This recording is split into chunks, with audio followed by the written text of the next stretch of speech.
God damn it. Does it work now? There we go. Hello. Ah, god damn, I was just panicking like, what the fuck did I do wrong? well, it's working now. How are you? How's life? As I said before to nobody, very well. Well, that's good. Yeah, had a couple of days out sick of work, so it's always nice to have like a day in bed after being sick of, I don't know, I had the flu or some shit like that. Corona Yeah. definitely wasn't because of work I had to test like 3-4 times a week, so I'm sure it wasn't. Oh, well, that's good then. Yeah, I kind of had the same thing. I have to get tested on like every Monday, basically. Kind of sucks. It sucks. And it's so uncomfortable sometimes, but Mm. eh, what do you do? Today I wanted to talk not much, like always, but precisely about like, would it be too hard to have different like loadouts, like more customizable loadouts for like planes, helicopters, bombers, things like that? Mm. Not the set ones, but you choose. For example, I've been playing a lot the SU-17, Yeah. the Russian one, and I was like, it would be nice to take like 8 bombs and 2 R60s, and instead of 4 R60s and 6 bombs, for example. So I don't Yeah. know. It just popped that question into me. Yeah, I've thought about it in the past as well, and it's kind of been brought up quite a lot because you know DCS, right? Like I'm sure you do. Yeah, yeah, I've heard of it. Yeah. Never Well, played it though. it's fully combat simulation, and basically the way that they do it is it's all based on what your pylons can carry, and you basically individually pick what goes on each pylon. So you can have like Yeah, fully customizable stuff as long as it's realistic. And a lot of people have brought up like, well, you know, why can't War Thunder do that? And I'm sure they can. You know, it would be really confusing if they can't. But I yeah, think, believe me. yeah, but I think if you make it so everybody can fully customize their loadouts, Yeah, then I think what first of all you'd have to like work out all the SB costs of everything, right? For ground, mm. which would be a bit of a pain, and also naval. But the other thing is that it gets rid of being able to balance by loadouts, if that makes sense. So let's say that they put in a bunch of loadouts and one of them is massively used all over the rest, and also it's Yeah, insanely good, right? Then the they efficiency. can't, Yeah, yeah, then they can't nerf it at all because, fair enough. yeah. So that to me, those are like the two factors. But if those factors, like the first one is just one that takes time, right? Like working out how much each thing should cost and then moving from there. Like they're already And starting the to do balance that. it would be the hard part. Yeah, yeah. The balancing one will be hard, but once again, not impossible. The question is, do they want to do that or not? Like, is it worth it for them to do it, or just make it so they can already have a decent amount of like customizable stuff? Like, I don't know what. I don't think there's too many loadouts that I would actually change. At least when it comes to top tier Yeah, stuff. it's like very specific stuff. It's not in general. I mean, I Hmm. wouldn't change the loadout of a B-17. It's already as it is. I don't need to like put a different bomb there. But like if I'm in a top tier, I think it's more directly to top tier things like that. Yeah. Um, Yeah, because I could think like I would want specific bomb configurations and stuff, so it would fit better for the like destroying bases and things.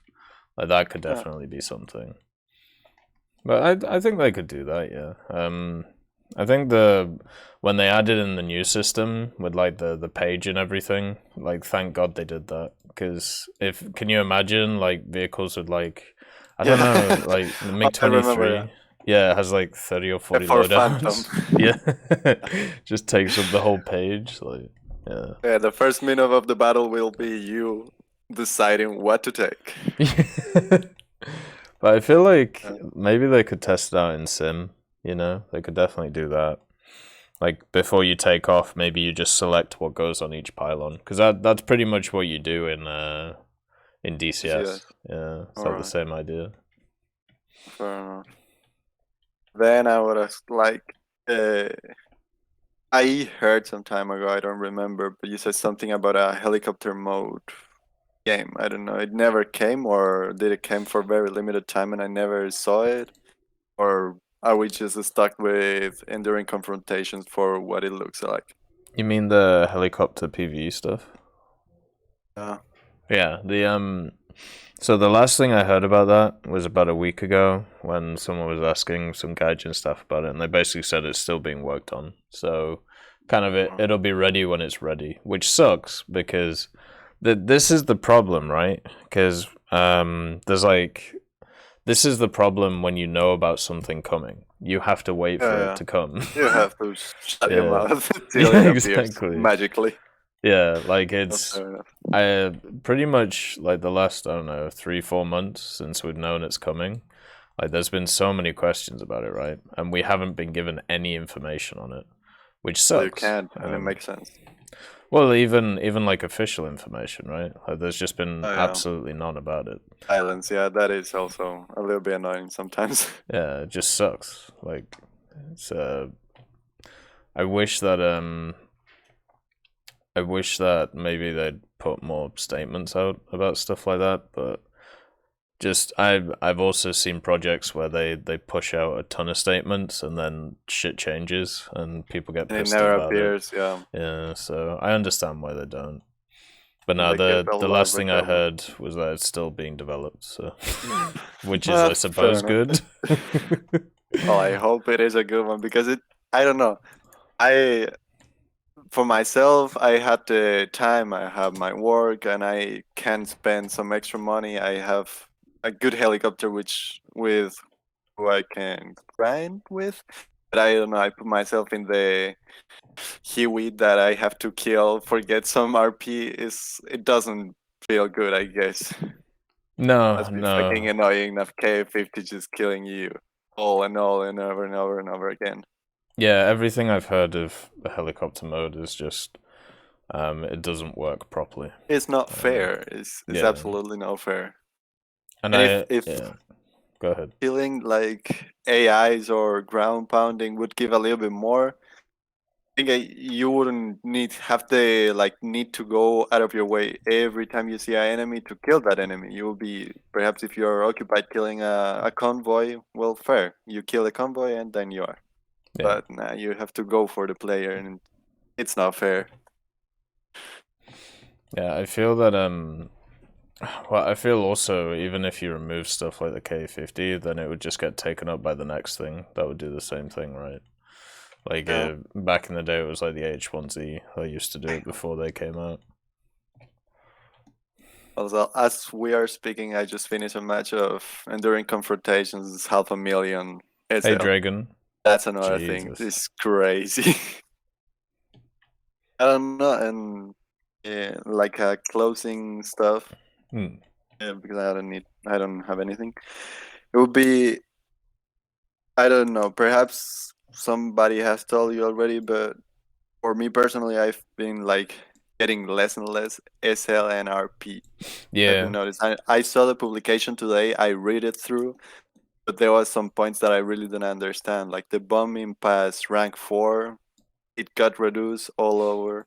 Yeah. And I don't know. Does it make sense? I mean, the bombing kind of gave you the little boost that you had for where you don't have any missiles. You have your MiG-27 new.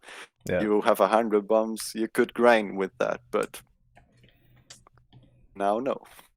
Yeah, I think so. With the bombing stuff, it's odd because it seems like what they've done is they've made it so it's easier to make RP and SL because it's easier to make RP and SL by killing planes or killing players and playing objectives, especially in naval and ground. But they've made it worse for people who ground pound, basically. Yeah, like that's the way that I read it. Because score is tied to RP, and you know how it all works. So yeah, that's at least what I see when it comes to it. Well, at least score is tied to activity, and then activity is tied to RP. Sorry. But yeah, it's it kind of sucks that people have been affected by these changes. For me, I haven't seen it too much, but I feel like I'm also not the best person to ask about these things because I play so much and I don't really pay attention to that stuff. You have the Yeah. big bang, so you Yeah, don't, exactly. Yeah. Well, I used to didn't I didn't used to look at it like when I had or for a long time I had like 12 to 18 million, but after Mm. this sale I spent like 12, and now I see the 3 millions going down slowly and slowly. It's like, oh shit, I Yeah. really ain't gaining shit. Yeah. Yeah. Well, for me, like, so over the last like 3 or 4 months, I'm down like 6 million SL. But I'm also nearly researched everything in the game. So like it's gonna hit a point where I can't lose SL because I'm not buying anything. But it's definitely I've basically been sat at the same SL for like a month or two straight because I'm playing these high tier vehicles. So I'm breaking even, but that's it. I'm not gaining anything. Yes, even yeah, fair. Yeah, and that's with premium and using boosters. So Yeah, if people aren't doing exactly. that, then they're gonna get hit hard by it. Yeah. I just can't imagine the person who is getting to rank 6, 7, and they don't expend those extra 40 in premium time or some premium vehicle by luck. Yeah. They are having it rough. Mm-hmm. But well, yeah. Well, those are all the things that I wanted to talk today. Well, it's a pleasure. Oh, it's always good to chat. We'll have to see. We'll have to see what these economy changes do for stuff. So I'm hoping they're a lot more positive. Oof. Yeah, I hope so. I really hope so. But I don't know. The time will tell. Very true. I sent in the chat some proof of my claim recently. Yes. All right. Thank you for coming on. You play it. It's always a good chat to have. Hitting all the hot button topics. I feel like. Just give me a sec. My leg has just decided to go into cramp. So, god damn it. Right. Next we have Vario. So let's get Vario on. See what he wants to chat about. The Fireside chat. Hey, Nocturnal, nice to see you. The Fireside chat is an opportunity for anybody to come on from the community to have a chat about anything. How are you? You just have to fine. come on to the Tech Hub Discord just to continue on the economy change or the point change. Yep. There's like a special task that is win a game with 2,900 points. Mm-hmm. Here I'm just out of a game with the new EBR. I got 9 kills, 1 spotted assist, and 1 cap. Guess how many points I got? 25,000. 22. Oh, well, close enough. Yeah. And so even a game like this is like 700 points away from getting that objective.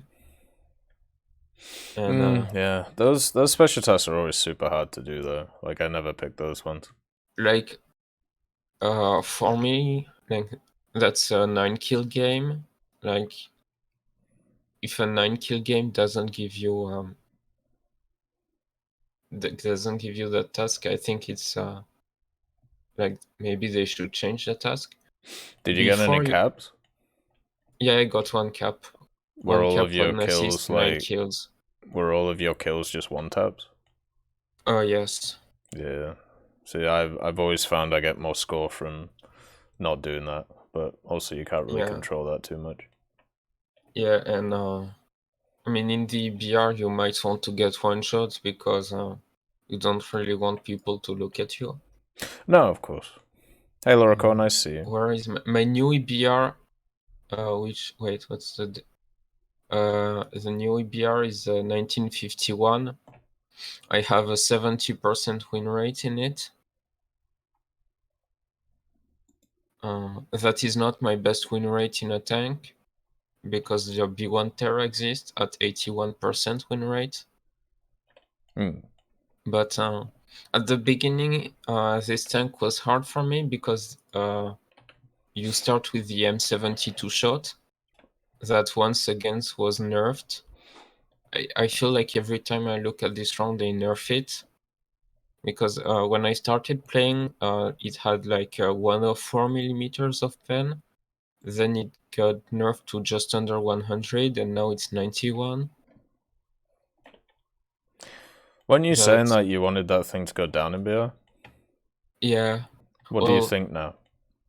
Okay, so what I think is there's only one way you can play it. It's you first spawn it, you only use the roads on the game, and you rush, and you're inside their spawn when they just get out, and you side shoot. And there's two things that can happen. Either you die and then you just have an SPAA, or you wipe out their team, but there's nothing in between. You have a 70% win rate with it. Yeah. You're getting 9 kills with it, and you think it should go down in BR. Well, compared to other tanks, I think there's like tanks that are more how do I say, like like there are tanks I can take in more situations. Like that BR? Like what? Well, I'd always take like well, France has nothing else, but like well, there's KV1 I like a lot. What does USA and Germany? Well, the Churchill also I like, but those are heavy tanks. I don't think there's a lot of light tanks at 4.3. No, there isn't. Yeah. No, but overall, I've been surprisingly pleased with it. The only thing is it's not as 50 cal proof as I thought. And yeah, that's fair. That tank needs a lot of precision to keep your speed. And on a lot of maps, I've seen that what you see the ground isn't what the ground really is. For example, in Sweden, there's the paved road in the middle of the park or the green area, and that counts as mud or something close to it, and you're like nowhere close to moving on them. And there's a lot of places where it looks like road or something you could roll on, but it's just something that bogs you down. I think the EBR is one of the easiest vehicles to play at that BR. Yeah. It's got a really nice gun. It goes backwards really fast and forwards really fast. It has scouting. It has pretty much everything you would want, which is why you've done insanely well in it. Like when I played it, it felt like I was just kind of sat there and just, if I couldn't kill something, I just scouted it and then just waited for it to move and then killed it. And just kept doing that over and over and over again. Yeah, my first impression wasn't as good because of the first shell, but after a bit of time it went better. Yeah, the HE filler shell is really nice. I can't remember which one it is, but it's the M61. I think the only like it's good enough for side shots. The games where you end up facing tigers are kind of a problem. And KV1s and the German KV1s also mostly. And yeah, I don't know if it could go at 4.7 because there's gonna be so much stuff that you won't be able to kill from the side. Yeah, because I think that's the worst gun at 4.3. It's not the worst platform though. No, but the gun is the limitation. Like the platform is good up to 7.0 if you have the turret for it. Yeah, and also it's a scout vehicle. You don't always need its gun to be insanely good. Yeah. They also, to go back on the scoring, they also nerfed the amount of score you get on a plane, I think, when you go in ground realistic. because like before, like every time I spawned a plane, I'd almost quite easily reach over 2,500 points. Right. But now getting in a plane is, I think it's depending on how well you do. It's probably still better to just spawn another tank for scoring. Did you see the changes they made today? I saw your video about the changes. I'm not sure how it works in game. Yeah, they've made it easier to get points in tanks and ships now. They basically made it so if you're killing players and not AI, you're making way more than you were before. That seems to be you the mean in general trend. realistic? And ground realistic. Yeah, but ground doesn't really have AIs.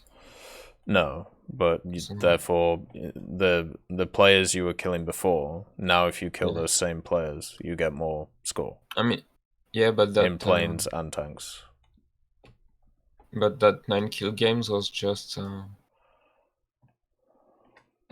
mean, it wasn't a lot of points. For planes, they also. Did you see in the patch note when they say that the IL-2 didn't fire the rockets 2x2 anymore? To what, sorry? The IL-2 has like those rockets with like 5 kilograms of TNT in them.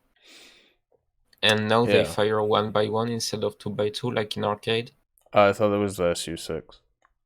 Well, maybe the SU-6 too, but in the IL-2 they do it too. Yeah, I think they did it like it seems like they're slowly adding that stuff to everything, which is kind of nice. The snabs also were changed. Before they were laser accurate, and if you just dived on a plane or like if you went toward the tank and you stopped moving for like a few seconds, they would be like perfectly in the middle of the first and the second notch. And now there's a lot more variation, and I completely stopped using them now because before they didn't do a lot of damage post pen, and you had to compensate with like having a lot of them. But now they just don't hit what you're aiming at. So. Oh, they're like super inaccurate. Oh yeah, they're like before they were super. I think before they were the most accurate, and now they're probably not the least accurate, but kind of. I think they are least accurate than HVARs. So it's not really. They also changed the bushes, and now you can do funny stuff because, like, some bushes got bigger, but the bigger part they added on those old bushes is now invisible if you look at it from the other side. That's kind of funny. So if I reorganize stuff, I think I can put like bushes in front of commander turrets, but still be able to use the commander view. That's so you'll be able to see through it. Yeah. That's literally the World of Tanks see-through bushes. Yeah, that's true. They should. I think they should have. What I would have actually done with bushes is make it so you see them in the gunner sight, like you do in Sim. I don't know why they never put that in for realistic. Well, because they have to sell them, especially since there's because before you could get a bush every month, but now you can get one bush every 3 months. Yeah, if you don't pay for them. Yeah, so they made them harder to get. So now you must have to pay for them. Oh yeah, talking about paying for stuff. The golden eagles are cheaper on the website. If you get what? Then inside the game. Oh yeah, they are. Because if you get 5,000 or above, you pay less in the website. Yeah, the best place to buy stuff always is the Gaijin store if you can, like compared to pretty much everywhere else. There's also one thing you did your pack videos, and when you count the equivalent price to the premium time, you do it like compared to the not on sale time. I compare it to the ratios of the G prices and the premium prices. Yeah, but like I think people who buy like those pack already have premium, and if you have premium, you only buy it during the sales. And so I think like maybe just compare it instead to the sale price would be like a better idea. 30 days of premium never goes on sale.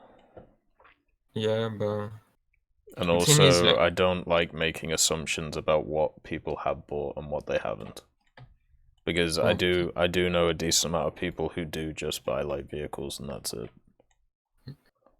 But yeah, I mean, I could do both. Like I could maybe say both. Because like for 30 days is how much in dollars around? It's like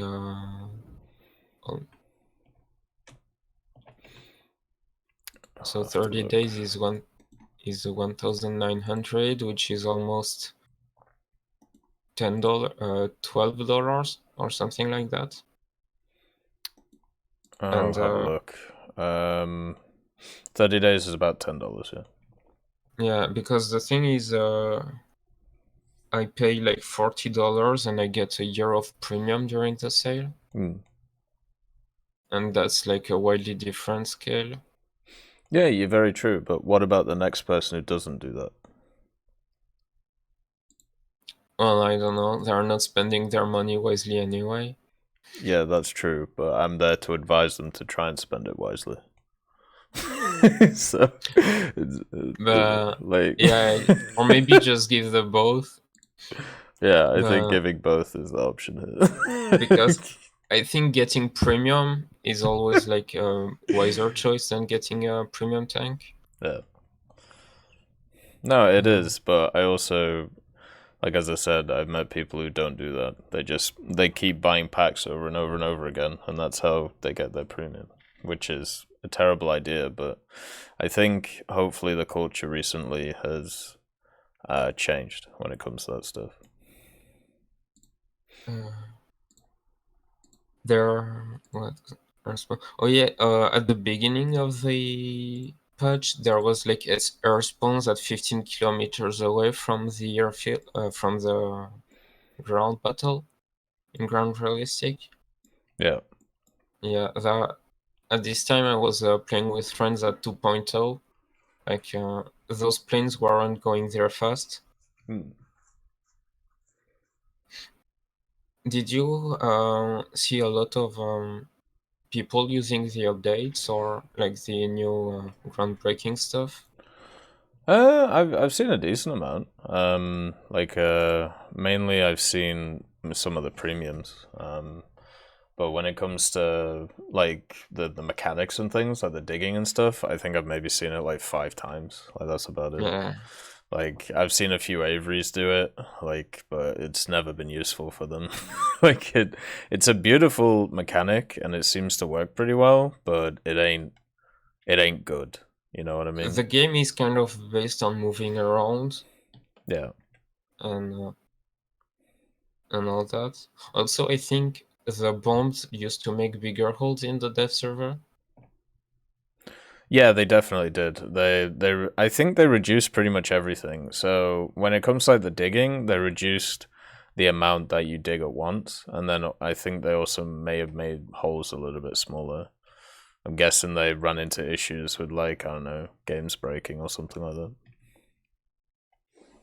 And so yeah, I'm not sure that's well, now it's in the game, but I think it's like mostly like visual or aesthetic, and I don't think it was really a gameplay update. Like it was still nice, but I don't think it was anything super important. No, I don't think so, but it's nice to see, and also in the future it may be useful. Like, that's the thing, because right now they're obviously in like the testing phase, right? Like they give it to a bunch of vehicles, they try and see how it is, and then once they get all of the thing fleshed out, then they're gonna give it to a bunch more stuff, kind of like what they've done with stuff like radar and things like that. They'll just flesh it out more, and then maybe it'll have more of a use. But at least right now, it's okay, but it's very the problem with the game is even if you're hull down, then you just get breached. So and now you're stuck in a hole, and now you have to repair that breach while someone's going to keep shooting you in the breach, hoping to hit the guys behind it. Like the way you actually make digging way more useful is you increase like breach armor by like 3,000%. Yeah, but if you do that, then you have to take away the hit ground. Yeah, it's going to be a pain. Because like hit and barrel is the only thing you can fire when you only have hit. And so it's either one or the other. I don't think they can do both. No, I don't think so.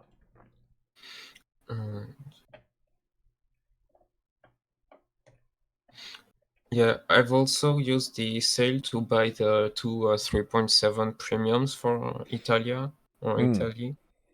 They're really like, although Panzer IV is a Panzer IV, so it's really good. The Sherman is I'm not sure why it's 3.7, but it's still a Sherman, so it's good.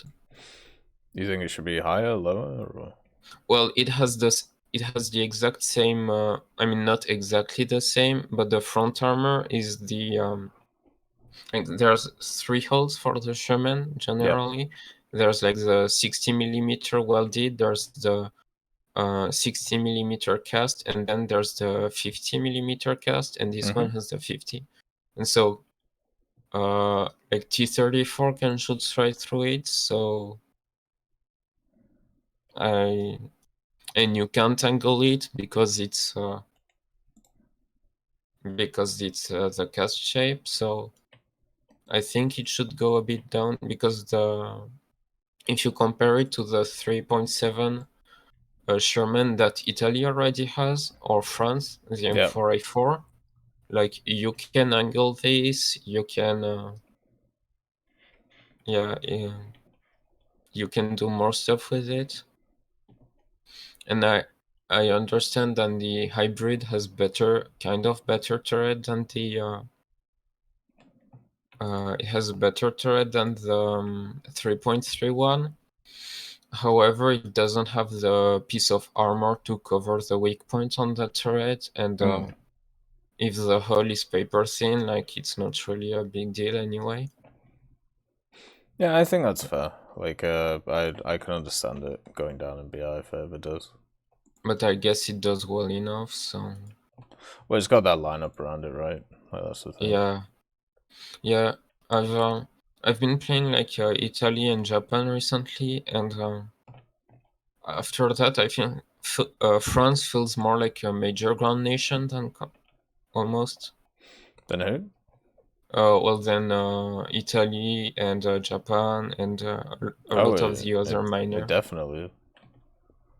Because like the tech tree is not on par with something like America or Germany, but you get a lineup at 7.0, you get a lineup at 7.3, you get another one at 7.7, then a one at 8.0, then a one at 8.3, and then you have nothing. But like you get a lot of very strong lineups. Yeah. Holy shit. And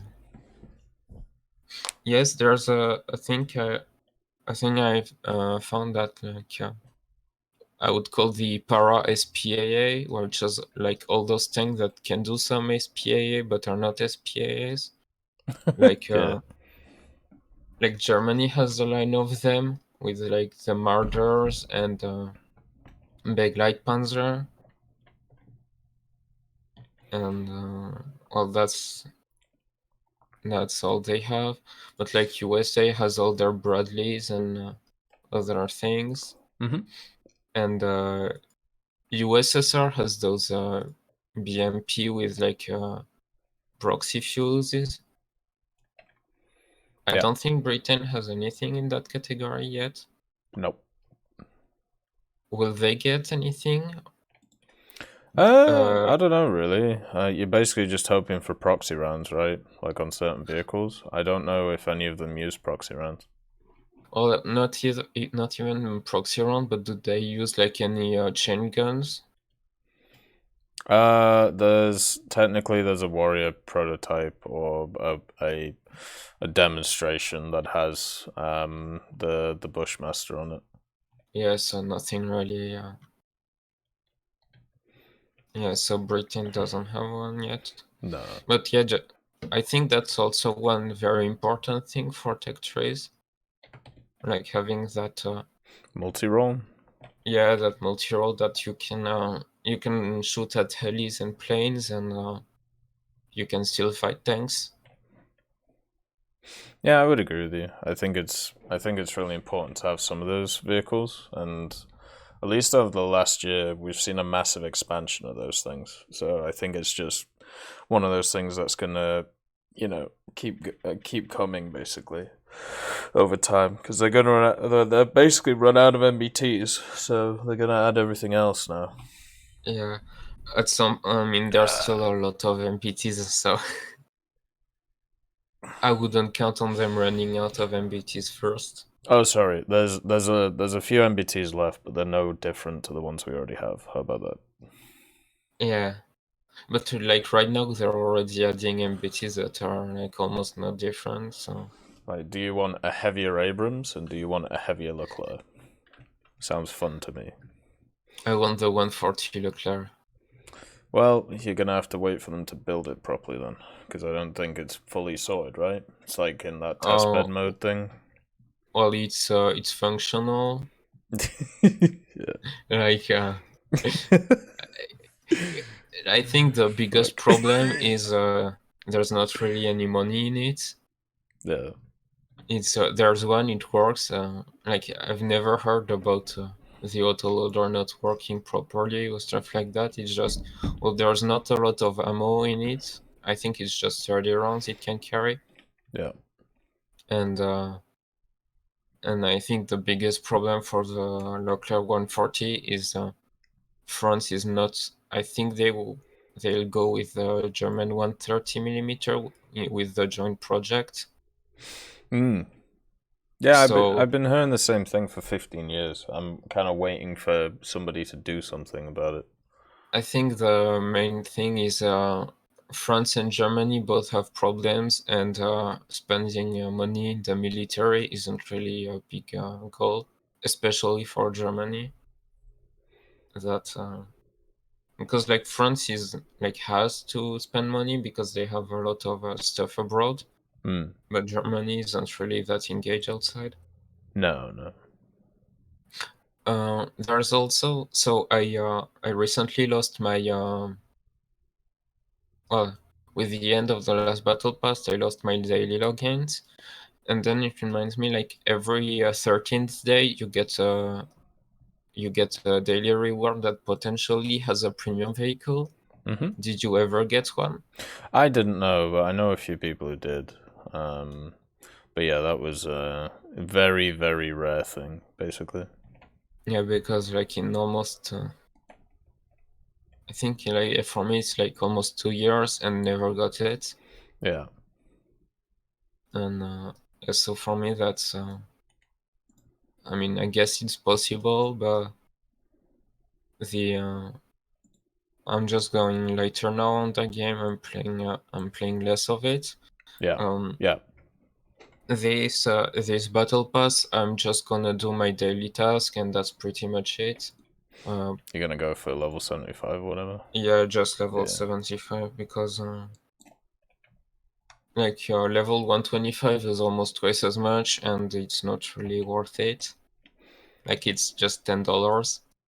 Yeah. So. Yeah, I understand that. For me, I've kind of like set in my head that I want to do like 150 like every time. I got this weird thing about like how I want to kind of show that, you can do it kind of thing. I don't think I'm ever gonna get rid of that in my head. Yeah, now for me it's just like getting away from not the addiction, but like getting time, spending less time on it. Yeah, it's good. Like, it's good to It's focus on other things. yeah, so that's pretty much it. I also saw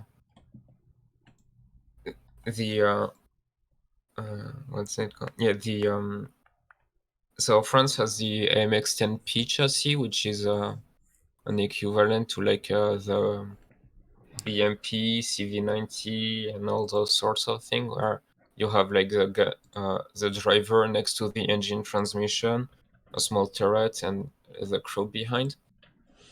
And that thing, they put it with a ton of turrets, and one of the turrets was with the Bofors L70 gun, Yeah. which has proxy fuses. But I don't think it could fire a PFSDS, so it wouldn't be as overpowered as the one in the Swedish tech trees. But I think that thing would be nice as something you add with like in this para SPA kind of fashion, where it's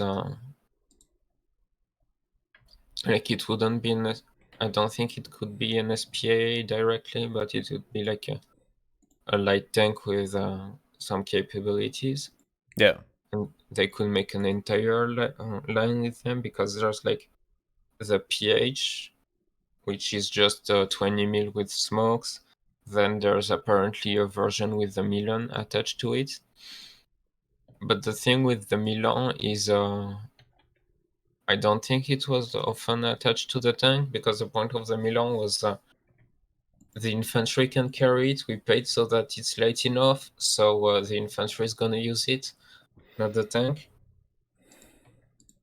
Then there's the hot version with the Lancelot, and that's a total of 4 hot, and it could carry 20 more in the hull. That thing would be dangerous. And then there's the 90mm one from Singapore, or that was sold to Singapore. And they also made one with the 25mm chain gun for Singapore too.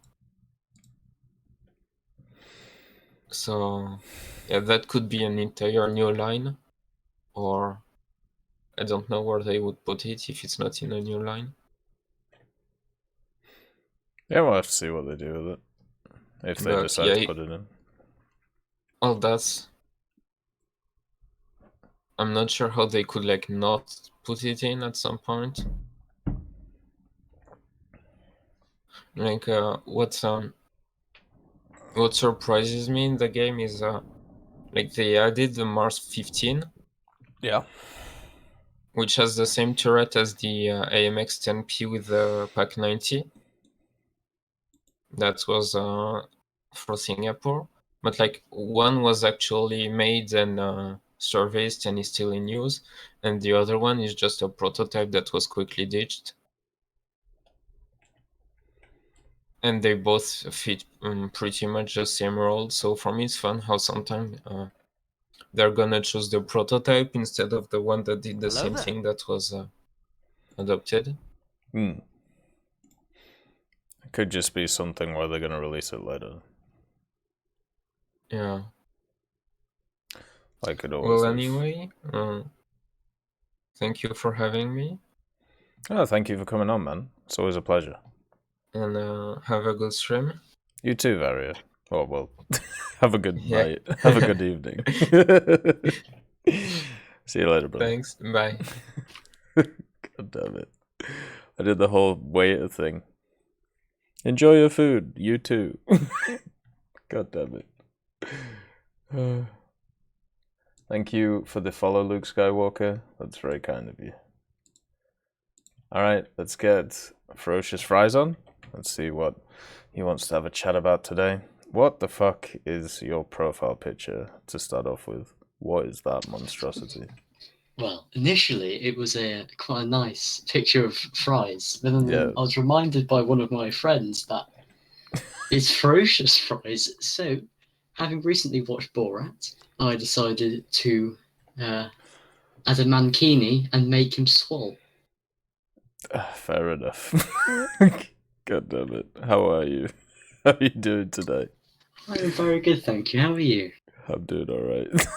Just feeling a bit ill, but not too bad. Could be worse. What do you want to chat about today? So, what I wanted to focus the main part of the little discussion today on was what is the definition of a premium tank?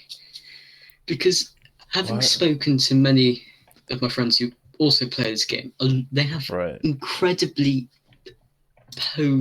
polarized views. Yeah. So some people are saying that a premium tank, because you spent money on it, should be objectively better than any tech tree counterpart. Which I really don't agree with. Some people said that it shouldn't be better, it should be on par, but have the benefits of being a premium tank with the increased research and increased silver lines. Yeah. And the one mad person I spoke to said it should be just much worse than anything in tech tree, because you have the bonuses. Right, I see. So it's basically, should it be okay to pay for power, is the first one. Yeah, should it be pay to win? Or should it just be just for bonuses? Or should it be worse than a standard one because you get the bonuses? Right? Those are the options, right? I mean, for me, the perfect premium has always been a vehicle which, it's basically a vehicle that is the same as a tech tree one, but you get the premium bonuses. So, because the problem that we've had in the past, and even the problem today, is you have a ton of vehicles in the game which are premiums, which also are better than the tech tree counterparts, and you get the bonuses on. And also maybe they're limited in sale, so they get taken off sale. So then when new players come around, and what happens is they start getting annihilated by these vehicles, and they're like, what the fuck is this thing? And then you have like this huge issue where you've, basically sold a better vehicle than already exists in the tech tree. So it creates like this horrible feedback loop for like the player, because they can't get access to it, and also at the same time, like, they just keep dying to it and they don't know how to deal with it. So for me, like, the perfect premium is one which is the same as a tech tree one, maybe with a different camo, and has the premium bonuses. That would be perfect. Yeah, that brings me to the next point, with some of the premiums in the game being what I would call novelty tanks. So stuff like the Sherman with the about 100 billion rockets on top of it. Oh, the Calliope, yeah, the Calliope. Hey, Charlie, nice to see you. The Brumbar. Examples like that are just mental tanks. And should they be premium or should they be tech tree? So weird and wacky one-off stuff, or weird and wacky vehicles, I'm fine with being premiums. They're normally a little bit more expensive than standard ones, which I've never really understood. But the other thing that I think those types of vehicles are perfect for are events and battle pass stuff. Because if a player misses out on them, like, yes, they miss out from a fun experience, but at the same time, they're not losing anything in terms of power for lineups. They're just missing out on, a different experience. Whereas if they're premiums, as long as they don't remove them, but they do have a propensity of removing them, then the issue is it's always available to people, so it could eventually become meta defining as a donkey vehicle. Like the Brumbar after the overpressure changes was insanely good for like about a week. and then it kind of disappeared again. But it's and on the other side of things, the Calliope became absolutely awful because of the overpressure changes. It became impossible to not die in, basically. So it's pretty much just a scenario of like being premiums is fine, but once again, I don't like the fact that unique vehicles are behind a paywall.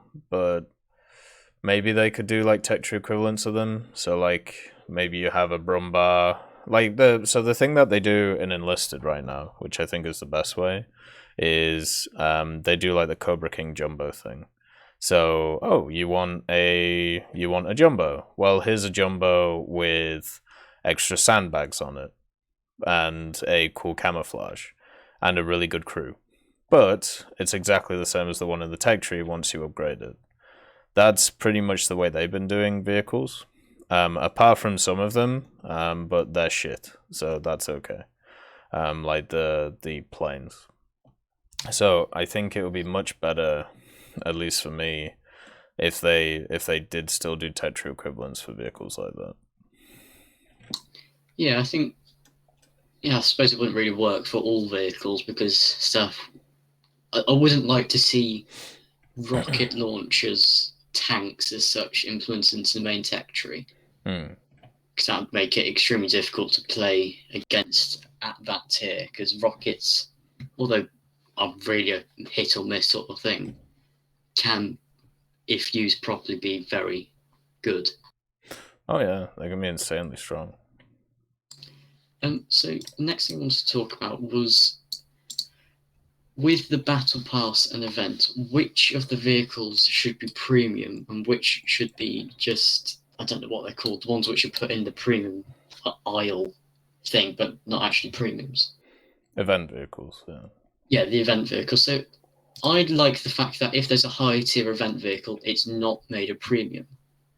Because always make it completely apparent. I think that should stay how it is. Yeah.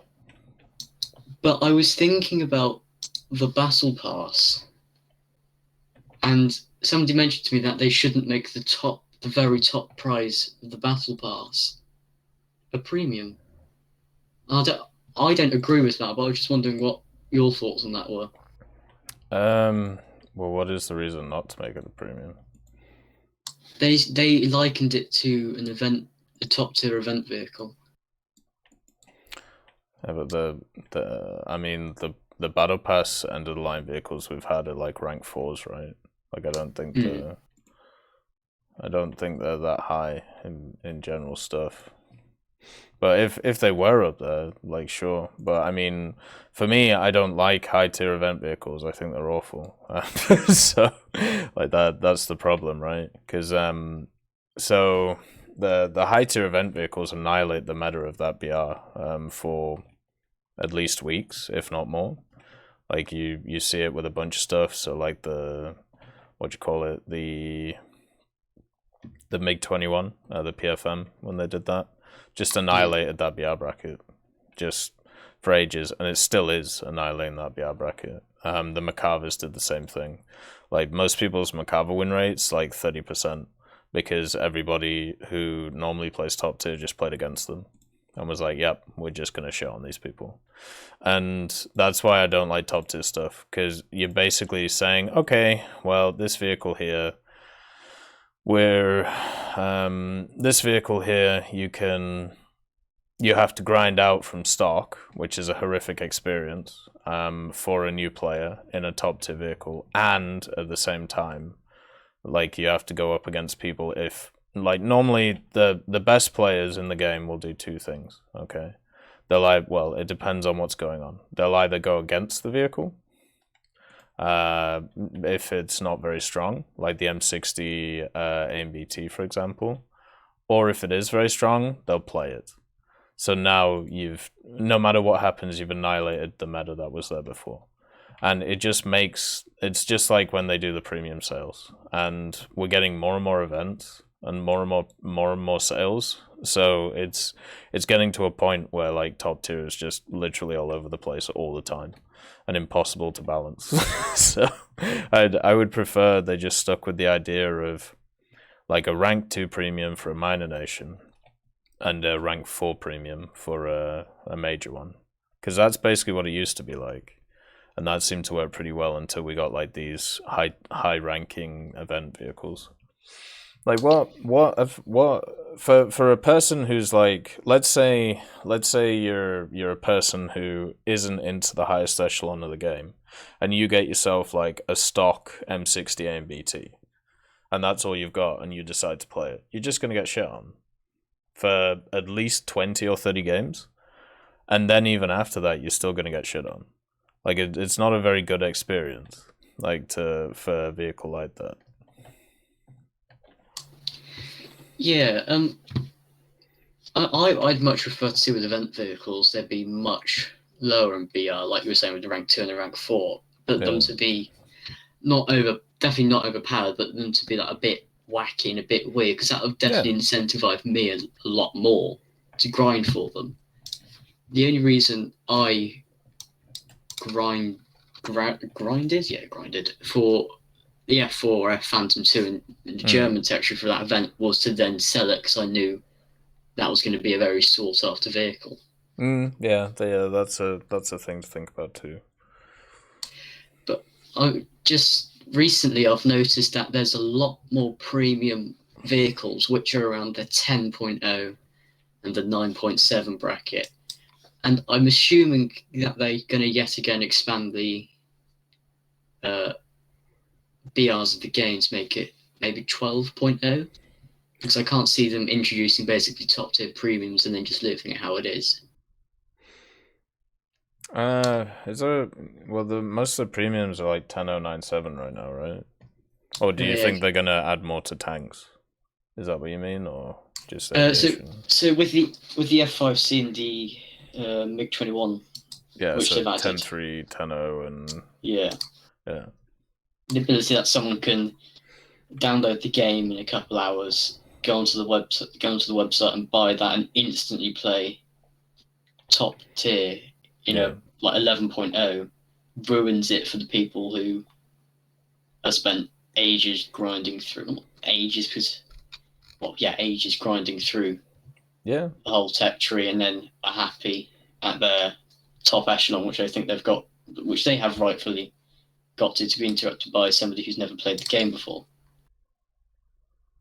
It ruins the matchmaking of certain vehicles, and then when Gaijin go to balance it, as much as they, in my opinion, really shouldn't use statistics, they obviously do in certain areas. It then brings down the bracket of certain vehicles, and then the whole game's on a 2 out of 3 legs of a stool. Yeah, it's there's two interesting thoughts about this, right? So the first one is, I remember when I could probably find a post like in 5 minutes about it, but I've read a lot of posts from people who are literally like, I wish I could just buy the game and I would get access to everything, or I would get access to, I get access to top tier. And they've pretty much given people the ability to do that right now. But the problem with that ability is they now have slightly worse vehicles than top tier if you buy them, and then you just get shot on doing it. So it's not very fun. The other thing is, the statistics thing is an issue with those vehicles, and I know they realize it, because otherwise they would have made a really bad mistake a little bit ago, which was putting down the Leopard 2PL to 9.3, which would have been an insane idea. But now with the advent of squadron vehicles as well, with stuff like the Apache and the Leopard 2PL, it looks like their ideas of putting these higher vehicles in are obviously being positive, or having positive effects for them, or having positive effects on the people who play them, which is not good, in my opinion. But at the end of the day, if they put something into the game and a fuck ton of people buy it, who am I to say that they shouldn't have put it in the game, right? Like, and as long as it doesn't annihilate the experience of everybody else. And without looking at the statistics, we don't know if that's happening. All I can go off is, the whole personal experience stuff. which is not the best when looking at overall things. I will say though that the J35 needs to go up in BR. That one is an absolute asshole to fight all the time. But I wish they would stop adding these vehicles in, but it's obvious that they're getting positive reinforcement from it, so they're not going to. Yeah, I see why they do it, because they're a free-to-play game, and that's their only source of income, really, for it. I suppose, especially when they brought in the Harriers, that must have been a lot of money very quickly for them. Yeah, they definitely got that one wrong. Yeah, everyone got a Porsche that weekend.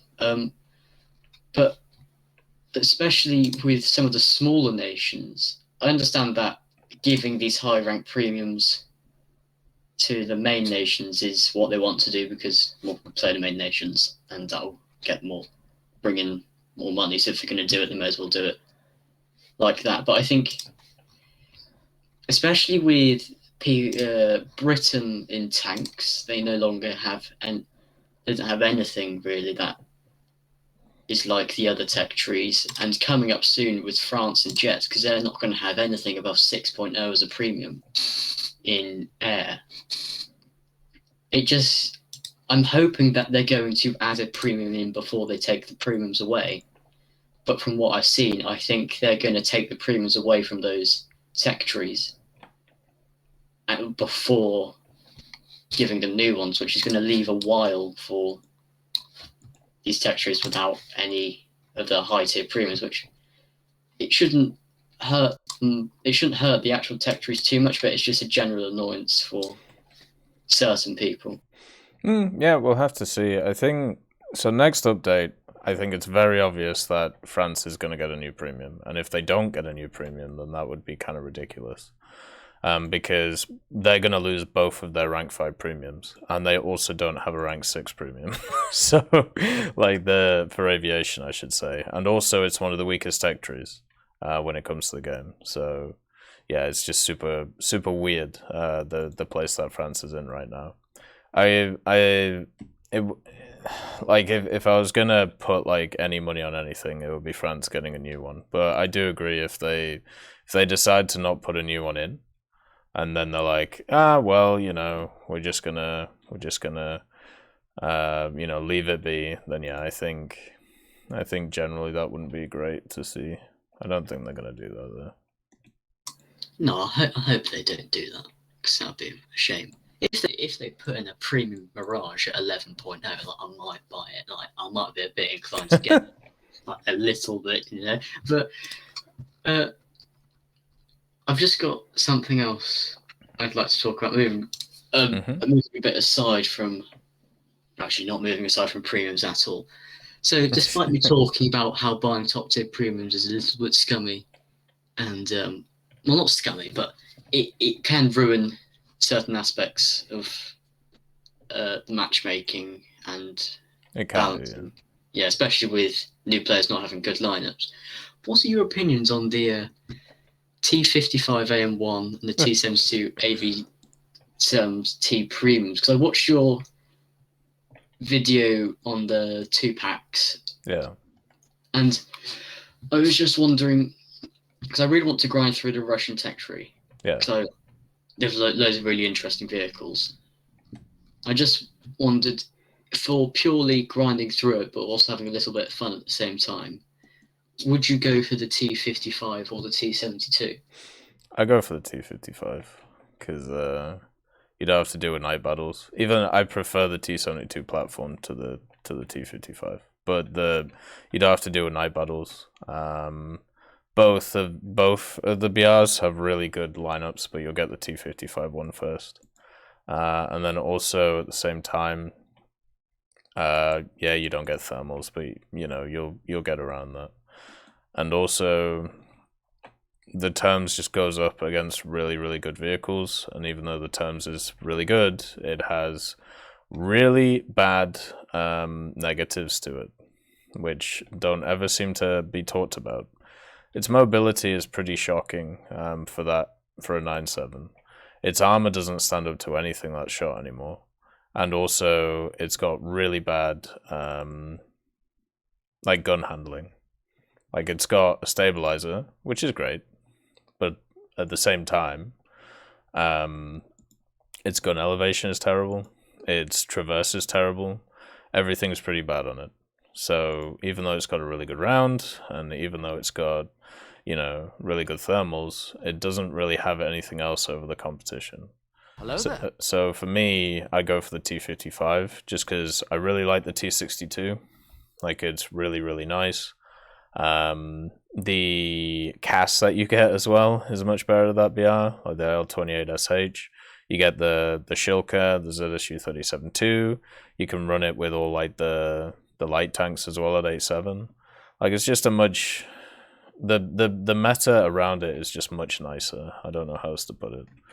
Like the terms, unless they move the T55 to rank 5, which I don't think they're gonna do, but if they do that, then the terms is a better pick. But as I said, like they're both at rank 6. You should definitely go for the T55. Cool, thank you. So going with the recent sale, I've noticed a sharp increase of a really random tank I've seen in battles. When I got through the sale, I assumed like some of the more general premiums would be bought. But the M4A5 Ram 2 in the American tech tree came up quite a lot. And because of that, I also bought it because I thought that is pretty good. I was so confused because I've seen one very rarely in battles. Yeah. But it's such a randomly incredible tank. I'll have to read up on it because it's randomly popped up. It's the Canadian tank, right? The M4A5. Yeah, I think it is. No, it just astounds me how these tanks can go under the radar. I didn't even know it existed. Fair enough. I mean, it's an interesting vehicle. I don't think it's very good, but it's kind of like the oh god, what's the Australian tank called for Britain? The AC4. Yeah. Yeah, it's got like super dodgy armor. So like you bounce shots you really shouldn't bounce. But yeah, it's funny to see its resurgence. It's nice to see people enjoying it. Hey, Northern Knight, nice to see you. Yeah, because you play against the German 3.7 very frequently. Yeah. And I'm not trying to stereotype at all, but I've noticed that 3.7 Germany appears to be slightly less abled? Yes. Okay. Quite a lot. It's very significant in that area where I've just sat on a capture point, being like surrounded by the enemy team, and I can just go downstairs, get myself a drink, maybe a pack of crisps if I want to, and come back upstairs and just keep playing the game once my repair time's over because they just can't kill me. And it does make me really wonder: is the German tech tree just as a whole just slightly under-tiered? I don't know why it is the German tech tree that appears to have a certain... It has a reputation for not having the best players, and I don't understand why it's the German tech tree. Mainly because, so the narrative that goes around is that everybody knows the Tiger from World War II, and therefore all the new players go, I want to play the Tiger. So therefore all the new players go to Germany. But there's never actually been any data or anything about the majority of players playing Germany. If I was actually going to hazard a guess from what I've seen people play, I would actually say the vast majority of new players play America because they have the most shit. And also they have they also have complete tech trees. Whereas the German stuff is not as good when it comes to aircraft. But it's kind of interesting. There's definitely, most new players definitely play the major nations. That is definitely true. Yeah. Oh, I didn't. I played France straight away, which is the best idea I think I've ever had. France is because France is a brilliant. It's the best. It's the best tech tree as a whole in the world, in my opinion. You got to be careful as a Britbonger saying these things. You might not be able to walk out at night. But anyway, go ahead. I think like it's got wonderful picks in it, such as the H-35. That cannon is beautiful. It can go through. Listen to this: 3 sheets of paper, and I think that's mighty impressive for a tank. I think the fact that you could go through a door with this tank maybe is quite impressive. I've never seen a tank which can go through a door before. Fair enough. I think the H-35 might be the only thing that could do that. Hang on a minute. Oh, God. Hang on. Has the PZ4G been downed? I don't know. I thought it was 3.7 for the longest period of time. I thought it was 3.7, but it's now 3.3. I think it got downed, a while ago. Why have they done that? I think it's fair to say that the major nations do get catered to more than the minor nations.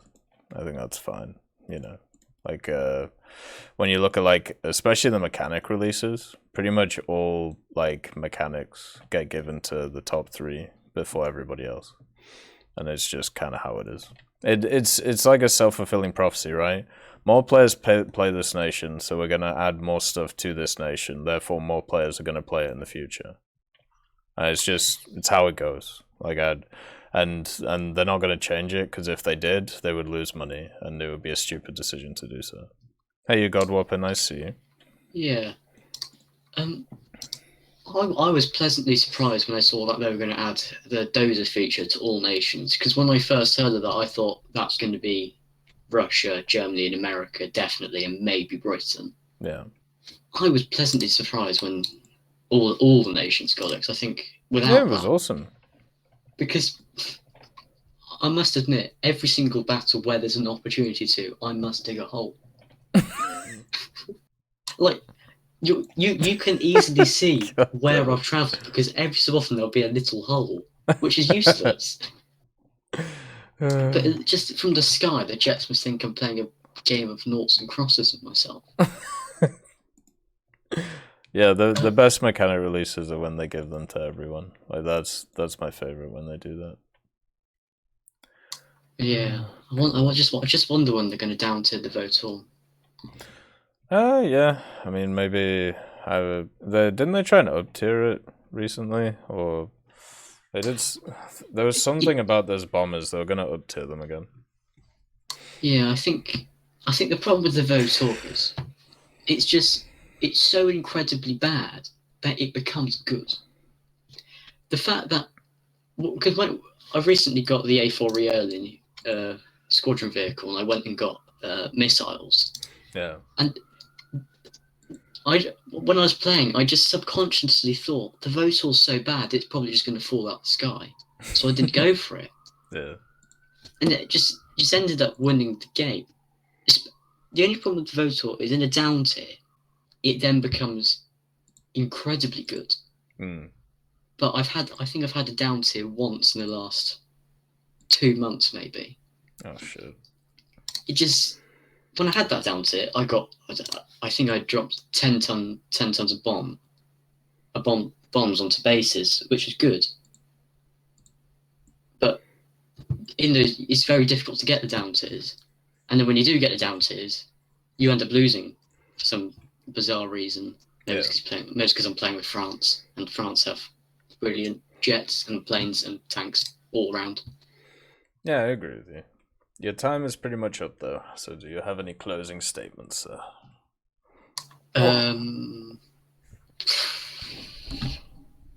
I think France should be given a premium barrage. Thank you for having me. It's been lovely, and I would pay £70 for it. Good night. See you later, brother. Oh, thanks for coming on. Alright guys, I'm just going to take a quick 2-minute break, but I will be right back, and then we will keep continuing. So see you in a sec.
Alright. Okay, let's get back into it. Next we have Dede. So let's see what Dede wants to chat about today. J72 is going pretty well. Not too shabby at all. Good evening. Good evening, Dede. How you doing, man? How's life? I'm good, man. Well, life, I guess, take it one day at a time, man. Fair enough. I just wanted your opinions on a few things and perhaps a few questions. Yeah, of course. Not too much. Guy earlier said about higher BRs. I can understand that, with the introduction of more content. You're gonna need some new BRs to accommodate that. Yeah. Do you think with the new BRs we can have potentially new mechanics and also potentially maybe top-down javelin mechanics on Bradleys, or some hunter-killer modes on helicopters, or even laser targeting with friendly combat vehicles? I'm sure that as we go along, they're going to keep expanding mechanics, right? But when it comes to like top-down stuff, the Israelis have like what's the one that they use that everybody else uses? Does sound familiar. I kind of know what you're talking about. I can't remember the one that's on the Puma IFV. Spike, the Spike missile. Yes, that one. So maybe that's going to be like the gimmick of the Israeli tree, where they're gonna do the whole like top-down self-guided stuff. They do have some very unique vehicles, eh? Mm. The Israelis. In ground they do, yeah. In aviation they definitely don't. But we'll have to see. Oh god. Everybody's looking forward to the ground version and not the air version. Yeah, I don't think people have realized that only the aviation tree has been announced. Because I keep getting questions about what's the what's the ground tree going to look like? Yeah, exactly. I saw that on Facebook, and people's like, "Hey, I reinstalled War Thunder like 4 times, and I haven't got the Israeli tech tree."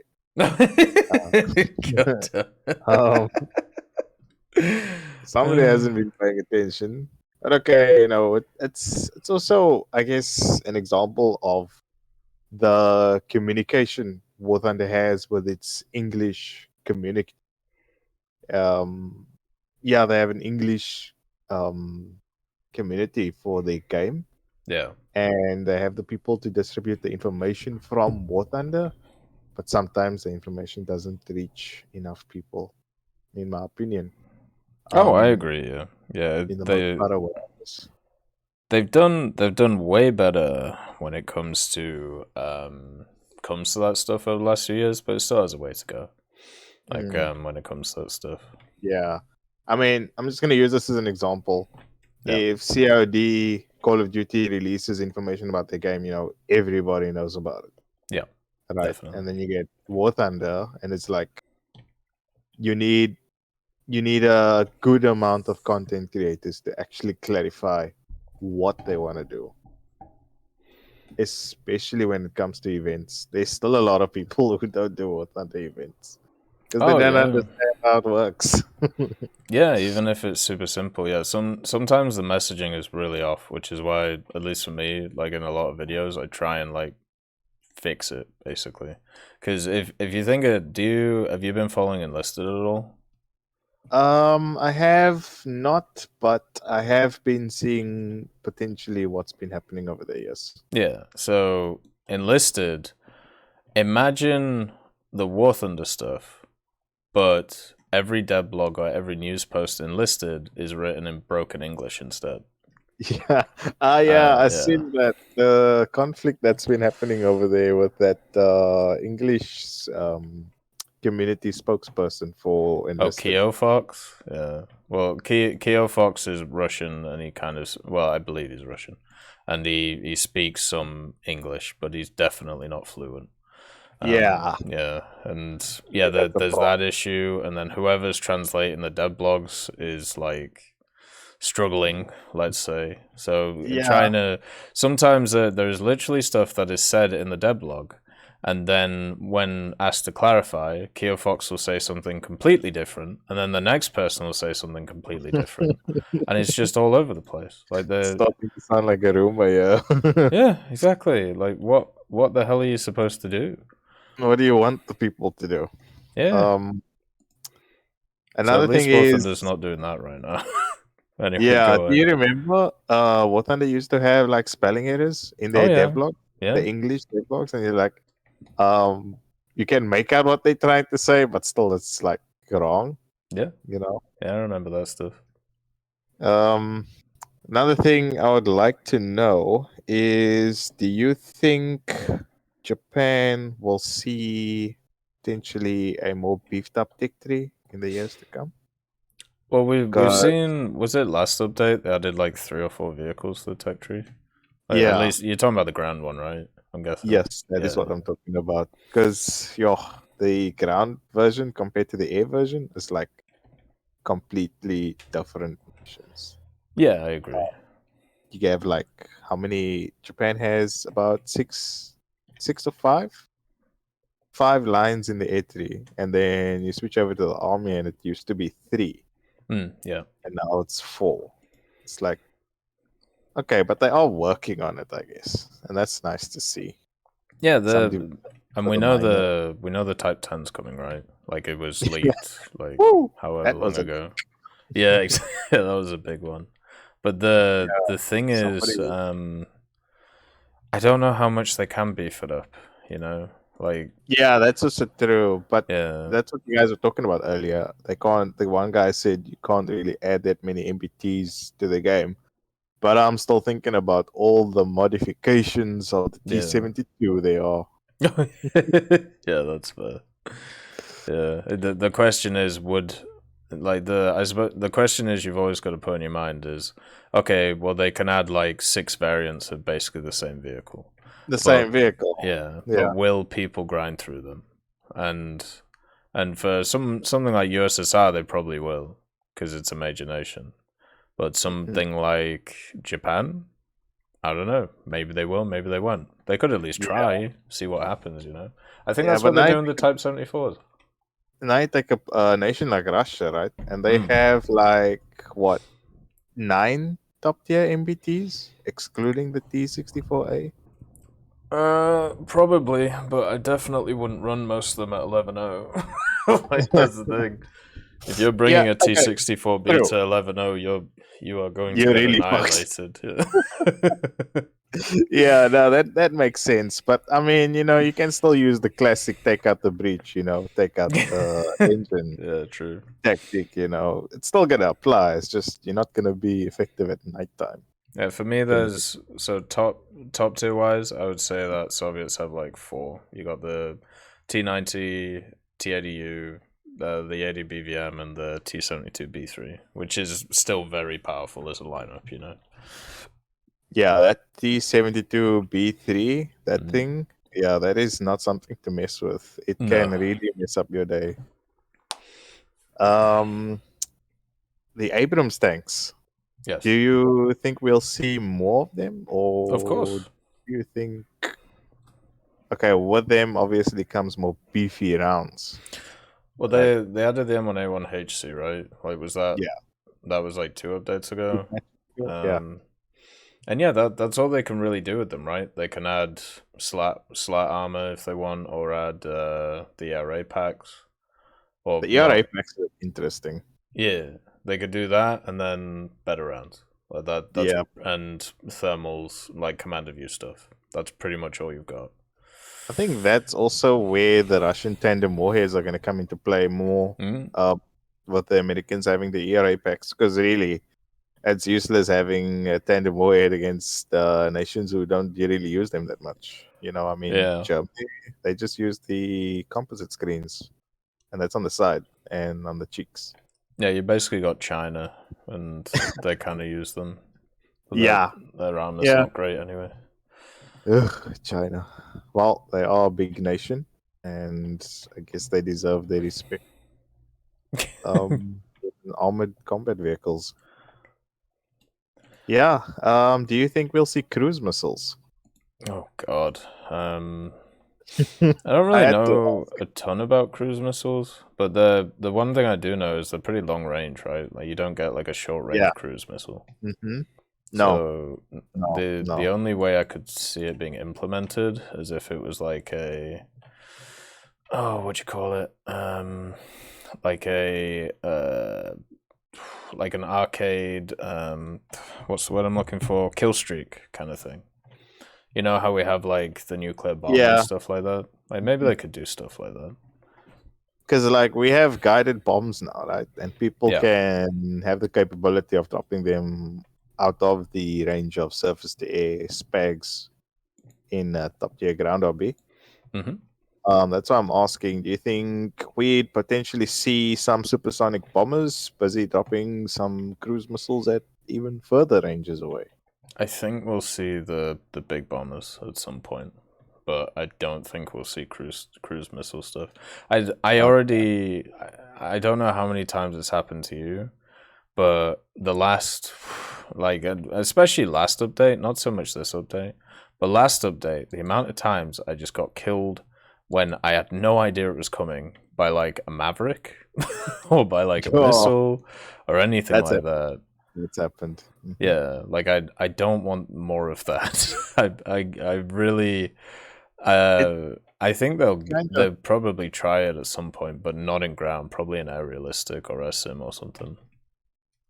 Yeah, it kind of gives me the feeling of when helicopters were added and you never really took notice of helicopters, and then you die, and every time you just die, and you're not, it took you a while to get used to helicopters being in the game, because now you can't just stand out in the open and you can't just camp a corner or something, because helicopters will be in. And then that was also in the beginning when helicopters could spawn with their full ATGM packs. Yeah, that was super broken. K50. That was still broken in my opinion. Oh yeah, I would agree with you. But at least it's not first spawning with 16 Vickers or however much it has. Or the H1Z isn't spawning with 16 Hellfire. Yes, and also, the MI28N not spawning in with liquid explosives. Yeah, true. Because that was really OP. Not to mention it has the CCIP for the chin mount 30 that's going on there. Yeah, so Israel is definitely something interesting to look at. But me, my position, I'm very biased towards the minor nation over in Britain. That one line over there. But yeah, it's going to be nice to see the competition. I really hope they add more stuff for South Africa too. Like there's still a bunch of stuff that we've talked about that they could easily add. Like just weird and wonderful vehicles, Yeah, it's just it's nice to see it, and also it gives a different scenario to apply to the game a bit, because at the end of the day, you're just shooting shit to kill shit. So yeah. Basically. Well, yeah, I guess I don't want to keep you too long. That's really most of the questions that I had to ask this evening. It's always nice to chat, Dede. No problem, man. I will definitely get a sketchbook next time and ask you a whole bunch more questions. All right, brother. Have a nice evening. Thanks, man. You too. Alright, so that was Dede, and I think I'm about to... Oh, I just dodged a missile by accident. Perfect. Alright, I will be... Let's see. Next on we have Hetzer, so let's see what Hetzer wants to chat about. And also, at the same time, I think there's a truck outside.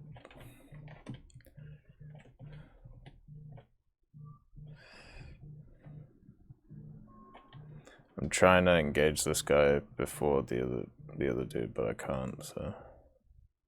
Why are you throwing out flares? Hello? Hello? How are you? Alright.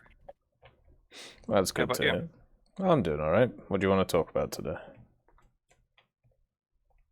Let's see. Been recently trying to get the AJ37, but the 9.0 bracket is unplayable right now. Right? Why? It's either all the premiums, or it's just the hatred for people ground striking. Because I'm just trying to use the A32A. I think the main problem is because I've been seeing, it seems that bracket seems to just be dominated by premiums. Yeah, I got into a match the other day and it was just Harriers. Yeah, I mean British and American Harriers versus everyone else. There is standard tech tree Harriers though, remember. But these were the premium ones. So we found an issue. How do we solve it? So for this issue, I'd say maybe not add high tier premiums, but that's already out the window. Okay. Because I know the British Harrier is still, those SRAMs are guaranteed hits, pretty much. If you're close enough, yeah. Yeah, if you're within a kilometer. Yep. Thing is, I'm not really sure how to fix it because they're already here, and if you, with the British Harrier, moving it up BR didn't really stop it. It made it fight stuff that could go supersonic, but it's probably gonna be like that for a while. Not some. So we can't solve the issue. So what can we do personally to try and help it? I think maybe not taking out Harriers, like a ton of Harriers. Like if we all agree as a community, maybe kind of dumb it down with the Harriers a little bit. Okay, well that's not going to happen. Yeah, that is what we class as a pipe dream. At least I can dream. So we know that we can't collectively tell people to not play a plane. So it's just trying to deal with it. Yeah, so we have to work out what are its strengths, what are its weaknesses. Now, what does the A32A do better than the Harrier? That's a good question. Is it faster than It's got better. It's not faster. It doesn't turn faster. The Harrier can outturn it. Really? Yeah. It's really,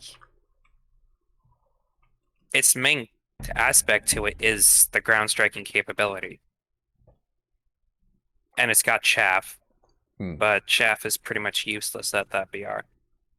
Yeah, it's not great. So it's kind of...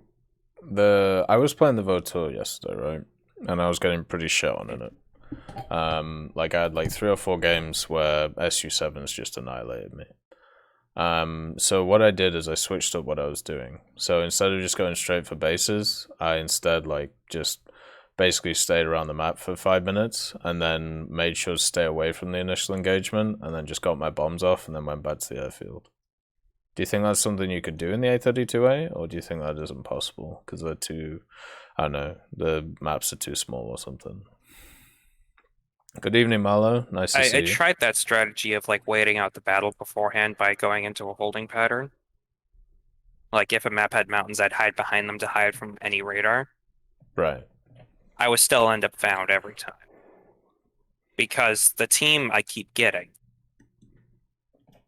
it's like they're always getting, like, I've had pretty bad luck when it comes to getting teammates recently in air battles where they just get destroyed and I'm the only one left and they're all yelling at me.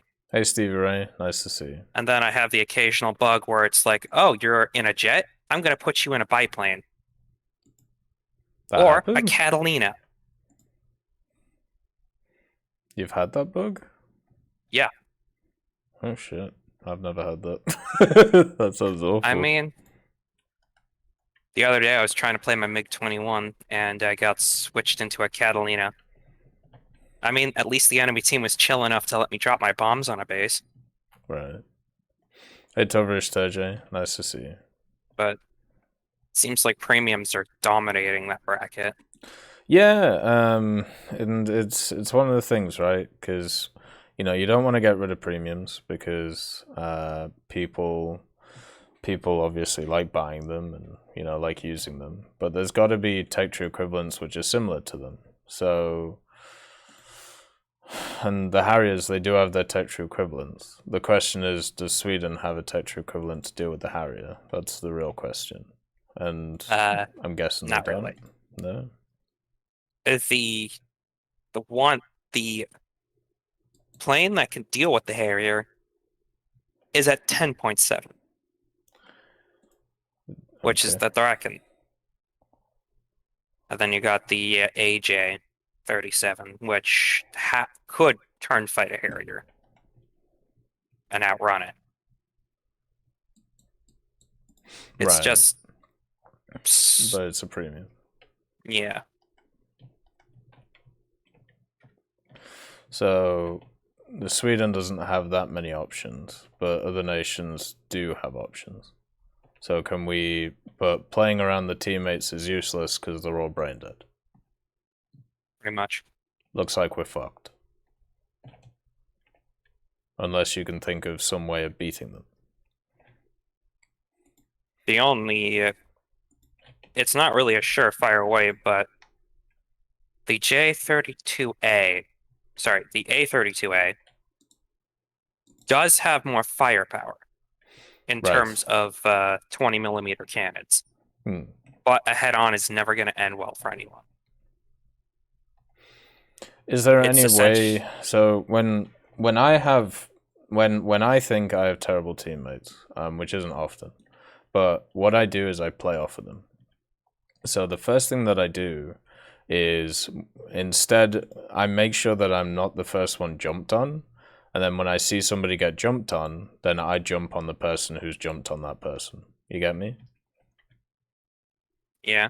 So you force 2-on-1s. Do you think there's any way you would be able to do that with the A32? I could pressure an enemy, but that's about it, because I'm not going to have the same turning ability as they do. Especially if I have a loadout on. Right. I don't know then. Maybe it's worth just trying to play a different plane. Isn't there anything else in that bracket you could play? I could play the Lanson, which is slightly faster, and actually does have 30 mils on it, and does have air-to-air missiles. Perfect. Why not give that a go? See how that does. Fair Seems enough. like a better option, right? Yep. But yeah, there's definitely vehicles, at least that I've used, that I've felt are not very good, or they're in pretty bad places, which isn't very fun.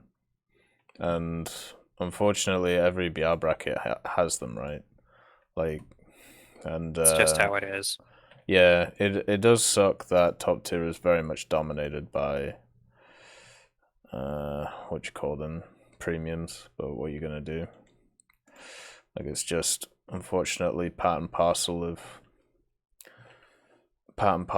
the thing. I remember back in the day when we didn't have this set of premiums, so we had the old ones like the Skyblazer Saber and MiG-17 AS and stuff like that. Like, all of that stuff was super dominant when it came to the game. Well, not super dominant, but everybody used them, basically. But the way I dealt with it is I just started learning how to play around them. Like, right now, I'm playing the J72, which against Harriers is not the best matchup, but I do at least go faster than them slightly, and I can outturn them at low speed if they don't know how to use VTOL. But yeah, it's not the funnest matchup. Because there's just got to be something that the vehicle can do, otherwise it won't be at the BR that it's at. Makes sense. Because I can see why the Lancen is at its BR, because it does have the 430 mils and then the air-to-air missiles, and it's got its speed. The A32A, it does go 680 miles per hour. Its turn is not the best, but it's mainly got its ground attacking loadout. And it's got the 420s to it, so I can see why they're here. It's just the A32A was meant not as a really air superiority fighter, it was more of a ground attack. Yeah. Strike aircraft. That was its role. And that's why it was modified to have... It was modified off of the Lancen. Yeah, so it's be never more focused on ground. So it's never going to be able to win a straight-up fight, then? No. So we've got to find a way of either making the ground pounding easier to do, which would be the patience thing, or using the planes which are actually designed for that.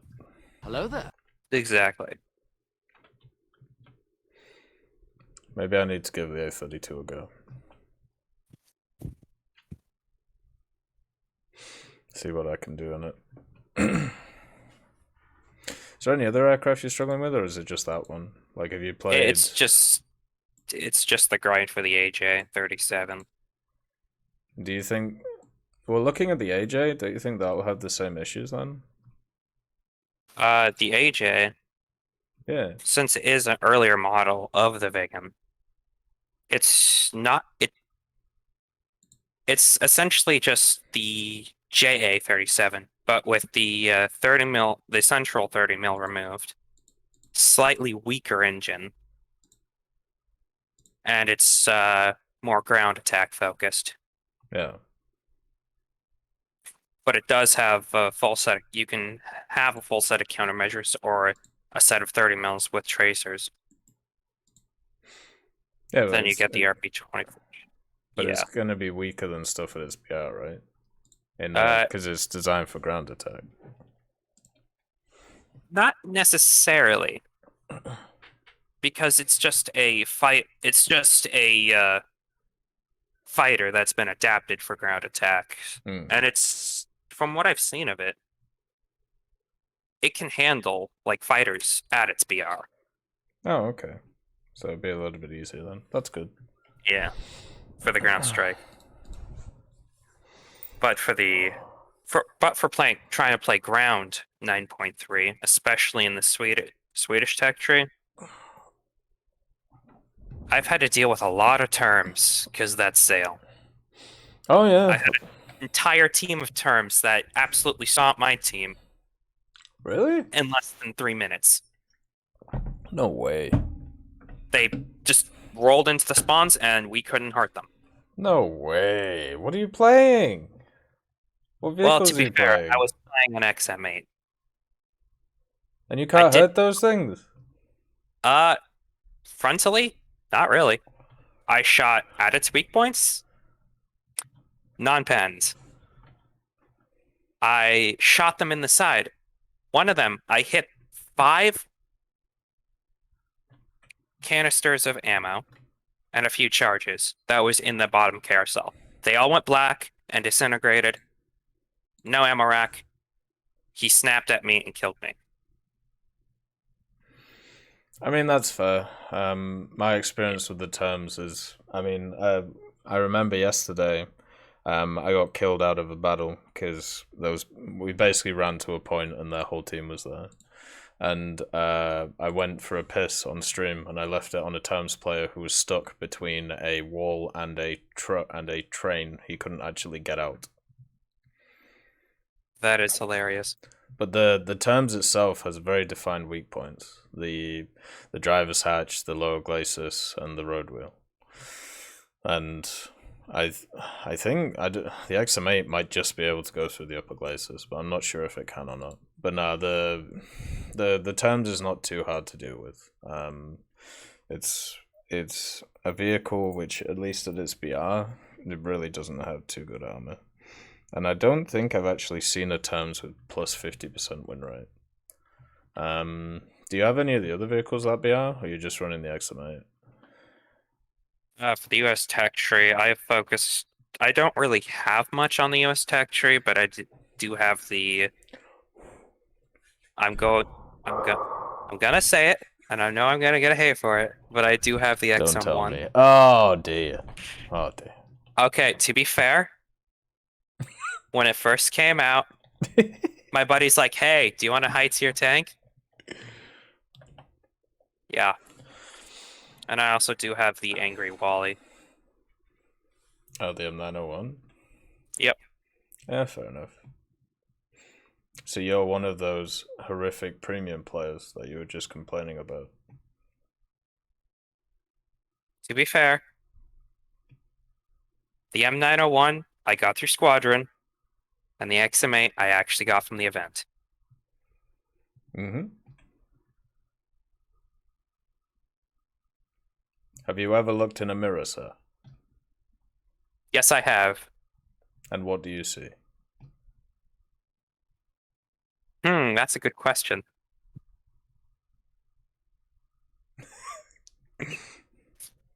Well, the main thing is anyway, like when it comes to you know how these premiums go then, Yeah. you know how generally when it comes to them, you know, the tools that we have now, at least when it comes into ground, right, is like the protection analysis stuff, right? And they even added that new feature in that I haven't used yet, which is actually pretty cool. Like Mapping. Yeah. Have you used that yet? It's not too bad. Yeah, I've done. I've looked through the mapping, and it says, like, after that battle, I was like, okay, what went wrong?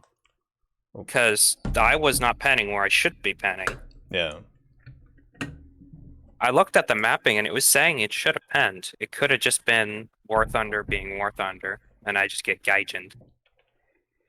I did. That's always I a will possibility. say I did have a few shots yesterday, but I was playing like the T72B and the T64s and stuff like that. I definitely had a few shots which was super odd, where they got like stuck on fuel tanks and stuff, which is why I think now, because of that, I'm gonna shoot way more center mass on things, like, you know, for driver's ports and stuff. I think that's kind of the way to go. But I do think these things can be dealt with, you know. Like I think in general at least the high tier premium stuff like is super annoying to play against in air because it, you know, you don't have lineups and stuff like that. But I feel in ground it's a little bit more manageable nowadays if you have the lineups. That's the thing. Yeah.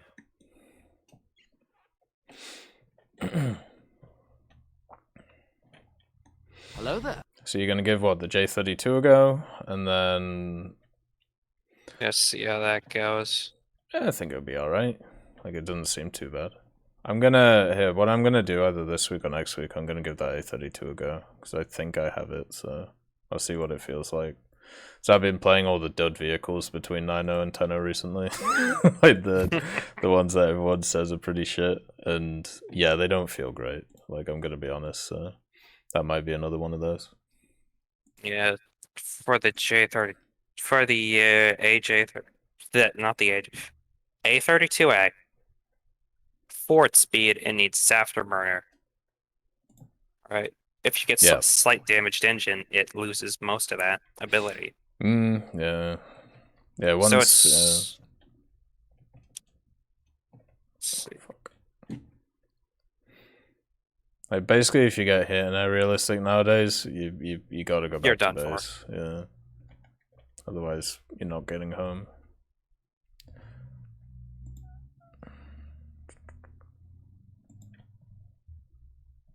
Hello there. Oh fuck! You just rip his wing. Is there anything else you want to chat about? No. What? Well, half my team is G91s.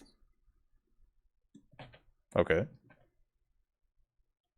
Yeah, so another thing is... What? So with the Swedish tech tree, right? They have Gaijin has the ability to add quite a few vegans. If they Yes, want to, yeah. Yeah, there's plenty of option there.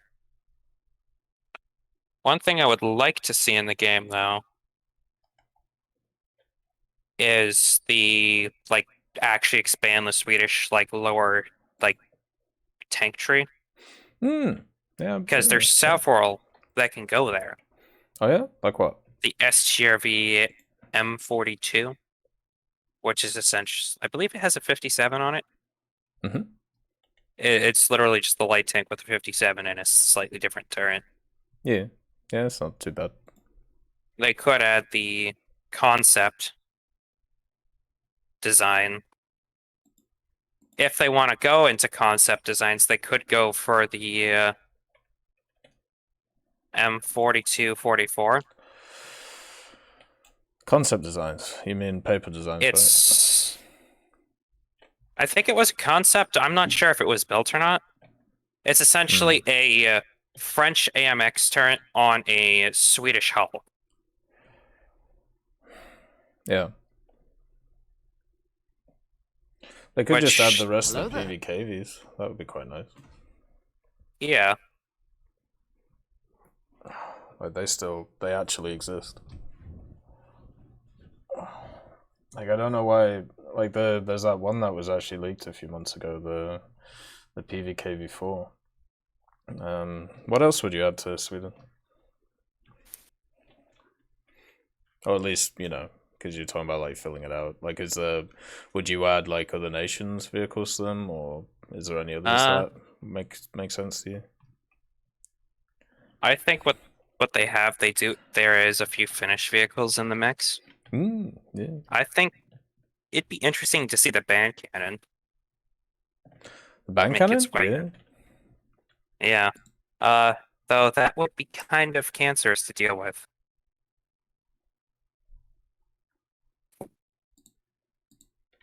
You think? Why? It is the highest rate of fire artillery piece in the world still. What's its reload rate? I think it could, I have to check it again, but it could dump its entire mag quite fast. Yeah. Because we have stuff, like the 4-second reload stuff, like the Type 90 and things like that, which would be kind of interesting.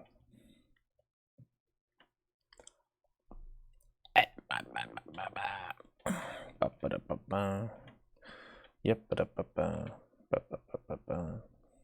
I don't know what BR you'd put the band cannon at though.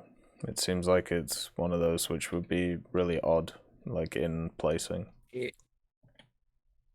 Yeah, because we got stuff like the Type 75 artillery piece, which is at. Have you played it? I have not gotten a chance to. I have done barely any grinding in the Japanese tech tree. Fair enough.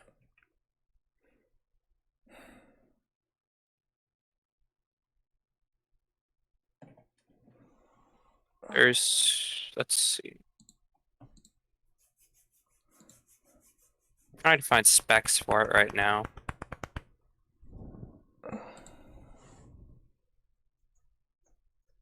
I don't see any. Or the band cannon? Let's see.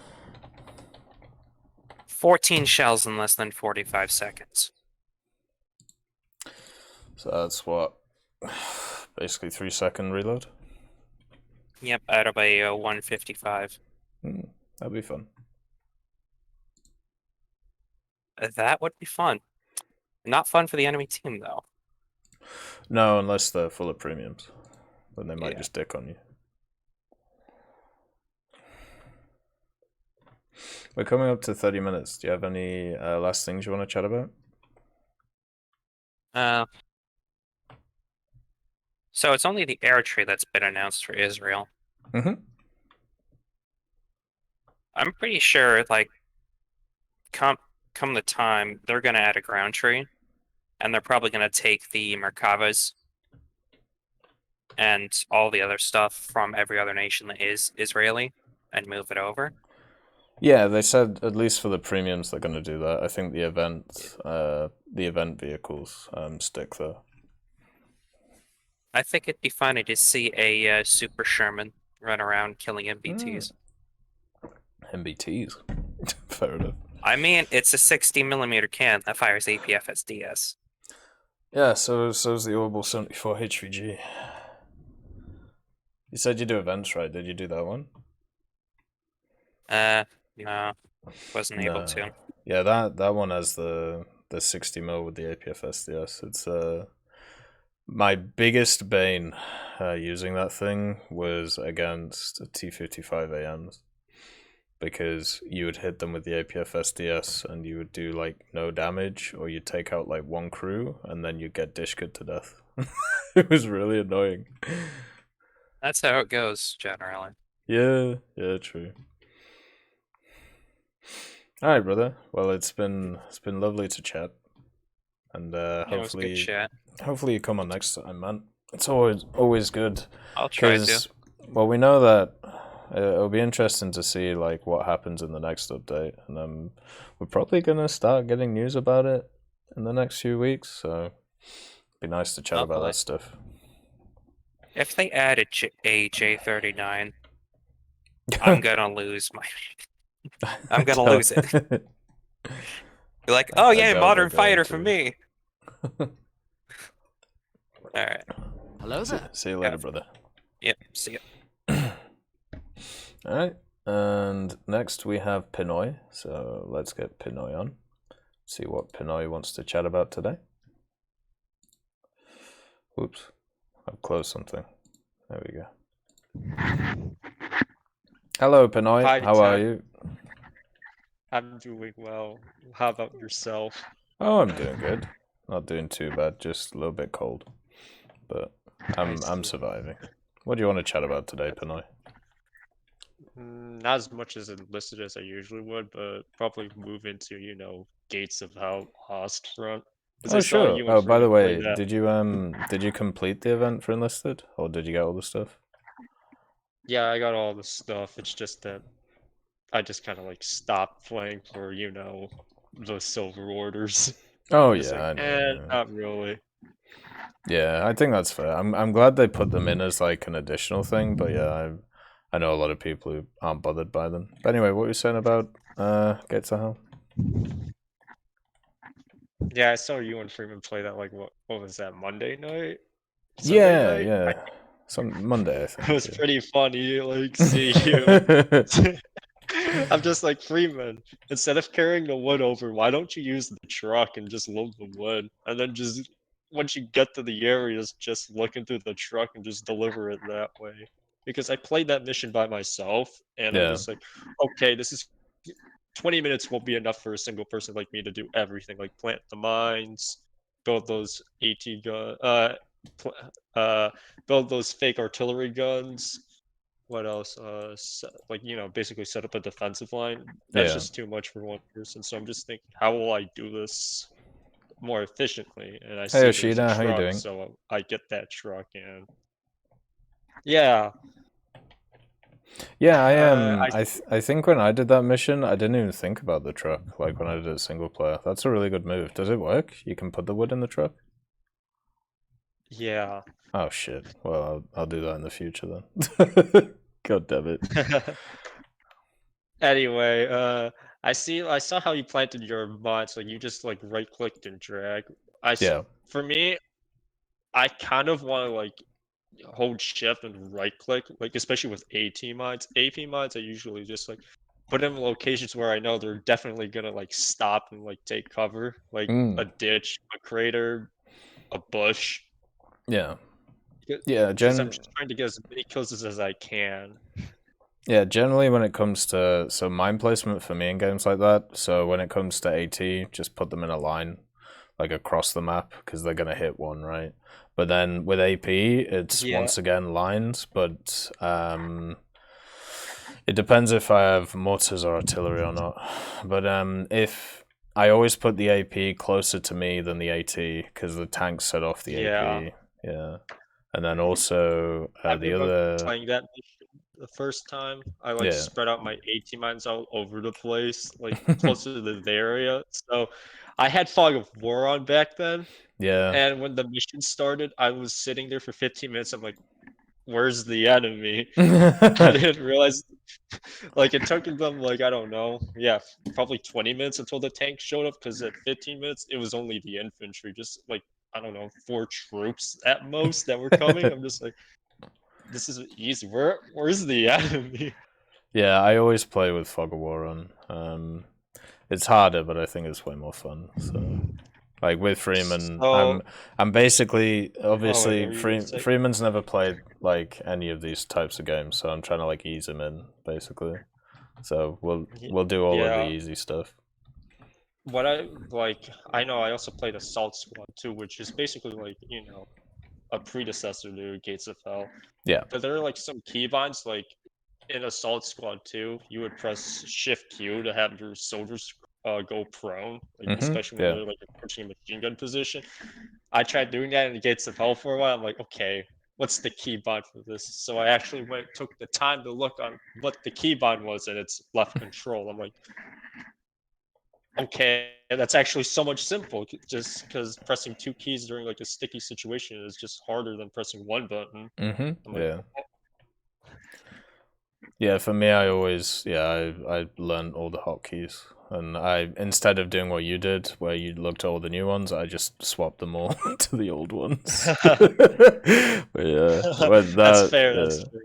The next mission we have to do, because I think I hope Freeman wants to continue with them, because I enjoy them. Yeah.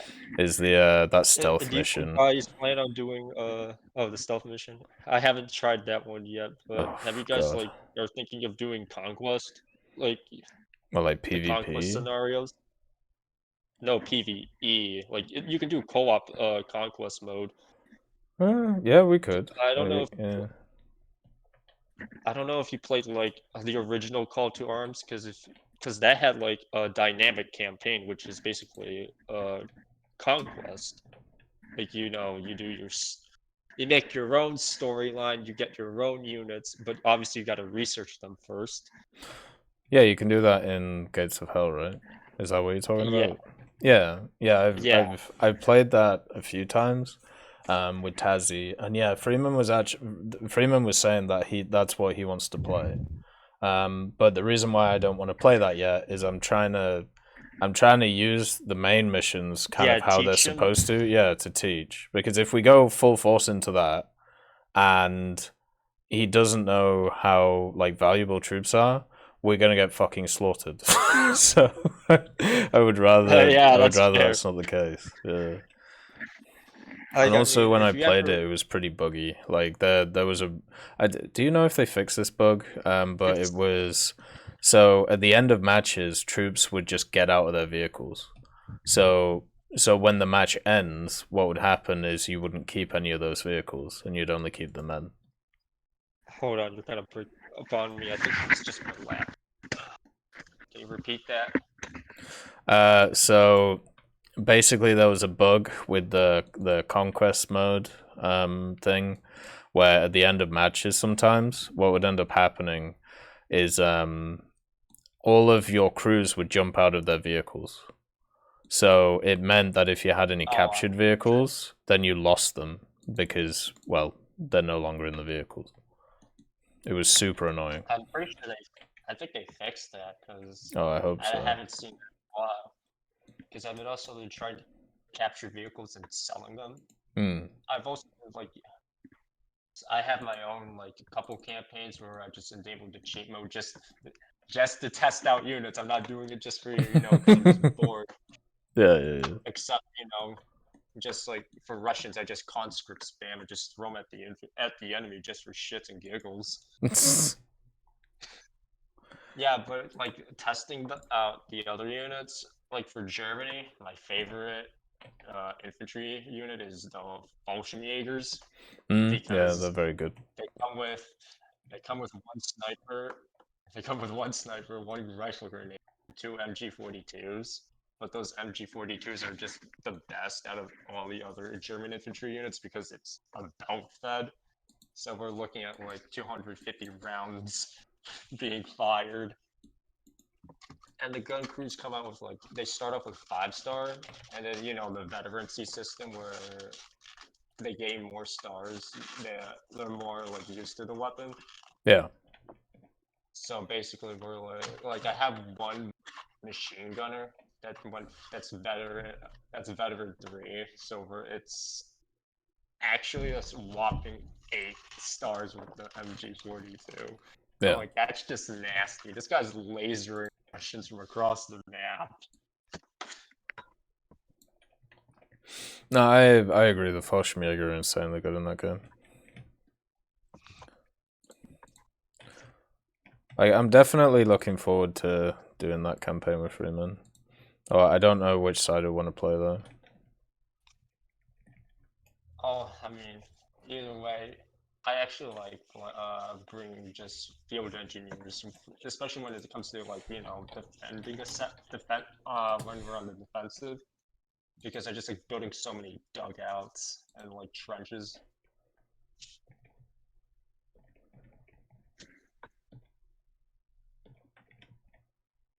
Okay, there we go, fixed. So, have you done any of the other campaign missions in the game? Not exactly, because I've been trying to find like time to do it, but Yeah. And the fact that I just keep like dicking around in like my custom conquest matches. Yeah, because I really want to do them, but man, I just can't stand stealth missions in Men of War games. They don't work. Like, it's just so stressful. See you later, Nocturnal. Yeah, stealth they don't work.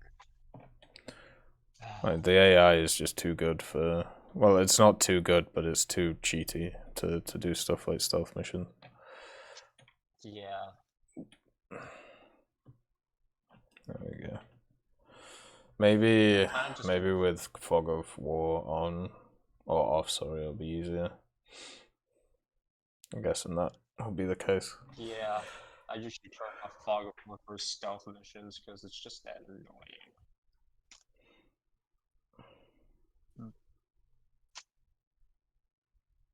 Yeah, I think that's it for me.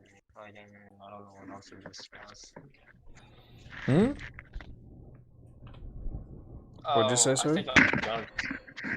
Oh, fair enough, man. My laptop's just bugging out like crazy. It's all good, man. Well, it's nice to have a chat, and maybe we should, if we're playing Gates Home, get some more people in.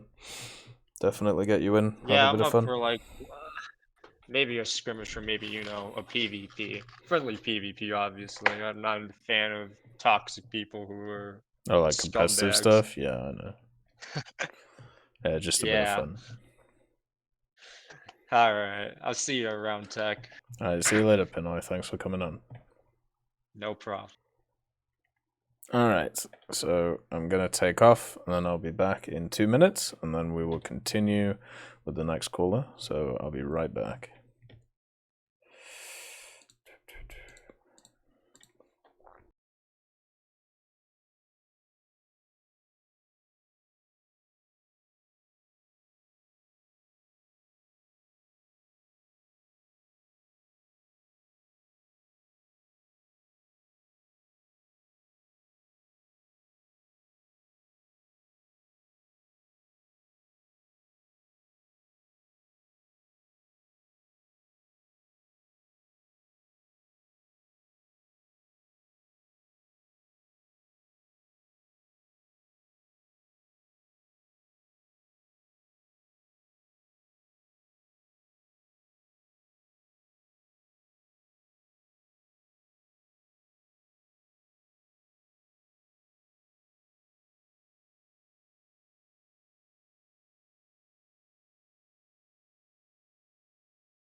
All right.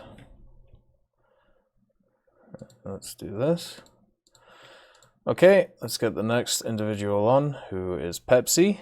So let's have a chat with Pepsi, see what he wants to chat about today. There we go. Hello there. Hey Pepsi, how are you? Doing fine. Just a bit tired. Well, it's pretty late for you guys, right? Yeah. What did you want to Sorry chat that about I today? couldn't get on earlier today. Oh, don't worry about it. Yeah, the semi-final of the second one's tomorrow. I don't know when the final is, but we should watch that. Yeah, the only problem I have with that I had today and might have tomorrow is I'm writing exams. Oh shit, we'll focus on that then, man. Yeah. But I think I'm going to just make it back when it starts. So yeah, I'll maybe miss like 20 minutes. Yeah, 20 minutes. Yeah, we'll see. Like, yeah, I should be up, so we'll make sure to sort it out. It should be a pretty good match. Like today's match, I don't know. It was a good match, but I'm so annoyed. Like, like that's the thing. Yeah. Fucking New Zealand seem to be like the boogie team always when it comes to England. Sucks. Hey Woxer, how you doing? Was there anything War Thunder related you want to chat about, or just general stuff? Well, a slight bit. First of all, slightly salty about England versus New Zealand, like, Russell. hey, guess what? New Tech 3. Yes, Israeli time. Yeah. But I understand why, because not only is that a logical step forward for them, mainly because the next vehicles they're adding is mainly, generation 3 and generation 3 and 4 is the way to go.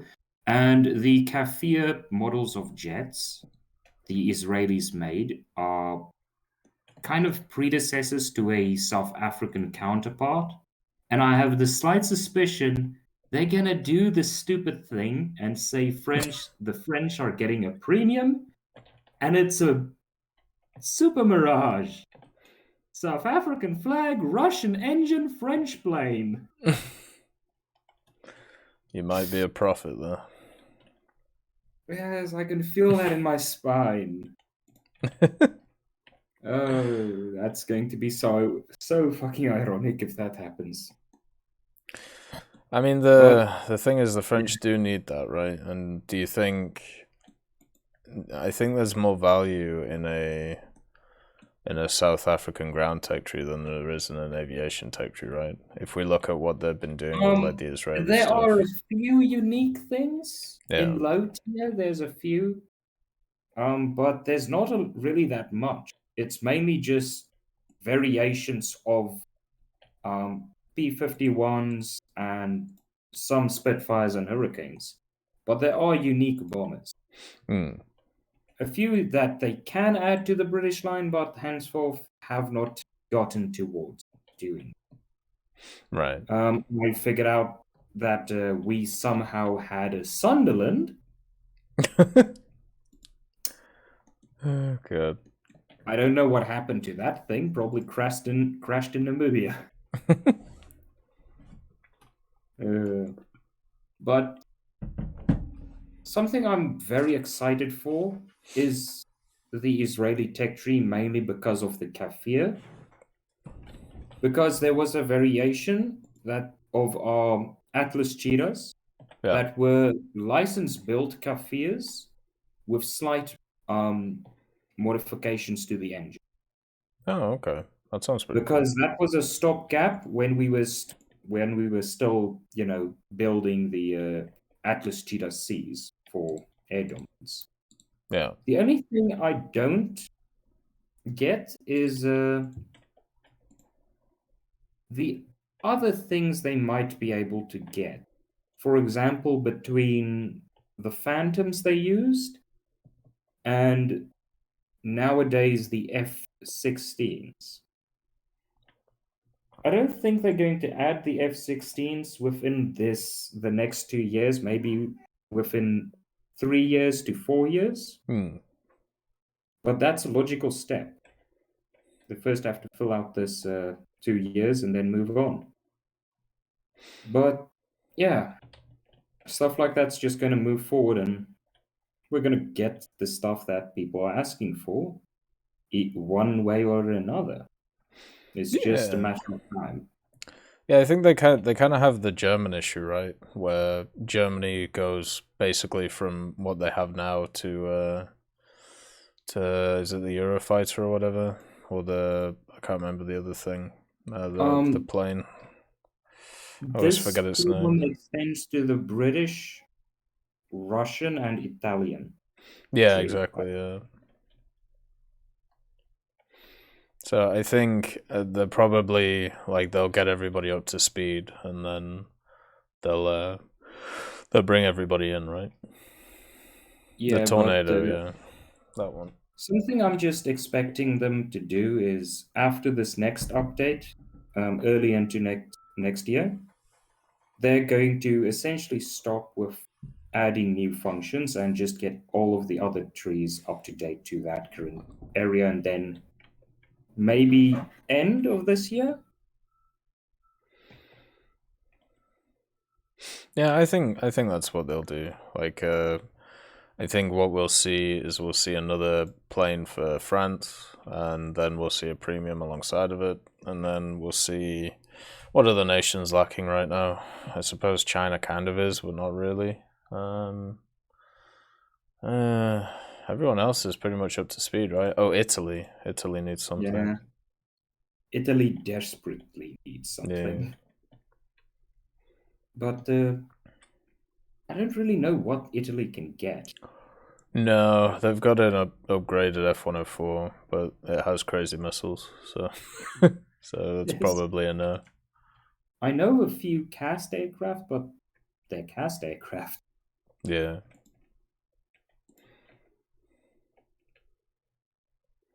There's not really a lot that I wanted to talk about. It's mainly just those main points. Well, that's fair enough. But we'll sort out for tomorrow. We'll see how it goes. But don't. I'll probably just come over to the South African Discord, and then just we can chill there and watch stuff if I can in that Discord. Actually, I should check.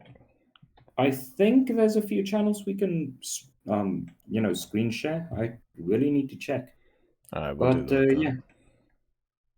It's quite late into the night, and I've got a test tomorrow, so... yeah, get some rest, brother. I'll see you when I see you, man. See you later, Pepsi. Have a good night. Adios. Hey, Bloody, nice to see you. Good old Pepsi. Pepsi is the... If you actually really want to... Pepsi is a really nice dude, and also he's probably the reason why we did all of the South African tech tree stuff, and I do need to sort out the aviation one that we've done, but it's always nice chatting to him.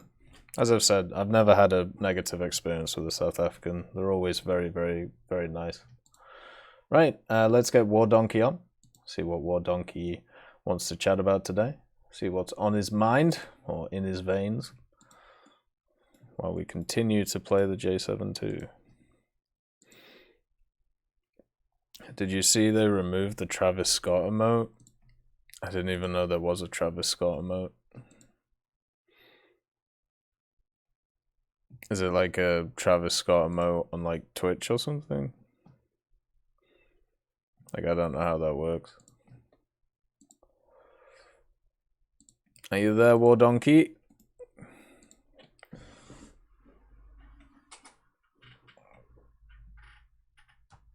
Hello? Hello?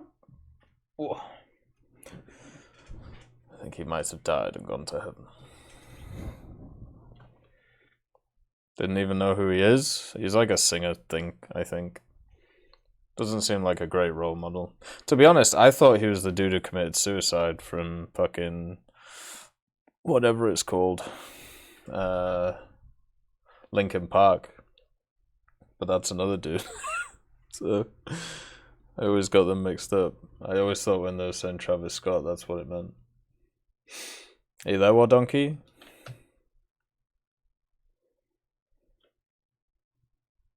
Alright, well what we'll do is we'll get Zamwaffle in, and if War Donkey joins, then we'll look at War Donkey stuff as well. The invite's still there. There we go. You thought it was a meal at McDonald's? Yeah, that's that too as well. Hello? Hello, Zamwaffle. How are you? Doing actually pretty good. Pretty good. Hell yeah. That's great to hear. Got a new job, so things are looking good. Good stuff. You know, except for... Oh. Where did he go? I'm guessing he clicked off it by accident. Hello? I hate myself. So the thing to accept and decline was still there, and I accidentally clicked decline on it. trying. It's so good. Discord being Discord like always. Oh fuck. But yeah, you know, Gaijin being Gaijin. Yeah. We are going to release new premium strike aircraft and new strike aircraft for like 3 trees. Literally not even a month later. A Lamau, we're gonna nerf the SL and RP gain from bombing ground targets. Oh yeah. Yeah, that's true. It kind of sucks that they did that. Especially for high tier Lamau. Fuck you, everyone who bought the Israeli A4. Yeah, I feel like I'm guessing they're worried about the fact that people are just grinding through the trees, just like base bombing, so they can like use the vehicles for ground or something. But I don't know. Like, I haven't really seen too much of an issue with that.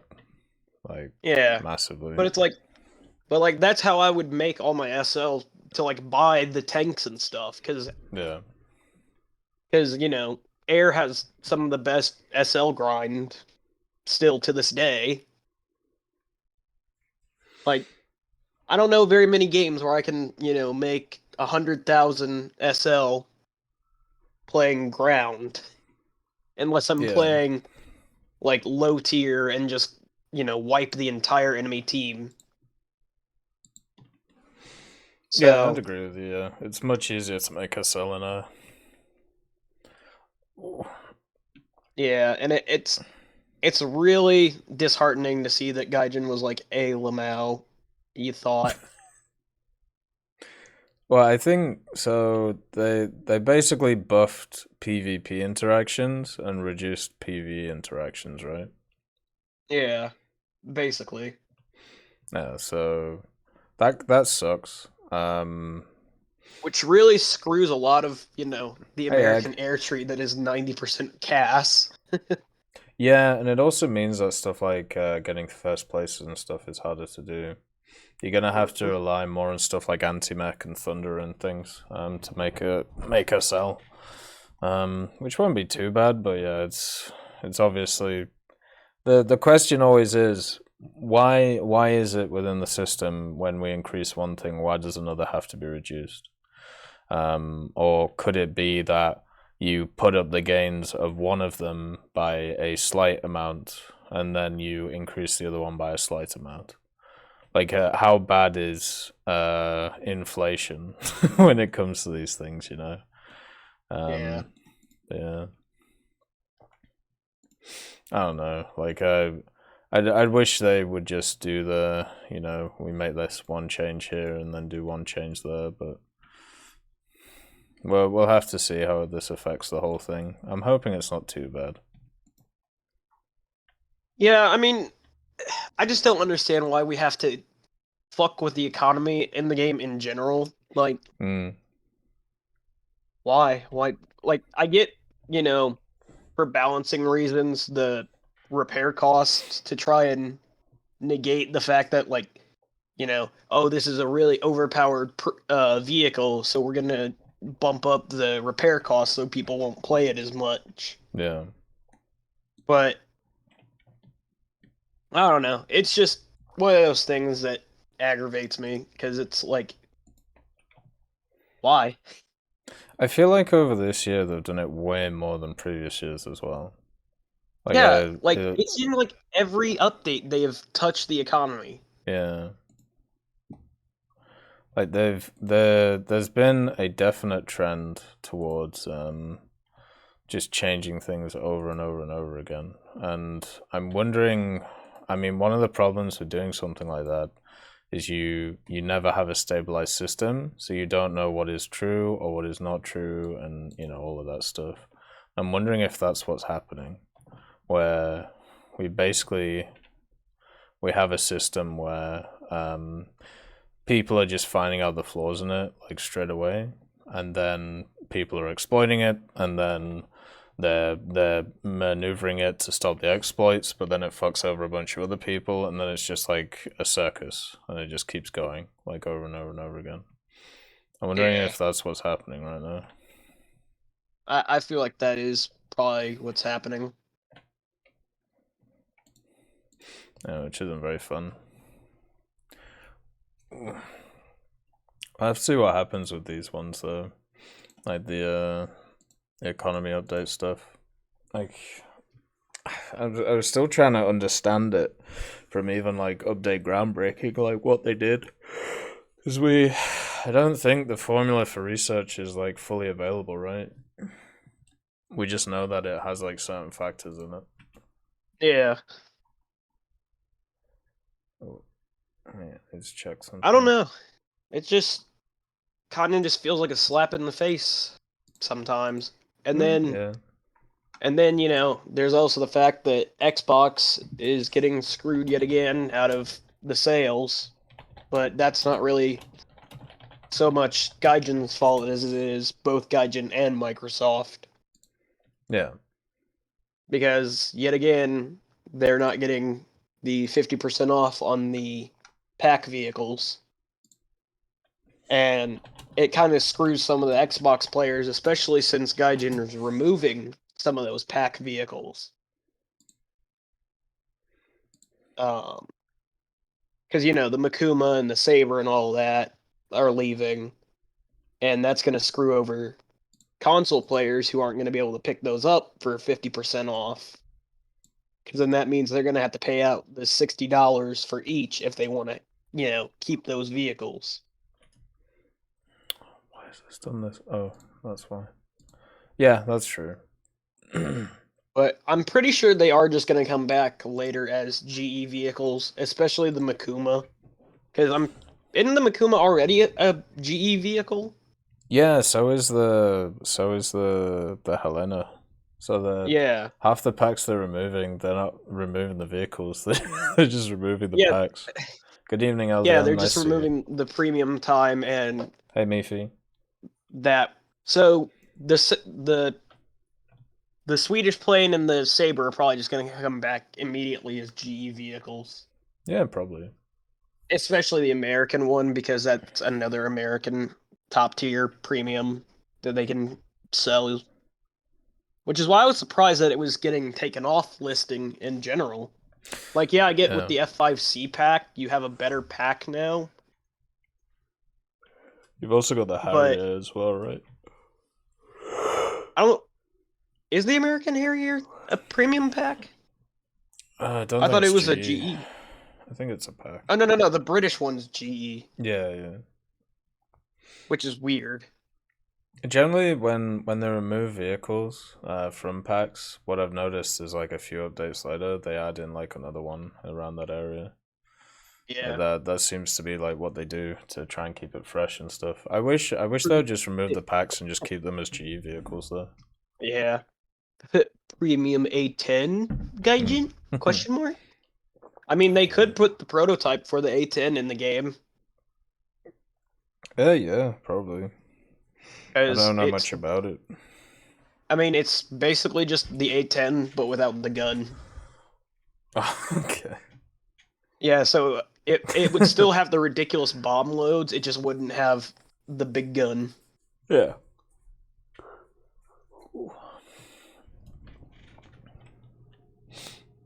Do you think they will add something like that in before, like they add in the A10, or do you think they'll just go with the A10?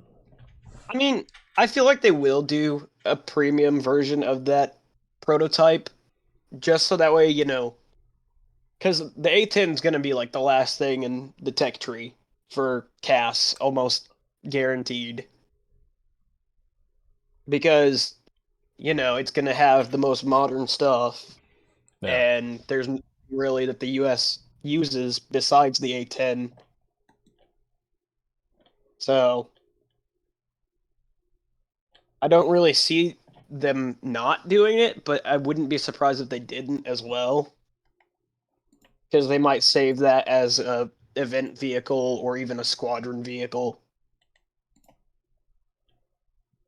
But I really would like to see the prototype for the A10, just because it does get a shit ton of JDAMs on the wing. Yeah, I think they would miss a trick if they didn't add a premium one in, as long as it's not too high VR. Because I'm really worried about that vehicle. I don't think its use is going to be as useful as some people think it will be, unfortunately. I mean, it really depends what it gets.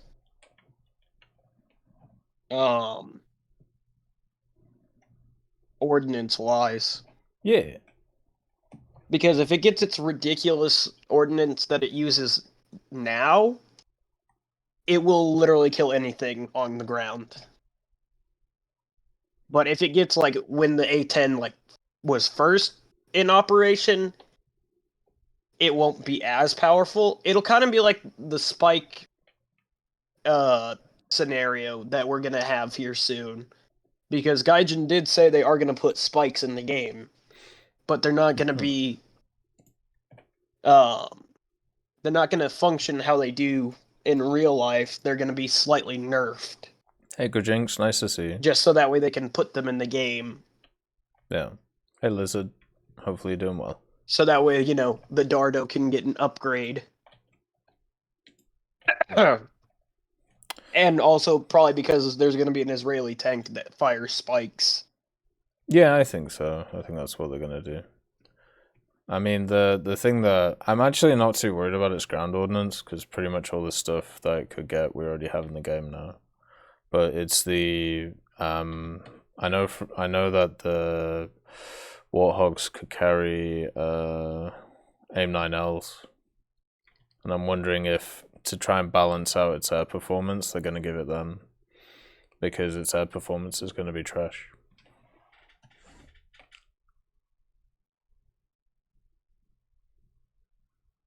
Yeah, I mean, it really just, it's not going to be good in ground IN or RB, but in like ground, it's just going to decimate.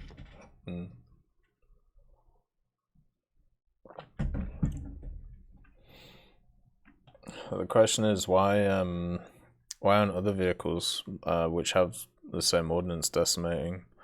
Well, I suppose they kind of are, but I mean, like, the Frogfoot decimates anything that it goes against, but it's just that the A10 sees a lot of action. Well, I meant in the game. Oh. I mean, yeah, they are, but it's mostly due to the fact that, you know, especially with the JDAMs and stuff, with how buggy they are recently, that they're kind of useless. Like the guided bombs, especially with the rendering problem. The rendering problem? You know, or like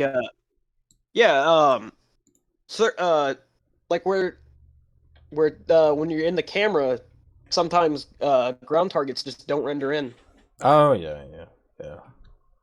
Which, you know, kind of defeats the whole purpose of it. It's like, well, how am I supposed to bomb the ground target if I can't even see it? Yeah, that's true.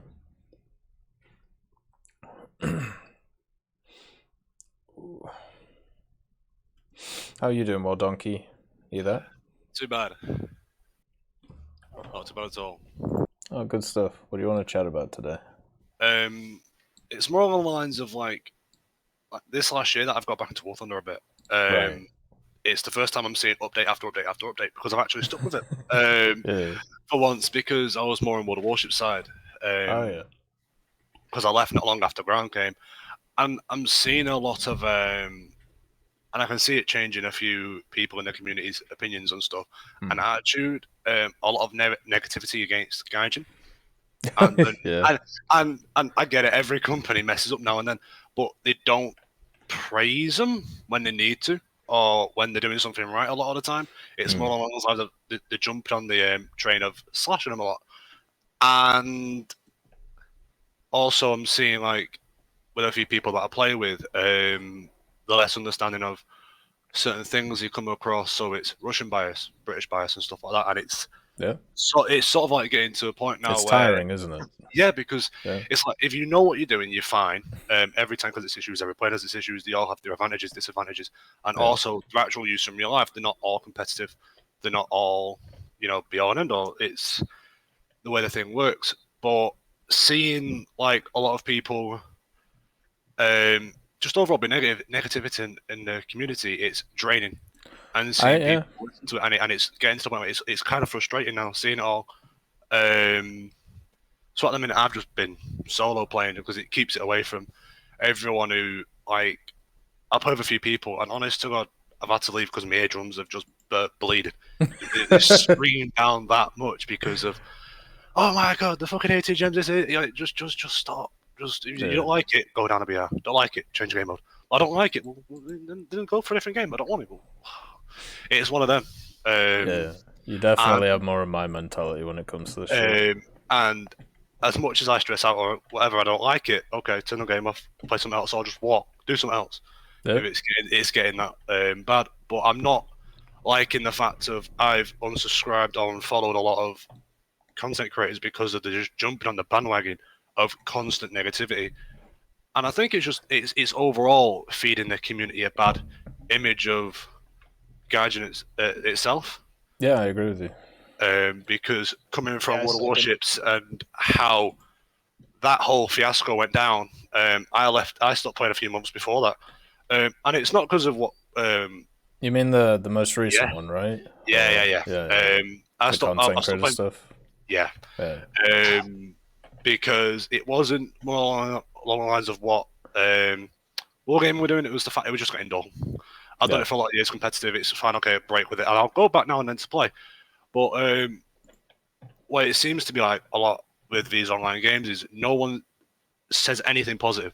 Dozer blades, they're useful. They're more along the lines useless, but they're fun. Yeah, fun. Exactly. It's something that's it's added something new to the game. Yeah. Still waiting for the M48 patent to get one. I'm sure it will. But yeah, that's the thing. So that way I can recreate the Berlin instance where, it's T-55s facing off against M48s. I've had a friend comment about how Russia has got a lot of Dozer blades, and I basically said, well, they're not all the same. It's not hard to add the same Dozer blades in most of the tanks that they have, like the T-series. And they're forgetting that they've given every other nation one. It's like it's constantly dumping on Russia, and I understand why. Some of the things they have is really good. Well, and what they've made some good things in real life. Why can't they be represented in the game? The problem with whenever a new mechanic's added is it's the same conversations every time. It's like, why did X nation not get it, right? Or why did X vehicle not get it? Or why did they pick this one over this one? But then if you just wait literally like a few months, or with like hot tracks, like they added like all the track mechanics and stuff last basically December update. Pretty much every vehicle now in the game has those like updated model tracks. But the only conversations that we're having at the time is why is X vehicle got them instead of Y vehicle, right? And yeah, I completely agree with you. I don't understand why the like default mode of a lot of people is just to be massively negative about anything that's happening. Or you have a situation where 99% of summer is positive and then 1% is negative, and then everybody just looks at that 1%, which is what's pretty much been happening in War Thunder for like years. and I don't know why, and it's fucking. To be honest with you, it's fucking aggravating because if you did that in any other situation with like any other business or anything, like it would just fucking send people balmy. It's the same reason why all you see nowadays in the news is negative stuff like school shootings and stuff. It's because it gets views. Yeah, but why does it? Why are we programmed like that? Because that's just how humans are. Humans are pessimistic by nature. Oh shit! I missed that fucking meeting. Well, you're European and Canadian. You managed to roll the lucky dice, okay? Yeah, you're American. Like you're in the best fucking country about. Yeah, we dropped a sun on someone twice because they sank some of our boats. Hey, We're man, like the how are OGs you? of being pessimistic. We threw tea in the harbor for crying out loud. Good. Because tax bad. Yeah, I do wish that there was more positivity, and I think even though like there is, at least I'm like on a lot of social media areas, like I mean I've seen it with like a bunch of streamers as well, and as you said, other content creators, and even me sometimes. But like the fucking like whenever I go to like the Reddit or the forums, it seems highly critical a lot of the time. And for me, the way I've dealt with it is I just don't look at it anymore. Like I've given up. Because it just puts me in a fucking bad mood. 클릭 버튼 언더 해피 브레인 케미클즈 고 it's just 와일드 not 패키 fun. 푸드 파티. Oh yeah, because like, go on. I have not looked at the War Thunder Reddit in like 3 years now because of that. Yeah. Yeah, because as you said, it's just draining. Yeah, because and this is where it gets my back up a bit when you have a few content creators that have a decent sized following. They can sway the mind of others. Yes. A lot easier, and someone who I play with, honest God, great. Only really watches fly and plays for the means and does not get stressed out at all. Like that's just probably the fun. It's probably the best time. You won't have the best in games, but you'll have a good time. And then then you have a few others who have nothing but bad to say about the game. Have the fact that the controls reset is Gaijin's fault. Everything's Gaijin's fault, and you can't. And it's hard to talk to people like that. And it's why I've just started playing solo more because it's just getting to a point now. People don't want to listen, even if you are speaking logical sense. It's no, I don't want to hear it. Don't want to hear it. Don't want to hear it. And it labs because I'm seeing a lot of games like people just talking a lot of crap in a chat and stuff. Yeah. I remember when I got my FOC and I asked people any tips, and the amount of the crap I just spewed. It's this. It's rush to this. And I'm like, oh my! I only asked for help.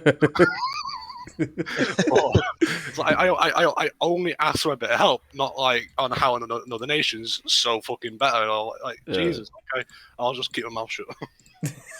But it's like, and obviously it's not majority of the community probably feel the same. They're not all bad. It's just you get the few apples that ruin it for people. And that's all I wanted to talk about. It was just that was on my mind this week, and it's just what I wanted to bring up, and obviously your thoughts on it. No, well, the thing is, you're completely right that there is this like weird set of people who are very, very negative, but it's definitely a fault to think that's the majority. If that was the majority, then we are truly fucked. But it isn't. Yeah. Like the majority of people just enjoy the game, and they play it. You know, they have fun. They play the vehicles they like. And when you're looking at social media specifically, you're looking at a hyper-focused set of people who are either very invested or way too invested in the game. And for some reason, like doing that with products and things seems to send people nuts.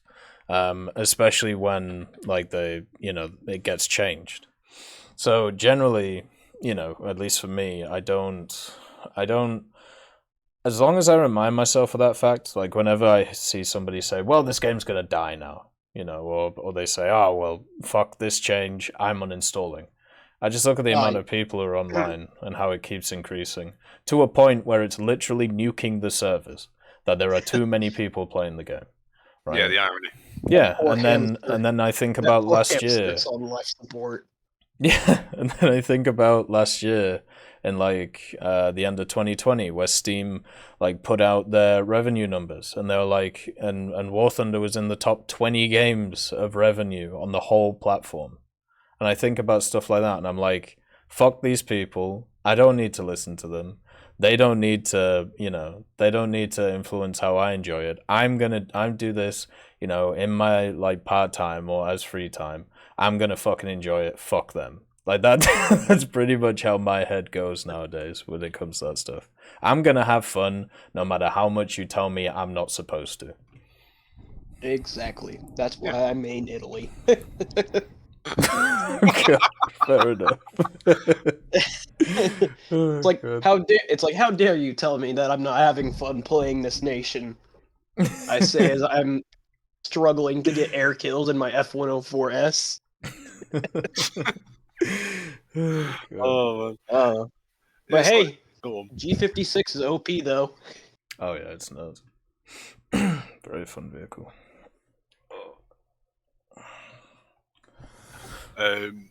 It's like I get slated by a few friends of mine because at the minute I'm focusing on USA and they keep on asking me why I'm not spreading out to nations. I was like, what's the furthest down I've gone? So I'm gonna finish it. Yeah. And you need to try this out. You need to try this out. You need to try this out. I was like, just slow down, man. It's not gonna go anywhere. Yeah, exactly. I'm not gonna like the only time this year I'd say slammed War Thunder was the last Battle Pass. Was it the last one? No, the one before that. With the mutant in it. The M6 thing. Yeah. I wasn't expecting that thing to be any good. I just, honest about it, it was something to go on the American lineup. I want it. Yeah. It's. I'm having friends come over to play USA and like, oh, it's not that fun, or it doesn't have stabilizers like the British, or it doesn't have this, it doesn't have that. I'm like, just. Oh, they're not that good. I was like, well, take your time, play them. You'll enjoy them. And whether or not, one of them got a Doom Turtle. Doesn't care how bad he does in it. Fucking loves it. just absolutely loves it. Yeah. That thing is really just an SL grinder. You can get adamant so many times with that thing. Yeah, true. That's me done. How are you doing with your cold anyway?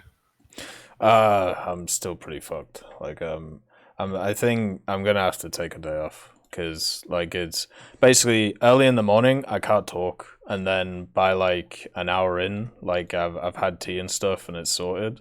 And then, like by this point in like the stream and stuff, like my voice is pretty fucked. So I'm just gonna take like a day and just relax.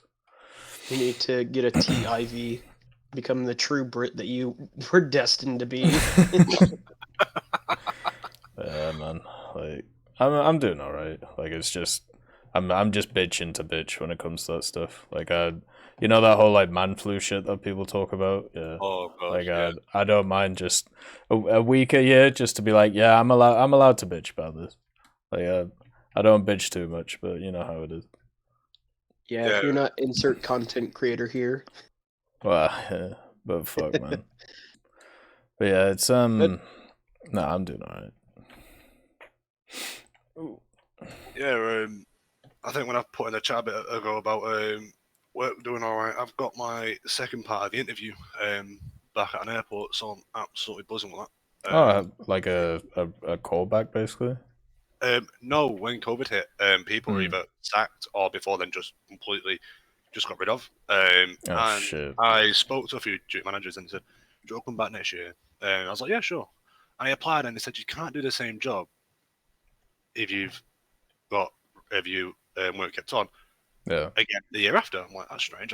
That's a bit weird. Come back the year after. Okie dokie. Let's find a job to do in the meantime. Bang, COVID. I'm like, okay. And yeah, it's been up and down, but no, looking up, can't wait. Spoke to a few people there, and overall it's looking good. My driving's doing all right, and I've just got back from the hospital today. Oh fuck yeah, man! Well done. Apparently, my doctor's not been doing the right job. My GP. Yeah, I'm on medication for my heart, and he was meant to take blood samples every few months. Hasn't done it in years. Oh. Yeah, hasn't done it in years. So I went to see my doctor and asked me about my heart and everything. BP, my heart rate's fast and my blood pressure's high. Okie dokie. I'm quite anxious and stuff like that. Like right now, I'm nervous speaking, but so do I get a blood test? Like, no, yeah, get it out of the way. Up my dosage. I'm like, okay, I'm moving doctors. So this is like, I'm moving doctors. Like, that's just, I didn't have no idea that was happening. But yeah, other than that, all going well. But yeah, that's good. You definitely need to take a day so off. Yeah, your vocal cords are a complete rest. Yeah, exactly. Yeah. Oh I've had some great fucking times with. I don't. Is it private or is it NHS stuff? NHS. Yeah. So when I was younger, like playing rugby, I bust my arm a bunch of times. Like I broke the radius once, and then later on I broke the ulnar, and then I like dislocated my elbow and shit. My left arm is so fucked because I'm an idiot. But like the first time I remember, it was like when I was like 11 or something, and we went into the hospital in Hull, which I can't remember its name. I think it's Ark Royal, and they did an X-ray of my arm, and the doctor said that the arm was fine. There was nothing wrong with it. Like the bones were all good, and that I'd just have a bit of bruising like the next few days. And then me and my dad were looking at the fucking X-ray, and my radius was in 2 pieces. Like there was a sheer break like in the middle of it. And then like we pointed it out and she was like, oh, never mind, you'll need fucking operation like the next day. And it's just like, how the fuck does that happen? Like do your eyes not work or something? Like I've got so many fucking stories like that, man, when it comes to like British stuff. Like in the NHS. Now I'm glad that I'm an American, because at least I don't have to fucking deal with that shit. No, you have to pay an arm and a leg. Yeah, you have to. You have the cost bit, but at least your guys, actually work. Yeah. Fuck, man. Yeah, I ended up getting a bloody dent in my lung because of it. Oh, fucking hell, man. Yeah, like that was my first surgery. It was like 2 or 3 weeks old, so they had to like cut me open, and they had a tube in my lung, and they dropped it out and then straight up forced it back in, and and it's basically dented. Jesus. So yeah. God damn. Fucking hell. It's bad. It's really bad. But at the end of the day, it could be worse. Yeah, true. Could be dead. Could be worse. I'm alive, so they did something fucking right, so it's all good. Yeah, exactly. I'm glad, like, at least from what my dad's been telling me, like, pretty much all the UK stuff's gone back to normal, right? Or it's, like, basically there now. Like, after all the COVID stuff. It's definitely getting there. This year's been better than last. With everyone in my house, including me, all being vulnerable, it's hard to even get to work without because of COVID. And we ended up actually catching it. And we never even left the house. Someone just came in, and we never even left the bloody house, and we catched it. Like, I think my mum's got long COVID. She's not like already beyond ill, and that's just on top of it. I'm fine, except I lost my taste for crisps, which is an upside. I'm not eating. Oh, crap. That's super weird. Yeah, like, because when you lose your taste, I tried it and it knocked me off, and that was it. I didn't like them after that, and I refused to eat them. But pot noodles, I didn't like pot noodles that much, but when it came to COVID, it was a lifesaver. Because I could slightly taste it. I haven't had pot noodles in so long. The fucking... Oh my god, I can never remember it. The Bombay fucking whatever. Bombay Bad Boy. Bombay Bad Boy. There you go. I need to order some of them. I need to get the... Oh shit, what are the green ones? I can't remember what the green one is. Chicken... Mushroom. Yeah, chicken and mushroom, yeah. I used to like them. God, man. It's so hard to get shit like that over here. You have to, like, order it and hope that somebody isn't scamming you. Oh, fuck. Anyway, it's been lovely to chat to you two. Like, is there any last little things you want to say before we move on? No, that's fine. So, earlier you were saying that, the Travis Scott emote was removed. That's in Fortnite. Oh, is it? Yeah, that's because of the 8 stuff people going that on. died. Yeah. Because Fortnite was like, hey, yo, that shit ain't gonna fly. Yeah, and that's the one time I've ever had any respect for Fortnite. Yeah, I mean, generally, it's not a great idea to have stuff. Well, the next thing is, he has like a McDonald's meal or something, doesn't he? Or at least used to. That was a time like promotional. a time thing. Oh, okay. Yeah, celebrities do that all the time with McDonald's. It'll always be like some shitty combo that's like a 4-piece McNugget and like a McGriddle or something stupid. Yeah. Something that you wouldn't normally order, but they throw a celebrity's name on it, and you're like, "Ooh, I want the Travis Scott Fortnite burger." And it's just a McDouble with like ketchup and mayo. What a fucking weird world we live in. And a Sprite, and it's like people will pay like $10 for that meal. I need the Boris Johnson burger. See what that looks like. What is it? Just a slab of grease? I don't know. And a toupee. I think Otto sent me something about Boris, and it just reminded me. There's a video of him, and he's playing like rugby in Japan, and he just floors a kid. Like he just straight up annihilates him, like while carrying the ball, and it's just so funny to watch. Like, he's definitely funny. But anyway, we should move on. So thank you two for coming on, and hopefully we hear from you next time as well. Would be lovely to chat to you guys again. Yeah, man. Oh yeah, of course. Watching the stream anyway. Take care. See you later, brother. See ya. All right, good stuff. Now, next on, it's a burger where they forgot the burger patty. God. All right, let's get Milo on. See how Milo's doing. I need to sort this out. What's up? How are you? Yeah, I've just played Overwatch like 4 hours straight. My brain is like jelly right now. Okay, could you repeat that? I only heard about half. Overwatch for 4 hours straight. My brain is like jelly. It's not working. I've watched triple hours straight. Yeah, can you hear me better now? No, I think I'm just struggling with the accent. Like what? Say it slower. My brain's not working right now. I've just played Overwatch for 4 hours straight. Right, so my Overwatch. Okay. Yes. What do you play in Overwatch? Game. Do you play tank, medic? I play main tank. Yeah, oh, okay. I'm like close to GM right now, so like the games are even more infuriating. Well, you gotta actually try. Well, yeah, because so I play on console, so you can just make another account. So let's say there's nothing stopping you from making another account, and it's free, by the way, and it's loading out being like a really high ranked player and the smurfing. Yeah. So it's like luckily War Thunder doesn't have that issue because there's no like skill based matchmaking, so we're kind of lucky in that regard. Oh, so yeah, you just run into a bunch of smurfs in like certain areas, and it's just shit. Yeah, so like the most populated ranks, you'll just see like six the best players in like a certain region just like playing and just screwing around. They haven't released Overwatch 2 yet, have they? Yeah, it's been delayed, and Jeff left, so I'm sure you know who Jeff is.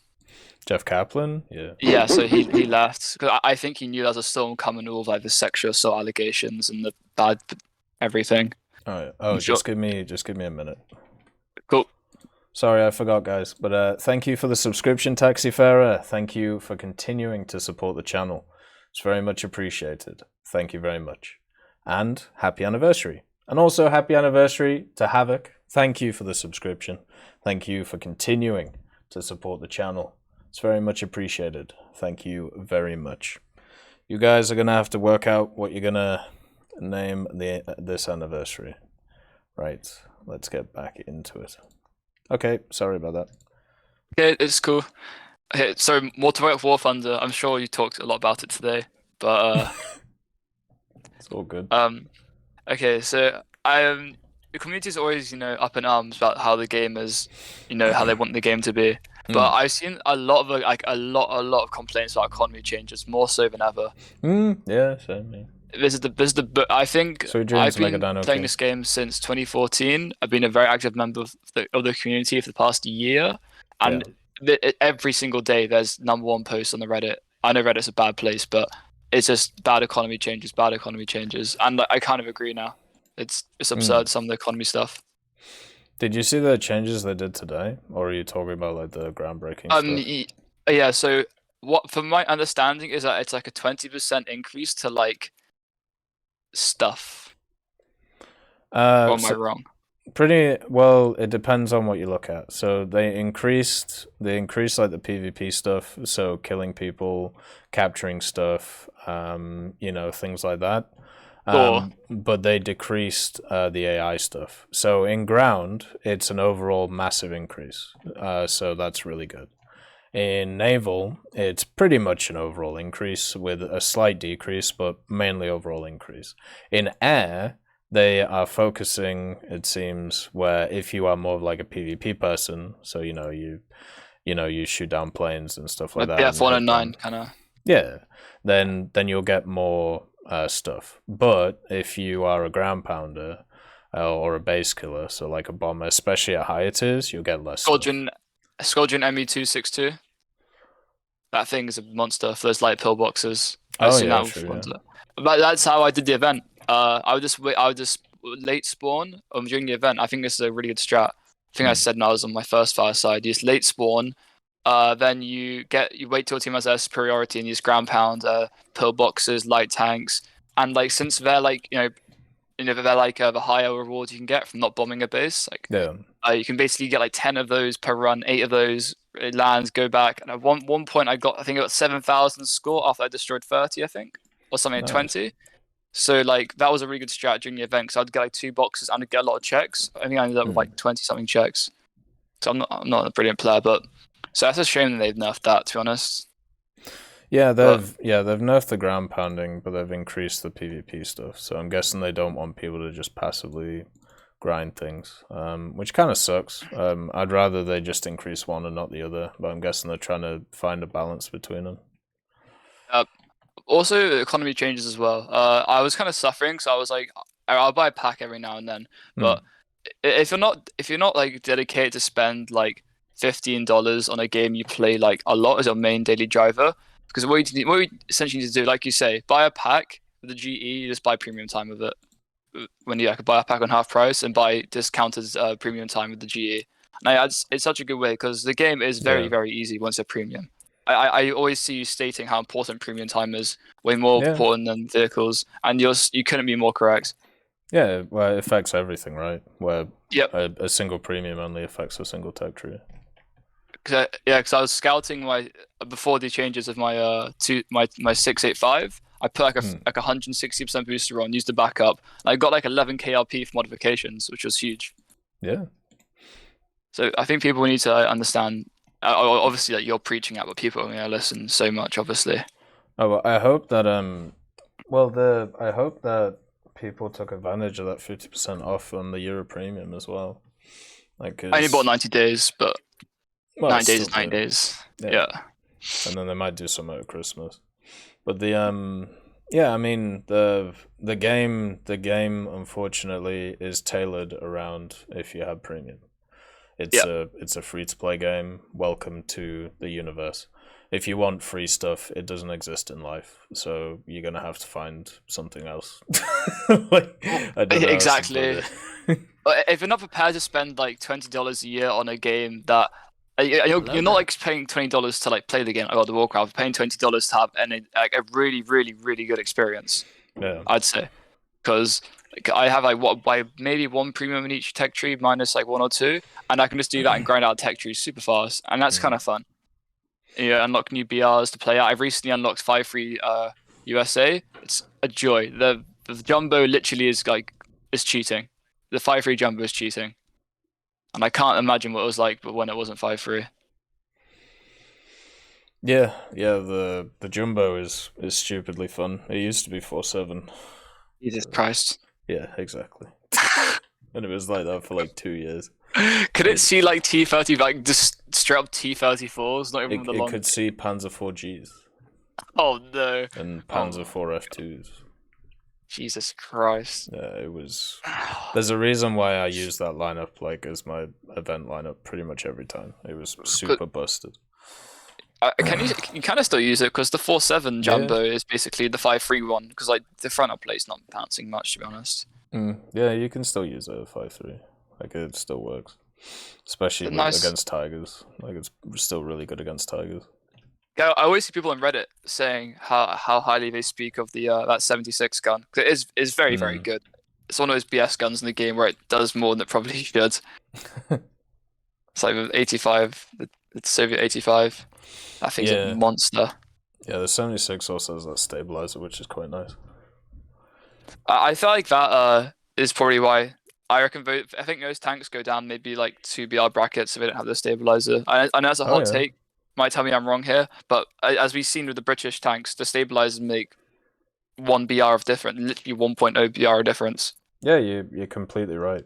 That's why if you look at 2 general trends when it comes to the game that have been like true for like years, vehicles with stabilizers increase in BR over where maybe they should because of the stabilizer, and then strike aircraft keep going down in BR. Over and over and over again.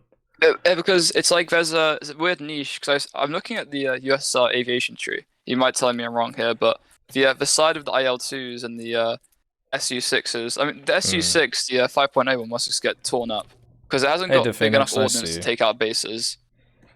And then at that point, you kind of like you have to be an insanely good pilot to use those 100-pound bombs like well, and like it's not easy being a good pilot.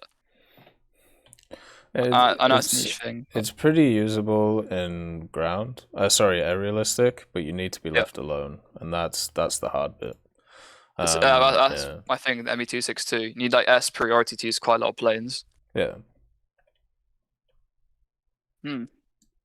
It's interesting, this game. I feel like they're like.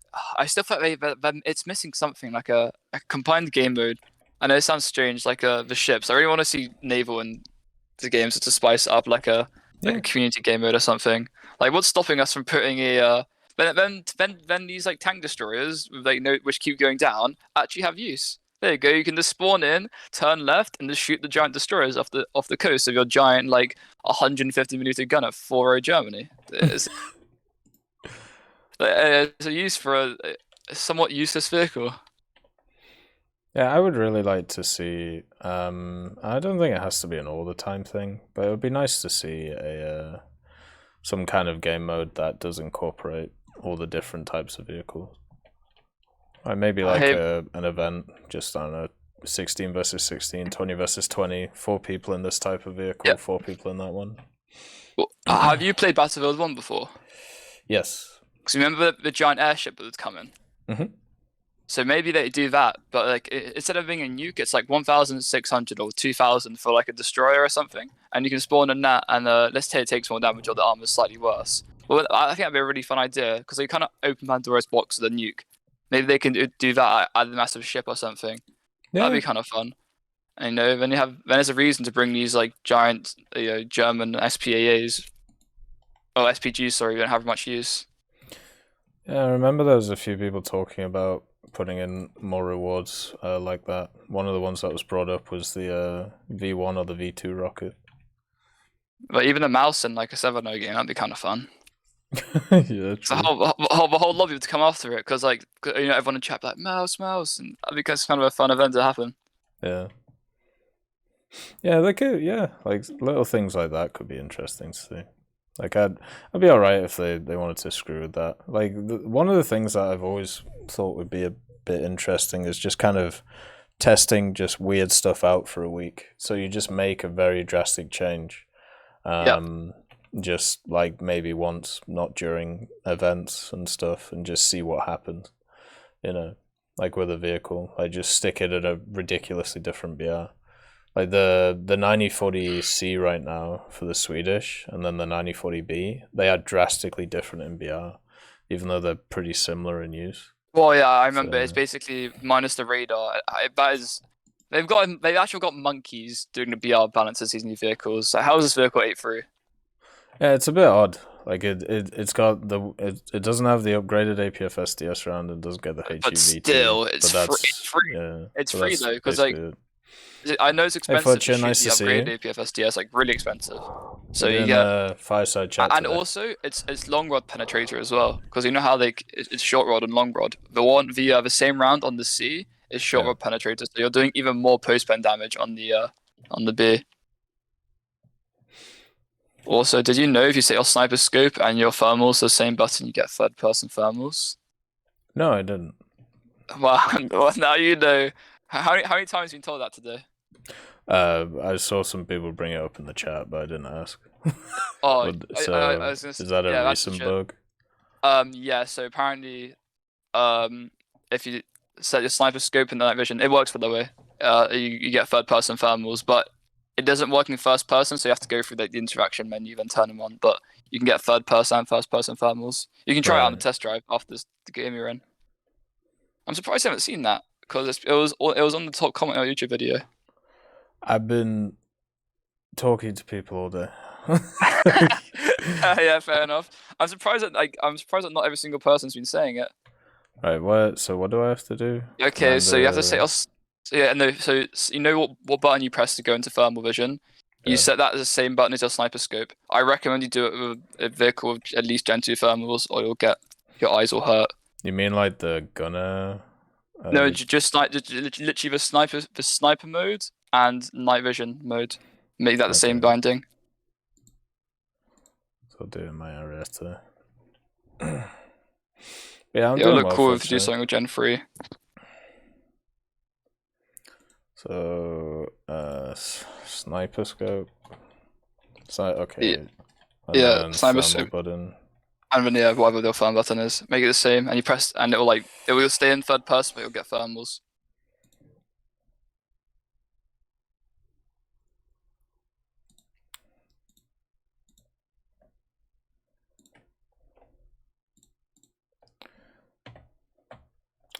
Okay. They're working. That's fucking stupid. Yeah, and so if you see that you've got it in third person, yeah, but also when you scope in, your rays won't have it. What we have to do is go into interaction menu, go to whatever it is. It's like on the right side, and it will give you thermals in your first person as well. So if you'll notice, if you go into sniper scope, you press it again, you won't have it, but then you can just create interaction menu and turn it on. Okay. Very fun. Yeah, this was a bit of an oversight. Yeah. Damn it. So dude. Gen 1 vehicles look horrible, by the way. It's not worth the pay. Yeah. But the Gen 3 boys look brilliant, and the Gen 2. Hopefully someone's reported this. Yeah, it's been everywhere. I'm surprised. Yeah, I know you've been busy, but it's been everywhere. every game I go in, all the chat is just saying, do you guys know if you bind it? Because it's become a joke in the game. I don't know what it is. Can someone that's what everyone's been saying in my games. Could somebody clip that if that's alright? Yeah, so when you're on Cyberscope, you have to go into the multifunction menu, go to fire control systems, and go night vision mode if you want it on your gunner as well. Stupid.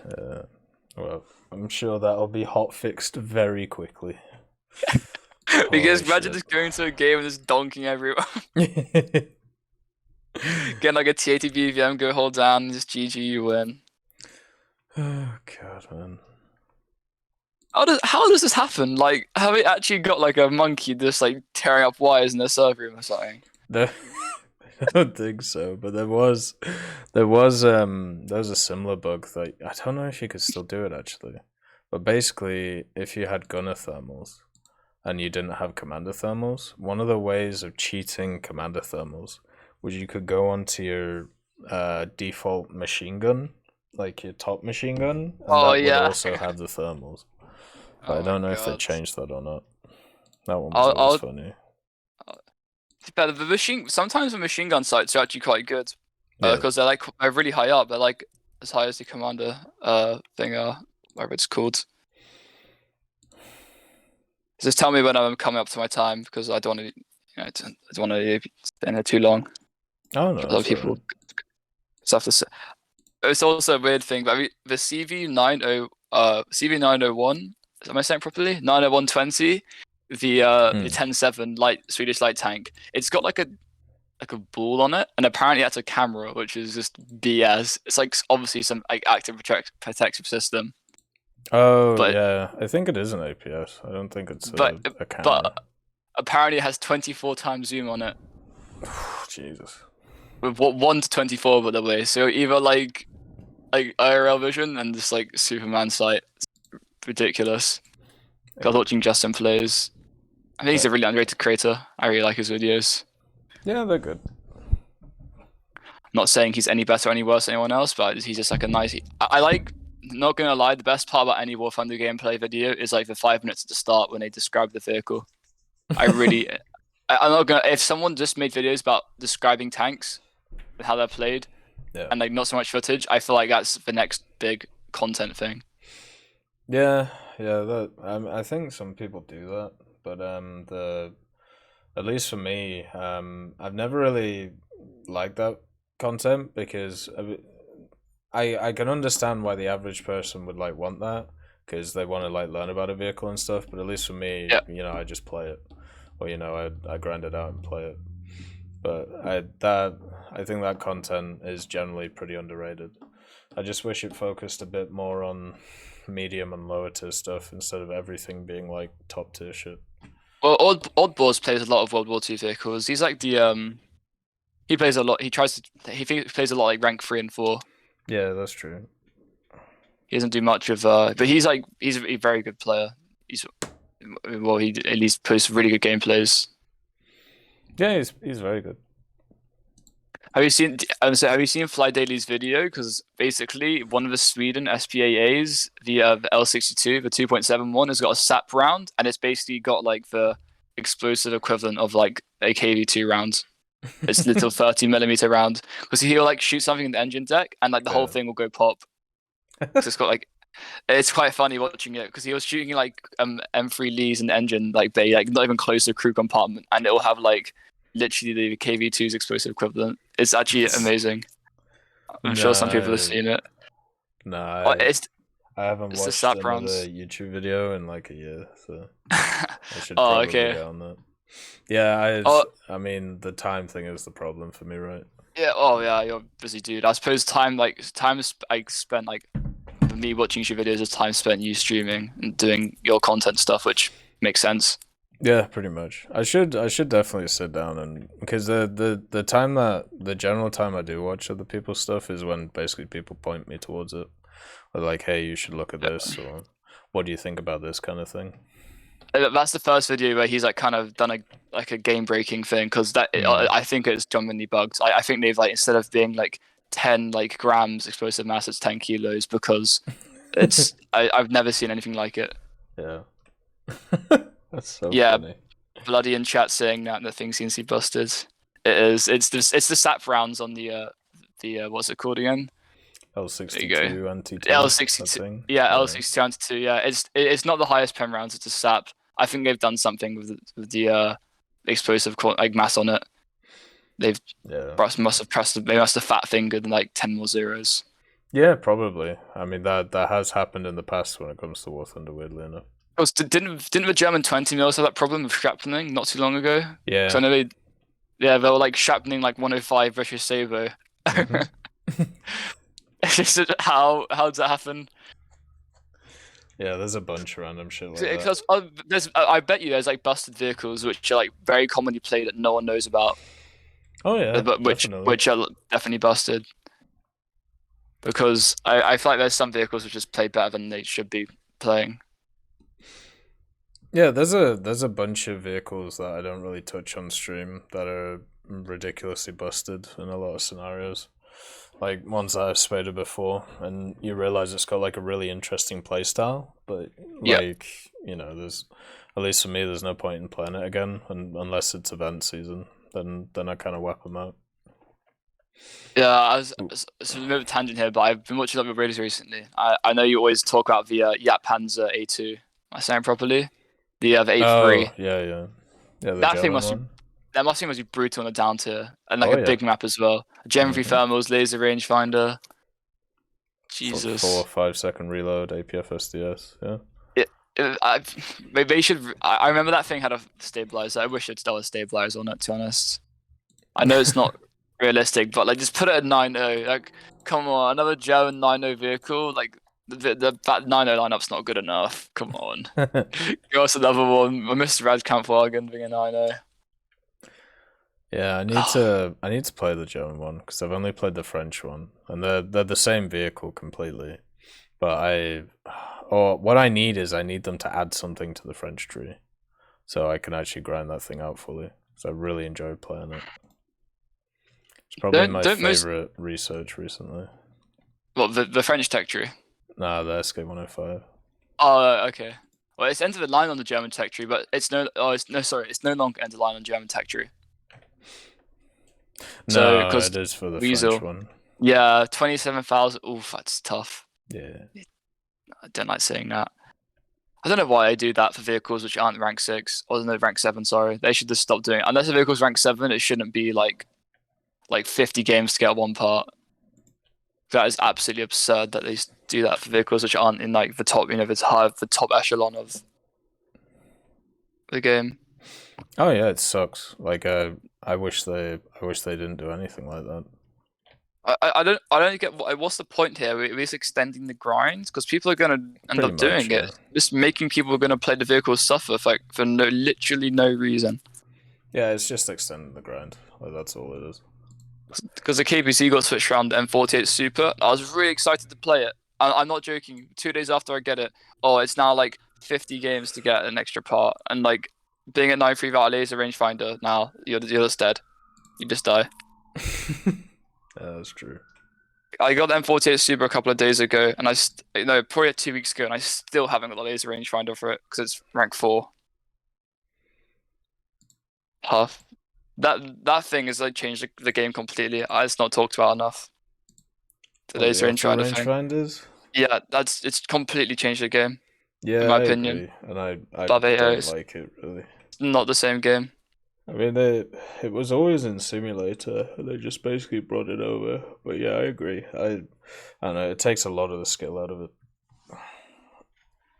Yeah, I completely agree with you there because it's literally point and click. I know I both times said about the Object 120 being point and click, but that was like 2-3 years ago. And now this is literally point and click. We're literally at point and click now, which is absurd. I wonder if they're ever gonna add even more stuff to like the FCS, like auto tracking and all those things. The Chris Antema has the ground radar, but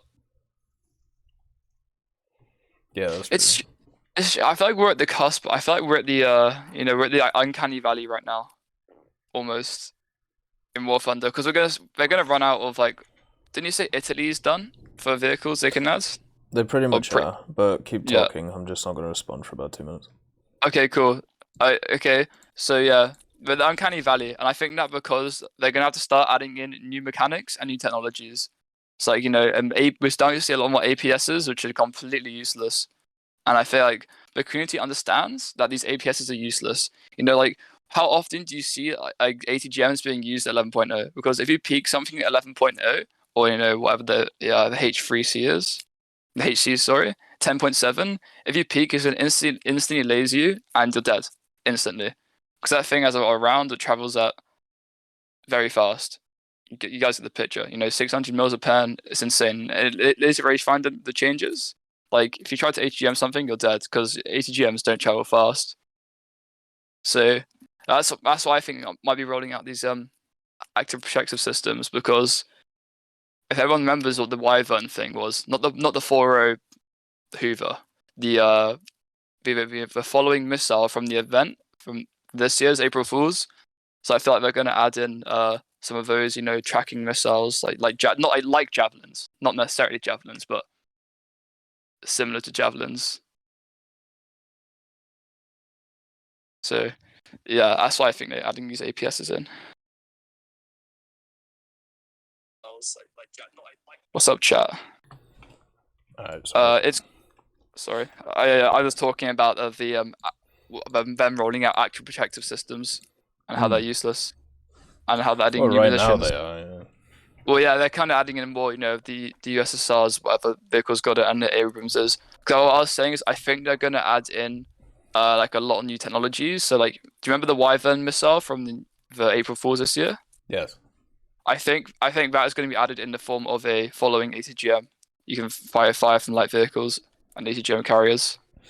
Oh yeah, I think so too. I'm pretty sure that's what they're going to do. Because isn't it the spike?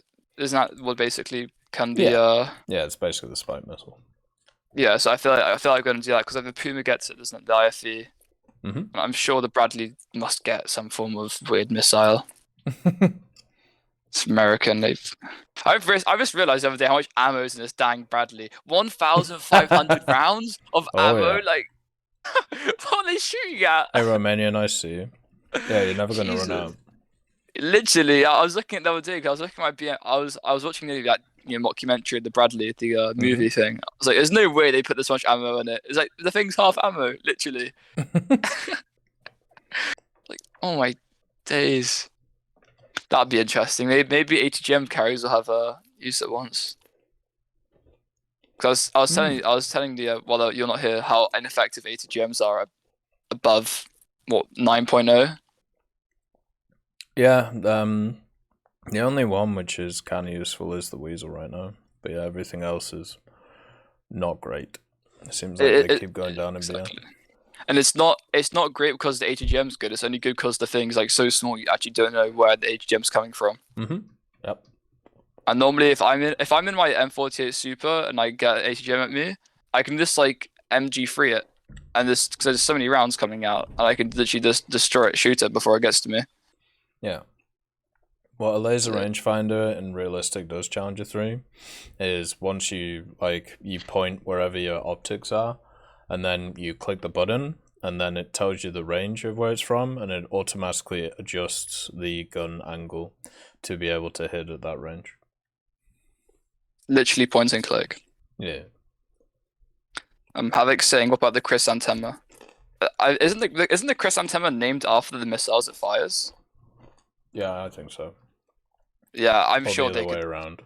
But also, that is a vehicle that is also not very useful, which is why you hardly see it. And also, at the same time, it's why it went down in BR already. Well, the Sturm used to be like 9.7, didn't it? Yep. Or 9.3. Now it's...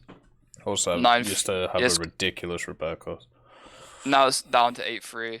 The same as the IT1. The IT1, I think, is actually like the only good ATGM carrier in the game, potentially. Apart from the Weasel, because it's actually really fast. I don't know what they've done to this, what's different with the D62 in this one, but it's ridiculously fast. Compared to the... I always talk about the IT1, I shouldn't, but it's actually really nice. It's just interesting, I feel like the next update... I said this last time before this update. I genuinely think next update is going to be massive. I genuinely think that. I'm going to see like a bunch of premium packs. We're going to see the Puma IFV. We're going to see the Israel... Jesus Christ, Israeli tech tree. Oh my God. Well, you're going to see that day of the year, right? So... Do you reckon on the rate of content they're going, do you reckon they'll try to squeeze in grounds? Squeeze in what, sorry? Grounds for Israel. Next update? Yeah. Nah, do you think they're going at blistering pace? It's literally a month between title updates. They're going to do what they did with Sweden, where they're going to do the aviation one, and then next update after, they'll do the ground one. Well, I don't know that's what they're going to do, but I'm pretty sure that's what they're going to do. If they add in ground, you're not going to have a Christmas. It's just going to be dev vlog videos after dev vlog videos. Yeah, how do you do that? Because you're obviously going to have to Are you going to make a video about every single vehicle in the tech tree, or are you just going to do this is this, this is this? So the way I did the China stuff, which is probably how I'll do this, is I'll do a general overview of the tech tree. And then I'll do specific individual noteworthy, that I find interesting. Super Sherman. I feel like that thing will sell like hotcakes if they do like a premium Super Sherman. That would be incredible. Yeah, probably. Do they have stabilizers? What, the Super Sherman? Yeah. Yeah, I think so. Oh my Jesus.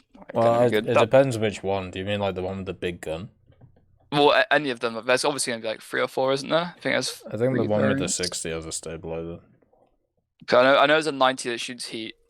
Yeah, I don't think that has a stabilizer. Oh, okay. Well, they're going to be amazing. 90mm cockerels have stabilizers. Oh, okay. Okay. It's using the 90mm cockerels from the Italian. I don't know if it's that one, but it's just like a general rule, right? Yeah, I know one of them is from the AM. Is it the AML90? I think the guns are from. I think it's from the AML90. Yeah. Yeah. Damn, it's gonna be interesting. It's really ground. It's just gonna be so bizarre. Like it's There's no way they had a tech tree more dead than China's. Because China's is quite empty. Let's be honest. I know it added a lot of stuff, but it's still very empty. When did you start playing War Thunder? So I started in 2014, and like since a year ago, I've been very active like every day since like a year ago. Do you remember when the French Grand Tree was added? No, I haven't. Since I've started playing, no new tech trees have been added to Southern Israel. Since I've been seriously playing. You should have a look at the French Grand Tree when it was first added. Because that was insanely bare bones, that one. I felt really sorry for it. Yeah. Cause I know that they've got like the worst low tier grind, haven't they? Yeah, and it used to be even worse. Jesus. It's quite good. There's like every tech tree has its gems. I really want to play the ARL 44. That thing looks incredible to play. Yeah. Good reloads, insane armor. Same thing with China. I want to get my hands on that. The Object 120 on steroids, the PTZ 89. Looks insane. 5 seconds Object 120 for stabilizer, literally. You just need to play the game. People do is complain. I know I've been complaining this whole time, but this game's incredible. You haven't been complaining. Yeah, fair enough. But I haven't complained about the 84 early today, actually. The what? Sorry? Normally I always complain about the 84 early. 84E early, how it's broken and in the ground RB and needs to put a 10-7. Fair enough. Oh my god, that thing's all of God's anger on this earth could not sum up my anger for this plane. It's not as bad anymore, to be honest, because now they put the Shensei at 7.7, the 37.2. People actually bring it out. That thing was introduced at 8.3. Like they have literally got monkeys doing the BR things to this game. I'm not joking. They actually have like it's literally every vehicle now is just going down in BR. Like it's not too long until the Sprut's at 9.0. Probably gonna drop. That'd be nice. Yeah, it's actually got an insane cannon. Yeah, it does. Yeah, and they fixed the reload too. The T90A, that thing's at T64A. That's at 9.0 now. I've just got that. It's really nice. Hasn't got a laser rangefinder though, but it has got like the 1800 velocity, which basically don't need laser rangefinder for. Yeah, that's true. People are complaining about the B1 burst in chat. I mean, that was pretty busted when it came out, but at the same time, the B1 Ter was better. It was a premium. I'm gonna say to people, guys, get good and play 5.7 Germany. That's what I'm gonna say. Complain then. 5.7 Germany. 5.7 Germany. Complain then. 5.7 Germany still needs more vehicles. I feel like. Like what? It's like 5.7 Germany is actually 9.0 Germany. It's like, could you make a better lineup? Like, could you literally you couldn't make a better lineup if you tried. Literally. Like, I'm surprised if 6.7. Like, 9.0 Germany just got a radar guided like Sam. Like, you can't write this stuff. It's not real. Sweet dreams, KV2. Yeah, we're pretty much at end of time. Yeah. So is there anything you want to bring up? up? Yeah. I made a post on Reddit real quick. It's the last thing. I made a post on Reddit, and the furry who commented a negative comment, who then deleted his comment after it downvoted. F words you. I embarrassed you, and you're a furry. Those are 2 L's in one day. You're given, okay? Your comment's now deleted. I've screenshot the user profile, and I will be commenting in a couple of months, saying how I handed you an L. Fair enough. Yeah, that's it. I don't know why this game. Oh, the furry's got him. Oh shit! Why is my Discord dying? Oh no! I think my Discord's died. Uh-oh.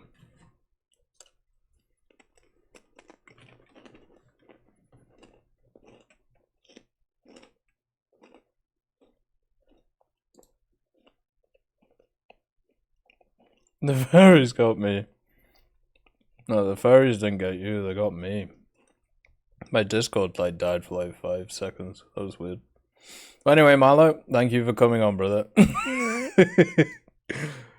Teach that furry a lesson. Right, let's get the Phoenix on. See what the Phoenix wants to chat about today. Good evening. Good evening. How are you? Thank you. I'm fine. I just got home from work for like, I think, a half hour. I'm back home. And probably I wouldn't be here if there wasn't this random guy. I was sitting at the tram station and I think the next tram was like 35 minutes. Then this guy came up and I thought he was asking me the shortest way to the central station and tried to explain it in English. And he said, stop buddy, I can also speak German, maybe a little bit less good, but it's okay.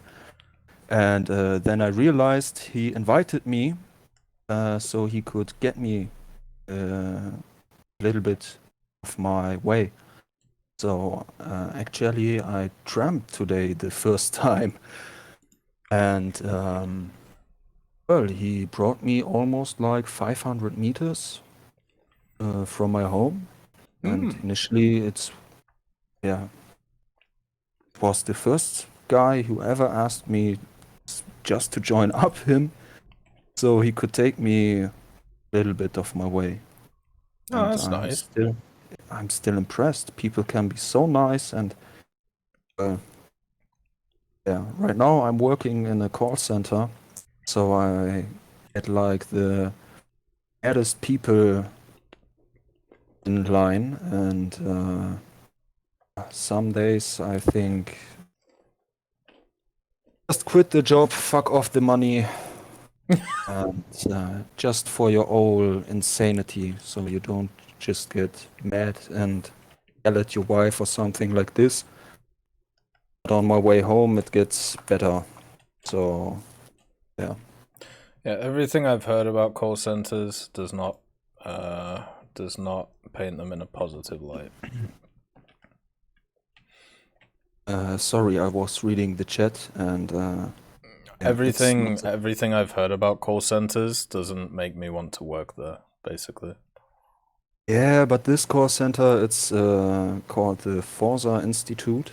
And we basically ask the people their thoughts and we give the outcome of the askings. Give this to like the breaking news or something like this, or even the newspaper use our informations. And well, some people are open-minded. Some people think we are from, well, back in, I think, still in the 90s, there was this company called Vorwerk. Right. And some older people think we are from Vorwerk, and we try to sell them some new vacuum cleaners or something like this. And they straight hang up or yell at us and then hang up. Sounds very fun. God damn it. It is really funny sometimes. Sometimes you just get mad and want to yell back, but it lets you work. Just hang up and get the next person. And today I talked to a 93-year-old woman. It was born in like, what was it, 1925 around or something like this. Was also Cross, someone. nice to see you. And I would love to talk with them, just some private things, what they experienced in their life. Because, I think they have enough experience. And but that's also not allowed. And I think some people would answer more questions. There was some small talk next to it and not just the straight asking and answering thing. Because this is boring and annoying as fuck. No, I would agree with you. Like once you get like the personal connection thing, people are always going to chat a bit more, right? Sometimes, yeah, sometimes, well, they also try just to get back to their things what were disturbing them. And, yeah, a lot of people are open-minded, even talk with their full name, but these askings are for, like, anonymous, so, but shouldn't smoke the second one. Yeah, well, what was the point I want to get to? Shit, lost the track. That's all good. Anyway, how are you? I'm doing good. I'm not feeling the greatest right now, but I'm doing all right. Like man, I was last night. So we finished the stream, watched Freeman's movie, which wasn't actually that bad, and then I decided to like start working out. So I did like my cycling, which was fine, and then I started doing weights, and I got like halfway through like my set that I do, and like I was just so achy and just fucked. Like it was really bad, and I haven't felt like that in a long time, and it was definitely my body being like, hey, we're ill right now, could you like not do this? Like, could you chill a bit? And I'm definitely feeling it today. Like my lungs are full, like my throat's just full of mucus and crap, so yeah. But I mean, that'll get better. Like that's the thing. Like in a few days I'll be fine. Yeah, I to be honest, I signed yesterday the contract at McFit, so our gym in our neighborhood, and yeah, I said I will join the transformation from a big fuck to a slim fuck. So I make the before photo yesterday, and in 1 year I will show both pictures next to it. Hell yeah. So we can see it. That's one thing that's for some reason right now, like, and I think it's awesome, but we have like a ton of people in the community who decided, like, after especially last year, like during the lockdown and shit, they're just like, fuck this, I'm getting fit and I'm like losing weight and I'm gonna do all that shit. And it's really awesome to see. Like, we're gonna end up with just like basically just a bunch of fit people. It's gonna be, I don't know, it's gonna be very positive, I think. I hope so. And I don't know why, but it was more like this moment. So, okay, even TEC get his ass up again, so I can also work out again. There's no reason to quit or something like this, or no, I just can't find anything that I can say. So it's enough. And my wife is, well, she's not so amused about it. She won't be amused until she sees the results. Which is basically how mine was, trust me.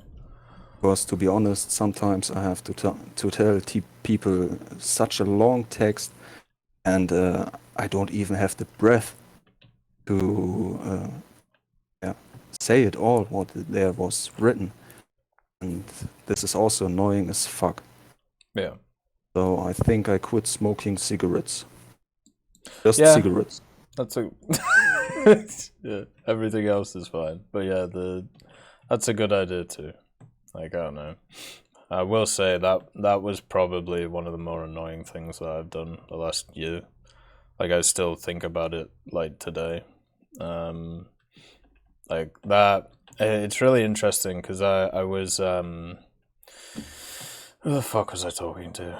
I was talking to somebody, and they were talking about how like the first week and the first 2 weeks is like the physical side of it, where like your body is like adapting to not dealing with that stuff, and then after that, like a few months later, it's like the mental side of it. And I'm definitely, even like 6 months to even more on, I'm still dealing with the mental side of it, where I will wake up sometimes and I will just want a cigarette. Like, it's just how it is. And it's super annoying. But at the same time, like, that, at least it goes away pretty quick. Yeah, the harder part is my girlfriend also smokes, so that's gonna be a bit rough. to convince her to quit smoking maybe gets pretty hard because sometimes she smokes in like, I don't know, half an hour break from work. She smokes 3 to 4 cigarettes. And that's the point where I say, no, thank you. I think I have to throw up if I smoke any cigarette more. There was definitely a time for me, like at uni, where I would chain smoke. Like I would smoke like maybe 4 or 5 in a row. Like yeah, that definitely isn't very healthy. Yeah, I have sometimes where I smoke chain, like, but that's the time where I don't smoke from the other stuff. Yeah. And it's like compensating the addiction.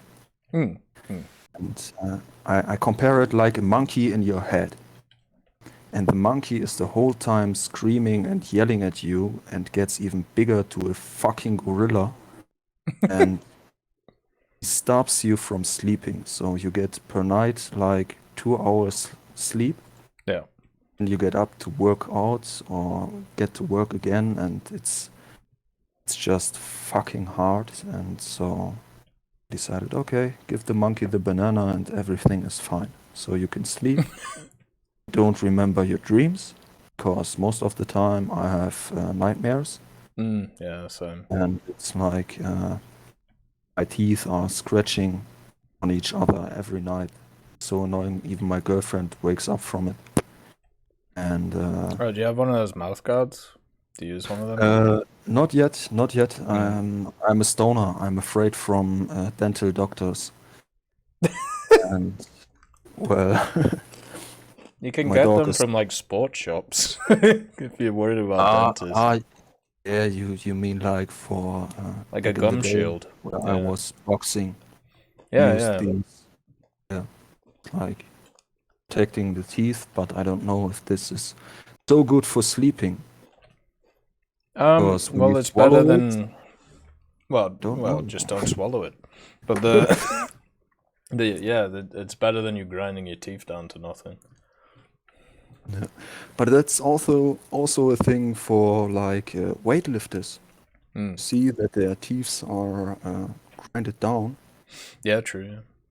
So I hope 996, 997, 991 loves my German accent. And well, yeah, I would love to watch your stream, but Vodafone, the nice people. Yeah, thanks you, Andy. The nice people from Vodafone decided, okay, it's again half a year. Now your connection will just suck. Until I call them and will explain everything, and they will look over it, say they don't see something, and try to sign me up for a new contract. And jawohl.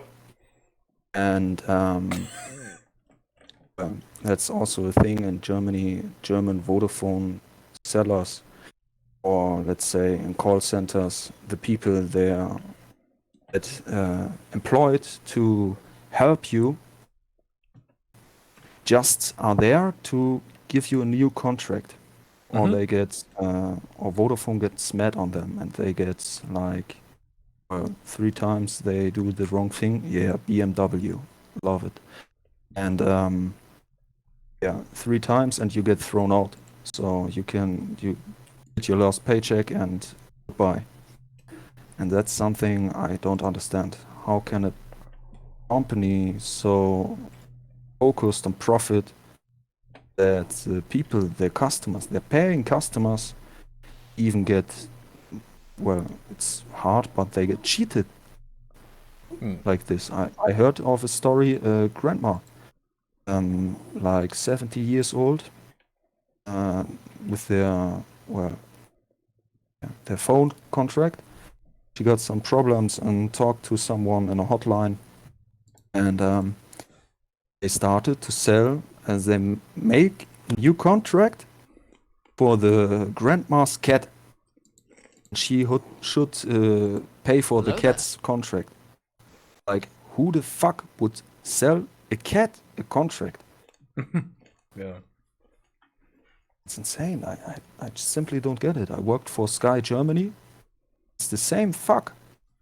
And I know exactly what kind of call center can work and you can't. First 2 days you already know, okay, this is one of this fuck cheating stuff.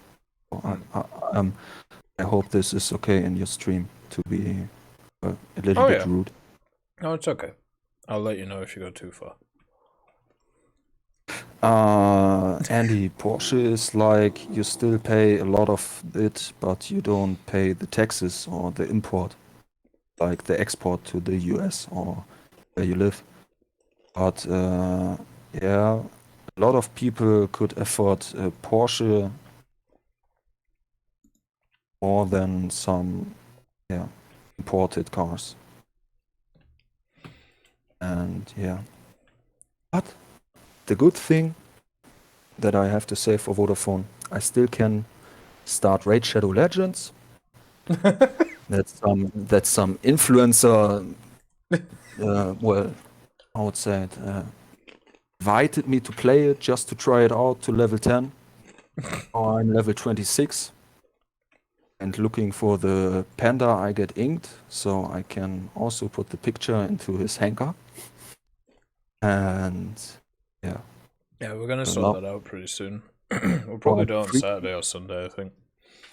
I'm freaking addicted to this game right now, and well, I probably think I try to sue you for this. But well, I'm a German and I don't think it will work. No, the game is super addicting. I will definitely say that. It's cool, but I don't want to spend another game some more money in it. It's enough with War Thunder and World of Warships. Oh yeah, I agree.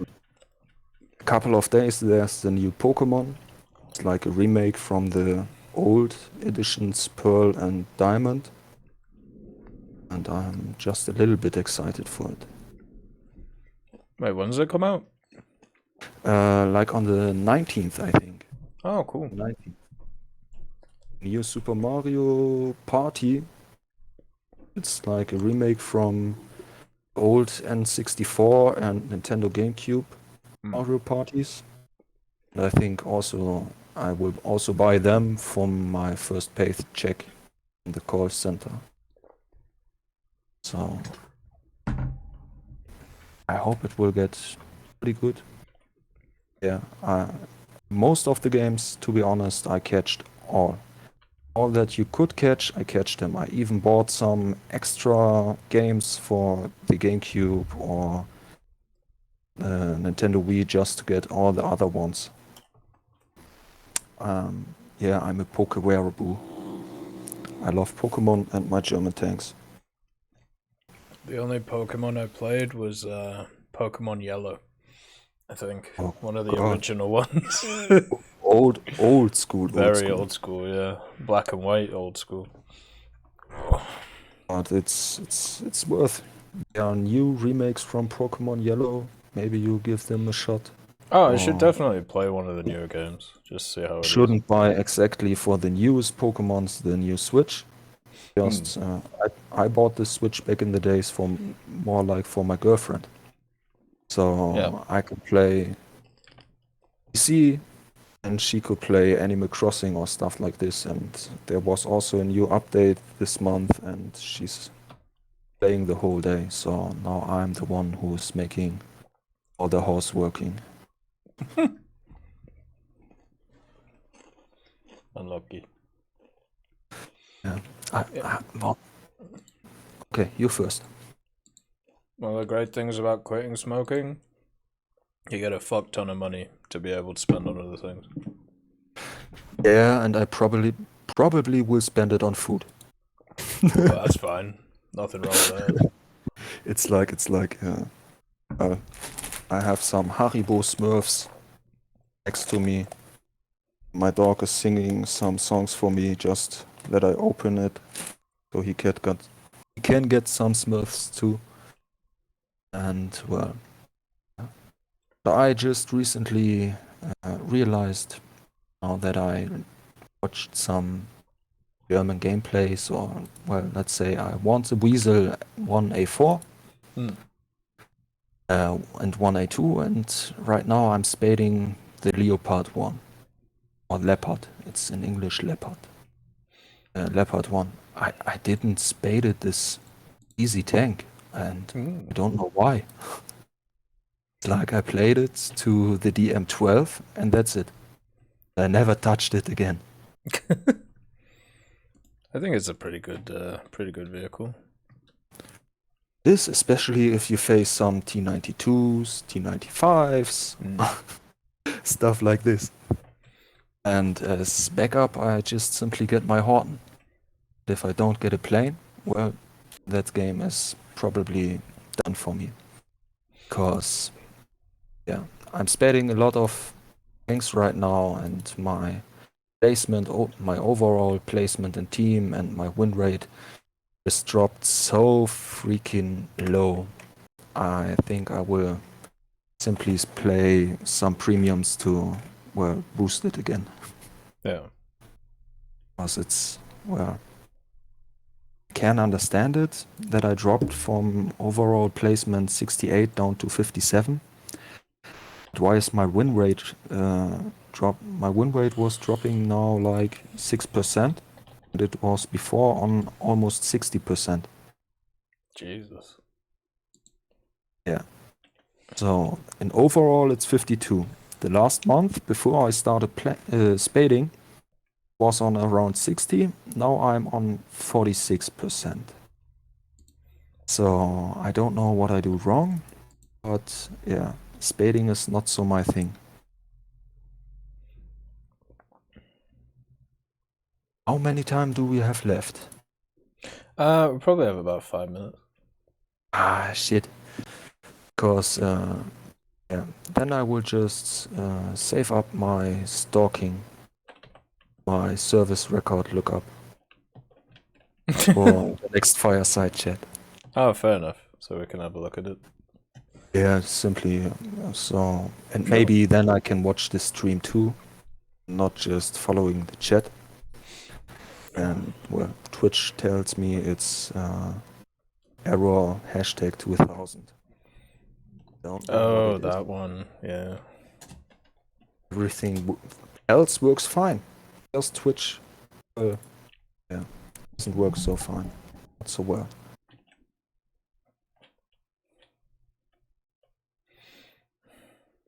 Oh, we could definitely look it up next. I mean, it'll be in like a fortnight, right? So shouldn't be too bad. You say it now. Like, I'm spading the Swedish boys right now, and also some US, like the A4E. Never touched it, bought it, but never touched it. And well, right now, where was the spam of the Sea Wixen? Just decided to play a little bit the A4E. There you have flares.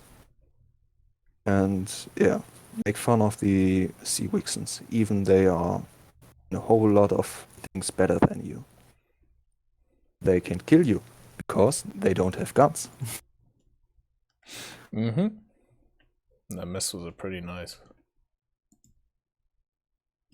The J26, just another P51. But well, the less good KD ratio in my opinion right now. Because every time it doesn't matter which nation you play, which plane. If you climb, team is dead before you reach the altitude you are looking for.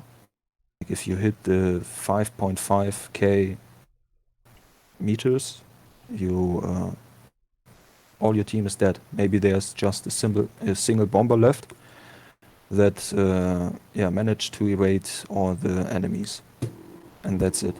And so you fight like 1v6. You manage to get a couple of hits and then you get shot down, and that's annoying as fuck the last days. Yeah, in my I opinion. agree with you, yeah. it's so hit and miss right now in a lot of air, unfortunately. Like I'd say like 1 out of every 10 games actually goes the distance. Maybe less than that actually. Yeah. I will now take my dog to a walk. Don't want to occupy any longer. Thank you for having me. It was again nice evening. Nice to talk with you.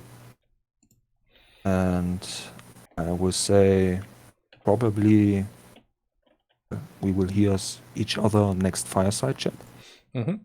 And I will see you tomorrow, probably. See you later, brother. Have a good good dog walk. Yeah, have a nice one. Ciao. Alright, so that was the Phoenix. Always lovely to listen to. And I just need to shoot down this F11, so give me a second. There's been a lot of F11s in my game, weirdly enough.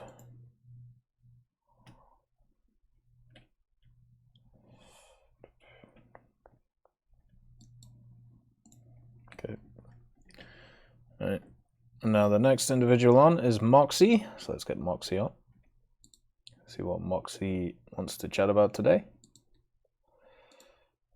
Good evening, Mason. Hopefully you're doing alright.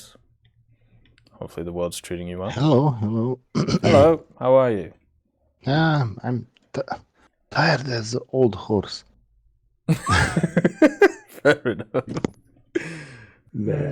We have a long day. Yeah, a long day, and it will continue tomorrow and few days ahead. Yeah. We have book fair. I'm working in book publishing firm, and we have a book fair, and it's from 8 o'clock in the morning until like 10 in the evening. So, and I am forced to be kind of person for every kind of job, especially IT, and it's Murphy laws. Murphy law shit fest. Like one thing will happen, then it will make avalanche effect, and everything will go down with that. Yeah. And it's just tiring because it's not kind of my stuff. But well, what can you do? Nowadays you should be happy that you actually have a job. Yeah. So you have to take the good with the bad. Yeah, I know a lot of people who are out of work right now. Sucks. Yeah, but well, it's tiring, but it's kind of interesting. I'm juggling also the personal life with that thing. So let's put it this way: wife is not happy that I'm not. I'm not spending too much time in home with her and kids. So yeah. But it's like until the Sunday, so I think I will survive. It's only like 4 more days, right? Yeah, You'll be all right.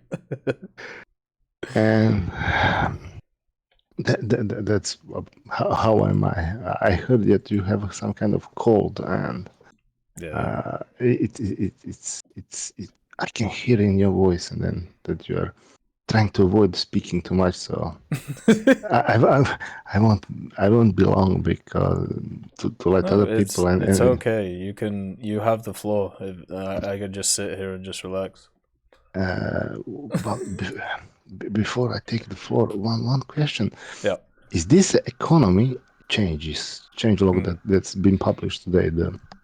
Is it active or is it coming? Active. Yeah. Because I took a few flights with the Sukhoi 6 to see is it feasible? Does it show in the game the points?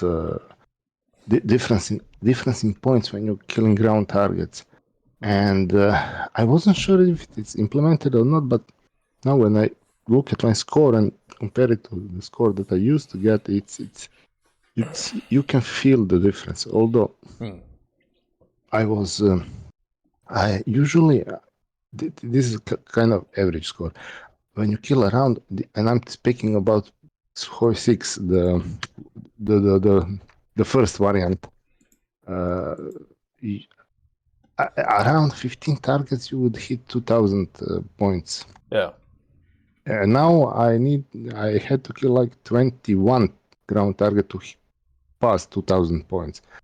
Although I was not going, I was not focusing only on tanks and pillboxes. I was shooting artillery and AAA. So maybe if I was focusing more on primary targets like pillboxes and tanks, maybe with less kills I would reach the barrier of 2,000. But you can sense the difference, but it's not so drastic. At least at this beta rating. No. That's this is like what's the Sukhoi 6? It's a 4.7. I need to test it in higher tiers and with jets and early jets and top tier jets or medium tier jets, but yeah, the big changes are like rank 6 and 7, I think. If I remember rightly, like rank 5, 6, and 7 were the big ones that were affected. Yeah.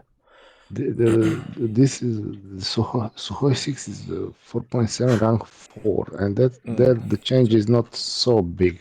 I think that's I don't think that's a change. I think that went from 1 to 1, if I remember rightly. So it should be about the same.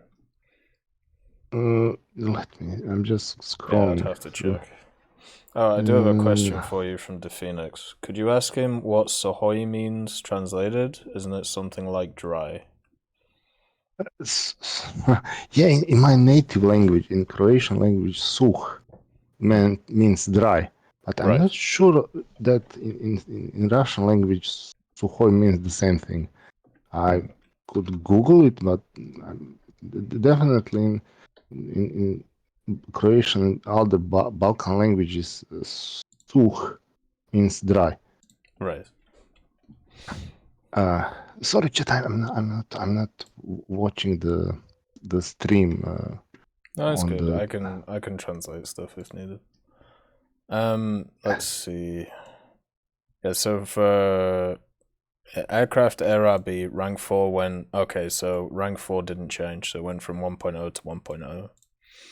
So basically, from rank 1, 2, and 3, you'll make more score for bombing bases and doing AI, and then rank 4,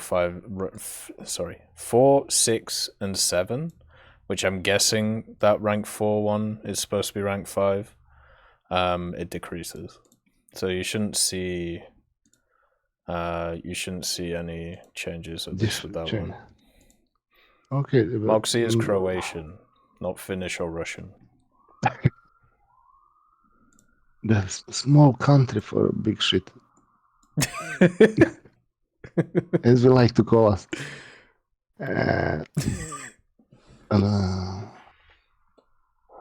But the thing below that ranking is, it says mission score awarded for destruction of ground vehicles and fleet under AI control has been reduced by 25%. That what that means, to what that apply? I mean, I can see the mission score, multi-prefer damage, and base destruction.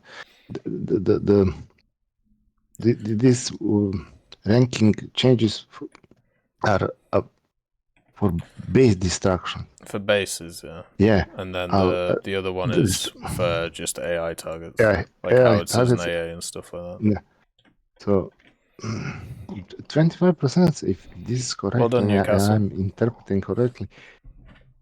I need to do more testing, so to say, but I think I feel the difference. It's not huge, because I used to remember that around 17, 18 ground targets I would pass 2,000 points in the game. Now I had to kill 20, 21 targets to pass 2,000 points. But maybe I was shooting too light targets and not heavy ones like tanks and pillboxes, but that's the reason why I had to go higher in kill number. But we shall see. I'm a little bit skeptical, but then again, we need some time. Then we can talk about is it good, bad, how good it is. This change. Yeah, exactly. Maybe we shouldn't start screaming on momentarily. Also, one thing that was kind of more worrying for me is, or hoping for me is, this will imply in the game, considering the ticket bleed. Maybe this will slow down the ticket bleed, but apparently it's not. Ticket bleed is not affected by this. At least, no. The tickets are the same. I wish it I- did though, because these matches are going super quick. Because the last game, I went in, kill a bunch of ground targets, die in process, team collapsed, and the dude in what? By killing 25 ground targets, I make the ticket bleed for our side huge, and Mr. Troll in what was the naval BTD1, Mr. Troll camped the base because the ticket advantage on our side was like 50%, and I was watching a game while waiting to get into the line, and he basically, by staying in the game, win on tickets. Yeah. And I tried to apply to him to be a gentleman and J out and let the people win, but no. And but I learned something new by watching him, that the freaking BTD can kill a base by bombing it with the naval mines. Mm-hmm. I didn't know that they have that big damage on the land. Yeah, they actually have more damage than the standard bombs. I heard about that, but I thought they'd kind of buff it or fix it or do something. No, it's not. Because I on a few occasions I tried to use the magnetic mines on this vehicle BTD in air realistic to kill ships, and I couldn't kill a ship. I went like how you use a magnetic mines in versus ship. You drop in front of the ship, and the ship kind of run into that mine, or you have to drop a mine on the ship to explode, because I dropped literally mine on the ship, and the mine kind of bounced off the ship, fell into the water, and nothing happened. So yeah, you have to put it into the water, and then the ship has to run into it, which is obviously not not ideal. Yeah, but are the mines working in the same way in the ship game? Like this was in air realistic. Maybe the mechanics are different. Yeah, they could be. Because magnetic mines should kind of sink, as far as I know, sink to the bottom, then kind of hook itself to the bottom and kind of float to near the surface to get depend on the mine, to get close to the surface, so it can detect ship who is passing by, because if the mine is too deep, it won't have effect. Yeah, but I don't know how did they implement that in naval. You used to be able to choose which depth that they drop to. And I don't know if you can still do that, but in air, I'm not sure if you can. On multiple occasions, I tried to sink a ship with it. Even the stationary ones are kind of immune. But when you drop it on the land target, it acts as a normal, so to say, bomb. Even the delay of 2 seconds is working like a bomb. Oh. Interesting. I need to use them more. I really do. And there was a funny moment in this game that I inspected. There was I was on the Russian server. There was a crazy packet loss at one moment. The poor Spitfire tried to strafe this guy on the runway, and he was sneaking real low, and he got packet loss about 65%. Actually, we all got the packet loss of 65%. That teleported him like not few meters in the air, but teleporting like 2,000 meters in the air directly to the stream of AAA. So I think he really likes Gaijin servers. Thank God that it's not only the US servers where that happens. It seems to be affecting everybody. Yeah. God. That stuff has been... I would probably say that has probably been the worst issue that War Thunder has had over the last year. But I think, I don't know, hopefully at some point they are able to properly fix that stuff. Yeah, if it's possible. I don't really, that's the thing, I don't really know how it all works and everything. This is kind of, I wouldn't say rumor, but something that I heard on stream, that they had a problem with during the restart of server, the only one core activated, and they kind of had to patch it. In other words, they couldn't just shut down and restart it again, because that's a process of lots of hours. So yeah, we are kind of running on kind of patch, and they're waiting maybe to end the sale or something to properly restart the server. But the most problems with packet loss and ping I had here from Europe are on the US servers. I'm actually avoiding them now, because it's especially if you're in something that's ground pounding. Yeah. On multiple occasions I have been teleported under the ground. So. God. Yeah, and it's like, yeah, especially in the good games. In the shitty games, I don't get teleported anywhere. But in the good games, yeah. So, and what more I wanted to talk about is, today somebody I was talking about. I was actually still listening at the stream. I was on kind of in the work, finishing the... Thank you for the subscription, Skits. Thank you for continuing to support the channel. It's very much appreciated. Thank you very much.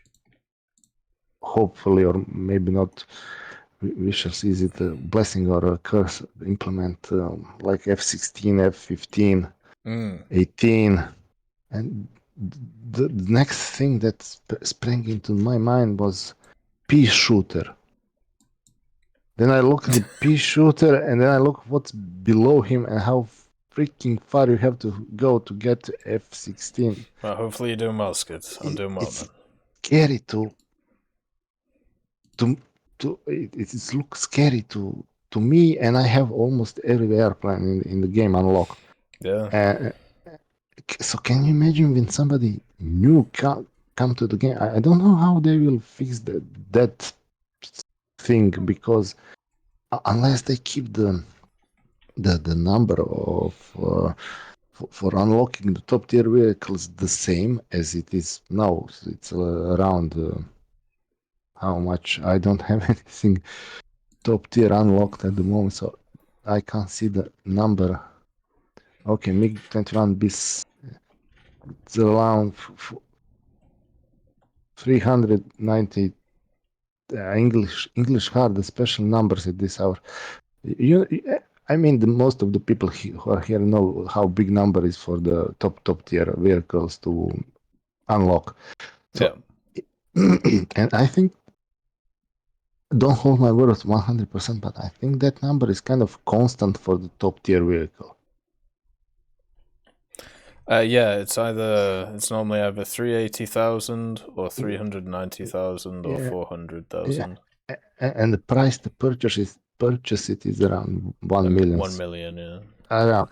And the only way I can see that people won't get scared to go all the way up or just being scared by the complexity and sheer numbers of aircraft you have in front of you is to keep those numbers and basically kind of, I shouldn't say compress, but the numbers for unlocking and spading, although you don't have to spade it, kind of unlocking the vehicles will increase for the lower tiers, so to say. You know what I meant. If you have fixed numbers and you divide it into more parts, those parts will be smaller. Yes. So now to unlock, I don't know, Focke-Wulf A1, you have to pay, I will just give an example of number 100 research points. But if they one day add into that line like MiG-29, the number will be much lower to unlock A1. So you won't have to waste the same amount of time that you will have to do it now, because the number will be lower and basically the time to get to the top tier will be the same, because basically the number of points you have to invest to unlock some vehicle, all like I'm losing the what I wanted to say. If you go and multiply all the numbers you have to, all the numbers for the vehicles you have to unlock in one line, for example, is fixed numbers. So, so if you have 10 vehicles in it, it is divided by 10 vehicles. If you have 20 vehicles, it's divided by 20, but it's the same number. So you basically are crunching the same number. You are not going against the bigger number per vehicle, so to say. Yeah. So yeah, exactly. even if you have more vehicles, it's the same number you will have to go through of research points. That's the only way I can see people not getting scared by amount of vehicles they have in front of them to get to the top tier. Yeah. So basically, you have like that would mean that major nations like US, technically the vehicles would be cheaper individually because there's more of them than like the other nations, right? Yeah, but that could be okay. I hope they will kind of do something like that. But what about the nations that don't have that much aircraft? That's the question. Again, it's the same number, so divided by less, but it's the same number. Yeah. Then you could have like events or something to try and entice people to play those vehicles in those tech trees. Because I'm afraid that not the game mechanics, not the way the people play, not the way the game is set up, the renting and everything will scare people from War Thunder. But the hugeness of the stuff you have in it is scary to somebody that just jump in. Yeah, like I've said like before, at least for me, I feel like if I started War Thunder right now, goddamn, like it would be ridiculous, right? Or if even, let's say I'm a person who wants to play every tech tree and wants to play all facets of the game, I'm pretty sure it's impossible to do so. Evening, Sayoto, it's nice to see you. I don't know how will somebody physically be able to unlock like all nations to the rank 3 in kind of reasonable time. Rank 3, not going up. I mean, all Tech 3s, tanks, aviation, and ships, helicopters. I don't count as something viable. I see helicopter as dick measuring content who will pay for the better premium and shit on other people in an event. You're not wrong. That's basically what it is.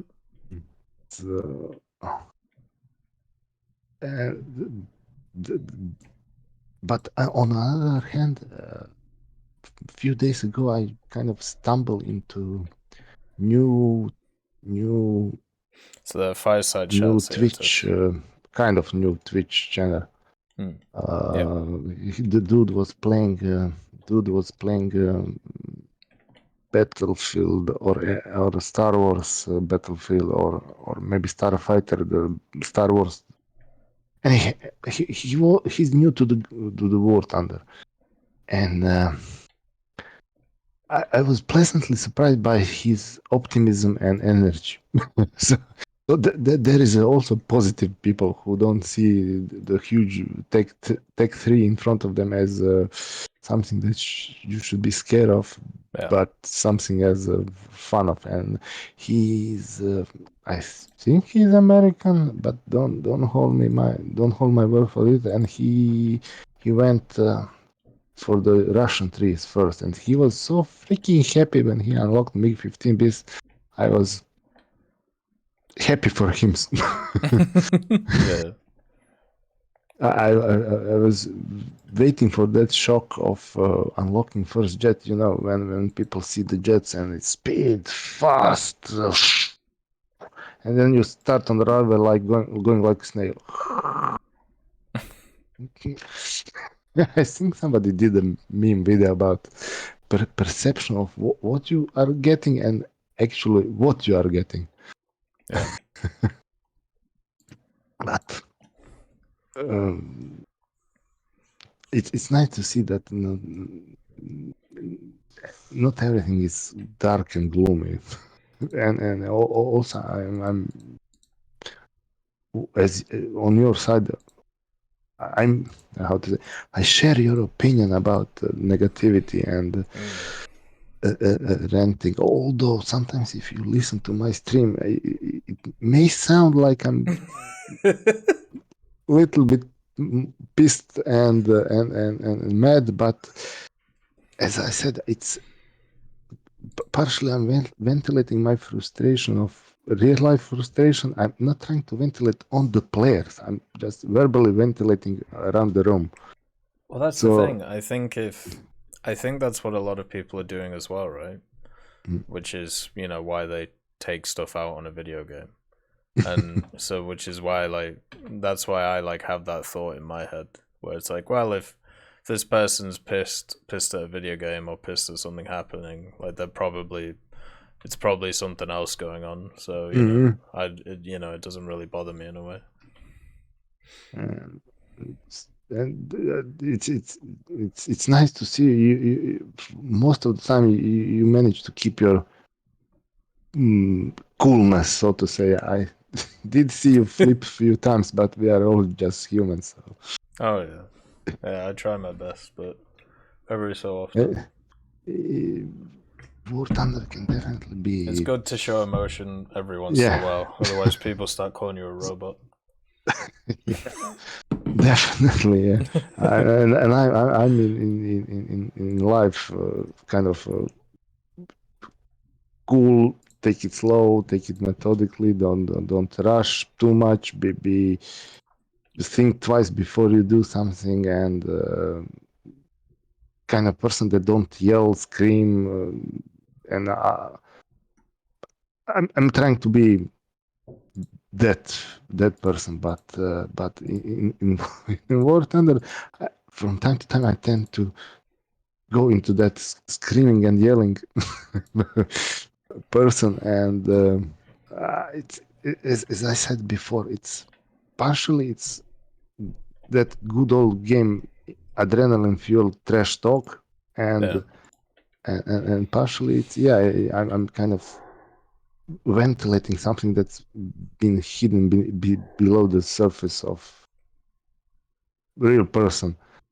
And partially, and this is kind of my long time observation of the human psychology and in-game,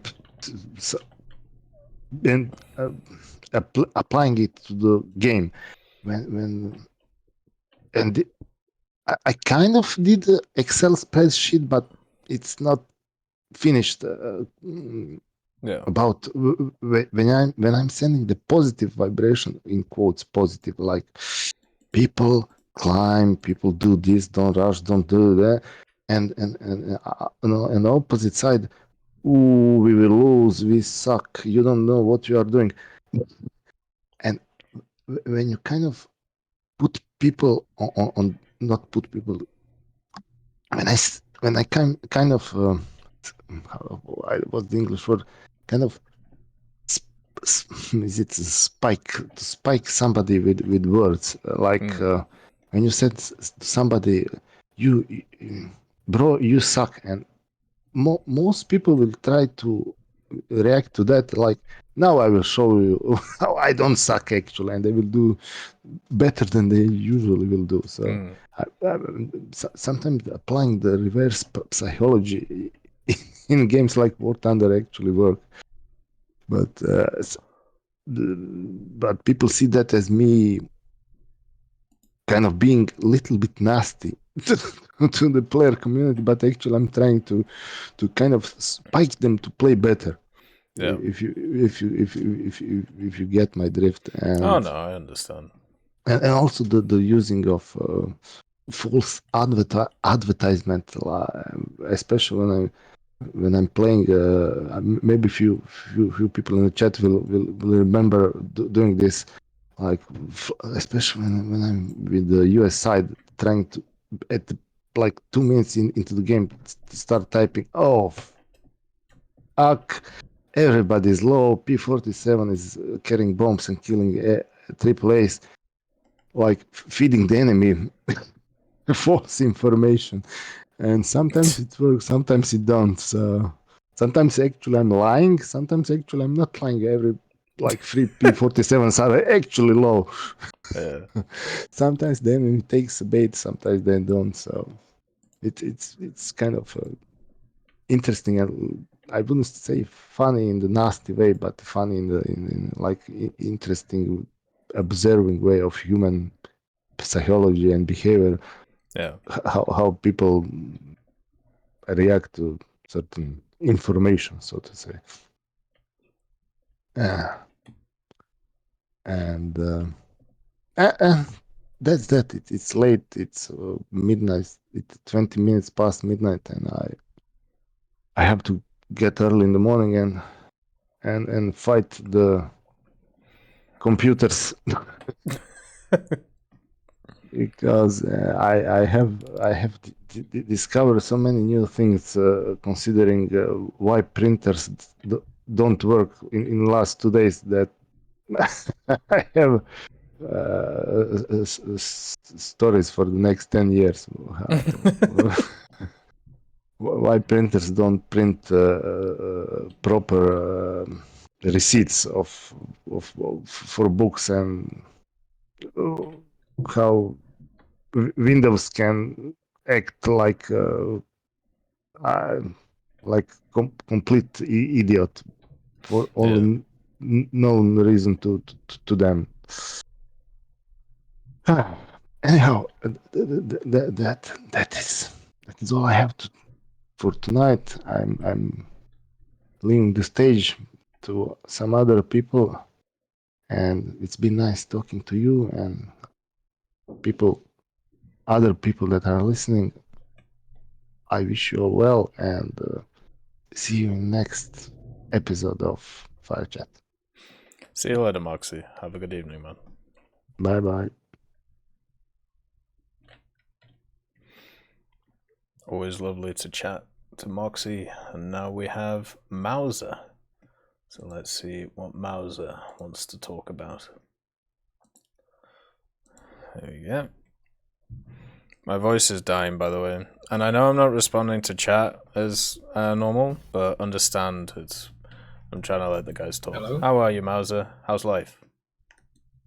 Kinda good, actually. I've actually gotten a new job after 1 year. So. Hell yeah. That's awesome, man. What are you doing? Currently, I'm playing War Thunder. Oh, fair enough. What do you want to chat about? Not much, really. I just want to see what you think about the Swedish tech tree currently. Which part of it? All of it. So if the main question is, do you want to see more Scandinavian tanks, or do you want main Swedish force? I'm fine with them expanding out the Swedish tech tree, because at least from what I've seen and what I've read, there isn't that much expanding to do. You basically got the 103B, you got the 103D, maybe. You've got technically another 122, which would be exactly the same. You got a bunch more random prototypes of the STRF series, and that's pretty much it. So yeah, I know. Which they're both good and bad, but I still want to see like more Norwegian tanks and Finnish. Because they are NATO countries, which would be kind of funny, but many are more or less copy-paste with minor upgrades or modifications. Like the Finns got both Leopards, and they have also had Russian planes, if I'm not mistaken, once upon a time. Well, we know that the Finnish stuff is coming to the Finnish stuff is already in the Swedish tree, right? So hopefully we get more of them. I just hope they don't make them all like premium vehicles or event vehicles. No, like currently, like all Fokkers are premiums, which I think is kind of bad because they're kind of fun to use. Sure, they've been event vehicles, but still not everyone get those. Yeah, exactly. And then the Norwegian stuff. I mean, do you think? Would you say the Norwegian stuff fits the best in the Swedish tech tree compared to others? I think so, actually. Like, I want to see both parts of it, like the best parts of all countries. Like, the Norwegians have some weird tanks as well when they are quite heavily invested in Leopards as we are. So I want to see, like, the variation like the Norwegians has in the Swedish tech as well. So, like, we maybe get, like, more, like, I don't know, more fun stuff to do, like not just playing the Swedish stuff. Yeah, and also at the same time, it means that more countries get represented, right? Which I think it's very important. Precisely. Yeah. The thing is, like, we Swedes we're quite connected both with Finland, Norway, Iceland, Denmark. Like, we have no beef with each other. Like, okay, we had a beef like 1,000 years ago, like Viking Age of medieval, but since then we are kind of good. So we're like, if one country will hurt the other, we will like step in and help. And I think that's a good thing, and that's why I kind of want to see the expansion of the Swedish tech tree, like in the Norwegian tanks and planes. Like, that would also help us get more planes and tanks in many BRs that we're missing, like 5.7. Like one tank in 5.7 versus the rest is like kinda bad. You have 5.0, one tank in 5.7, you skip 6.3, 6.7 to get 7.3 and 7.7. That's more or less kinda, that's a quite big gap for one nation, like skipping all that fun stuff. Well, let's say we add the Norwegian stuff to the Swedish tree then. What would Norway be able to offer in those BRs then? I don't think anything. That's the bad part about it. And Right. I haven't really like checked what the Norwegians have to offer. I know the Leopards. I know they have like verifications of Swedish tank. Yeah. But more than that, I don't know, which is the kind of bad part. Yeah, I'm sure they have a bunch of vehicles. And the real question is how far do we go when it comes to the I suppose you'd class it as the copy and paste stuff? Like more or less. Yeah. For example, Leopards a copy paste. They had like British tanks. They had the American tanks to fend off the Germans. So many parts of that would be like copy pastes. Yeah. Which is kind of sad, but still also quite logical. Like they had help from the Allies to get rid of the Germans. They had access to German tanks as well, but it would be more fun to see like more native styles of planes and tanks. But the sad part is like they don't have any. Like they have upgraded versions and modifications of them, so they would fit more in the Norwegian Royal Army. But that will kind of not fill the gaps, I think. Maybe like in top tier we will have like better Leopards and so on and so forth, but I don't know, but I want to see more like variation in the Swedish tech. Yeah, I'd like to see more variation. I just don't know. I just don't really know what those nations could add. I need to really have a look, especially at Norway stuff, because I know pretty well what Finland has, and it's a lot of other nations' equipment, basically. More or less. Yeah, but you could still have like unique variants, especially in the ground stuff. And then when it comes to like the like Norwegian stuff, the only one I know is like that Chaffee thing, if I remember it. Yeah, they had like a very upgraded Chaffee, if I'm not mistaken. Yeah, exactly. So like it could be that. It would be kind of fun to see it, but I don't know where the BR would be. Like, it has a 90 mil, if not mistaken. A 90 mil with a... Yeah, it's got like the 90 mil on it, which is pretty cool. It has a Chaffee... Well, the Chaffee chassis, modified turret, a 90 mil, like, Pershing 90 mil, I think it is. Mm. And I think it can shoot heat. So it'd be like... 7-3-ish tank, because it had like heat, or maybe like the M41 in the German tech tree. So it's like 6-3-ish to 7-0, but that's a thing to see. Like it would be kind of fun. Whatever happens though with the expansion into those nations, you know there's going to be more vehicles. So whatever happens is a positive.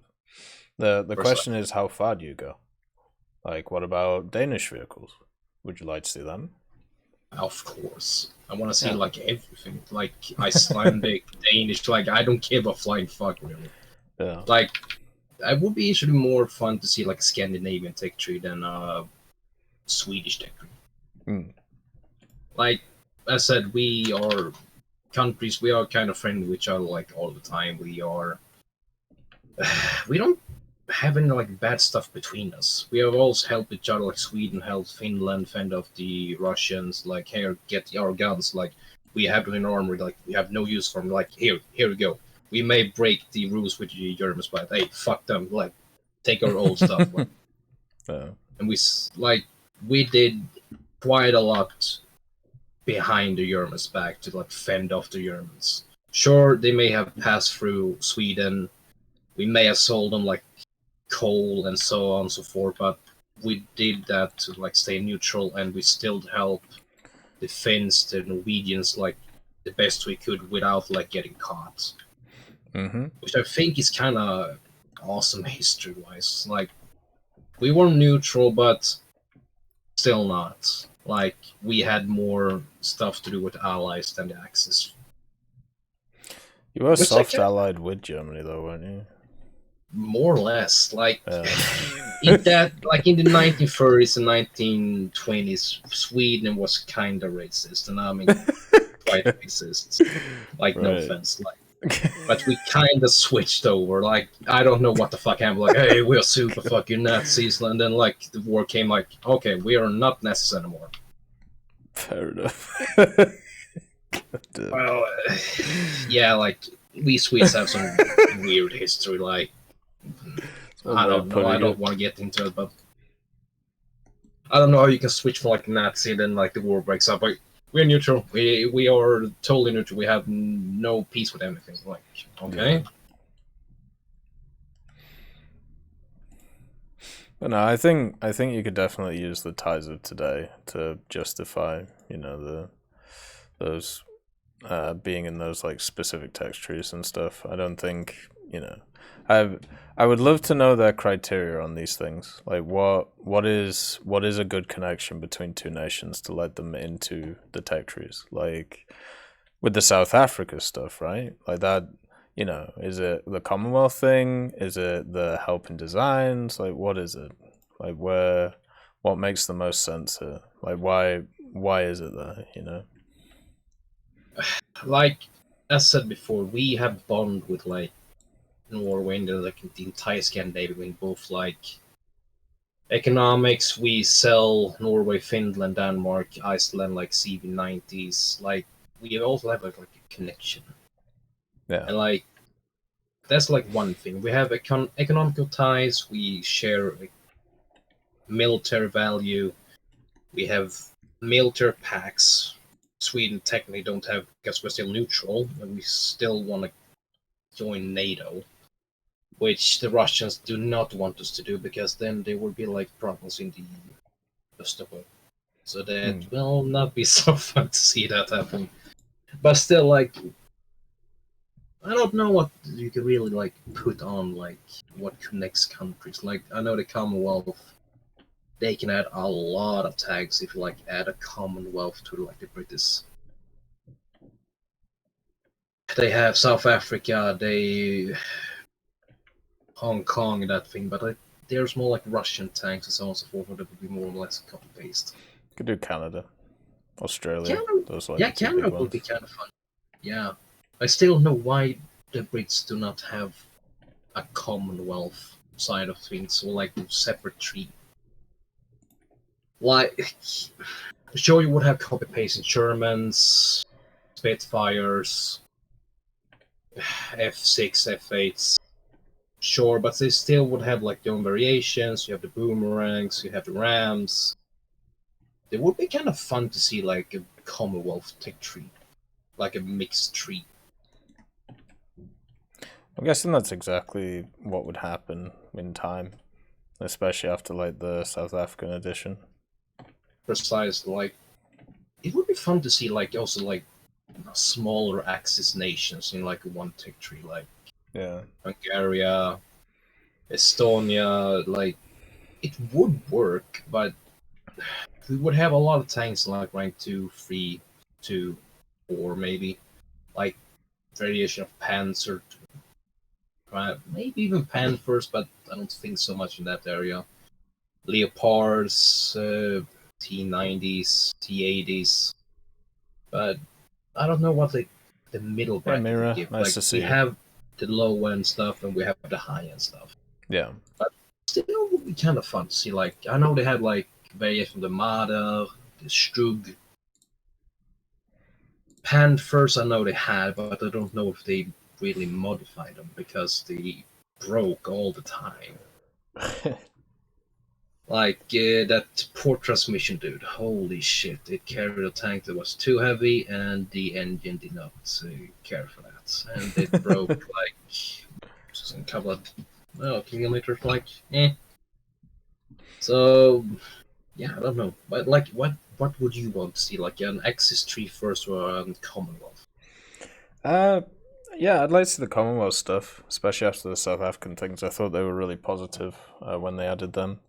And then the other thing, the other tree I'd like to see, or the other expansion I'd like to see, is the Italy stuff. Like if you have a look at Italy and you have a look at especially their premium vehicles, they're all like Romanian and stuff like that. And then they added the Toldian, right? Which is, I can't remember which nation that's from, but I'm pretty sure they're going to set up Italy to be a minor axis tree. So they basically throw in Hungary, Romania, stuff like that in that tree and bolster it. Because right now Italy's in a pretty rough place. At least on the ground side of things. Yeah, like they have like all the tanks they can more or less get. Sure, they have like still some variations of certain tanks and like prototypes, but they more or less have all the tanks they've used in their time of service, if I say so. But I don't know, like we did get the upgraded version of the Dardo, we have the Arietis, we have the Saddams, automatic, like, there are quite a lot of tanks here, but I don't know, do Italy even have more, like, proper used tanks that were produced, like, mass-produced, not just prototype state? Not at the top 10, no. Thank you for the follow, John Corpse Aviator. That's very kind of you. Also, why do the Swedes not get the upgraded APD FSDs like the Leopards get in 11.0? You played the 122s, right? Yeah, and they do not need them. Both yes and no. Like the DM33 like works, but it's still kind of BS. Like the Germans 2A5 gets the upgraded version, even though it didn't have it. And they have a 2x6, which is the same BR, and it has even higher penetration round. And the Swedes are at 11.0, and we have DM33. It's the same tank, and even though we Swedes upgraded the living shit after the Leopard 2A5, we still have the DM33. Yeah. It's like the only high pen gun we have at top tier is like the CB9120. And it's more or less the Italian round.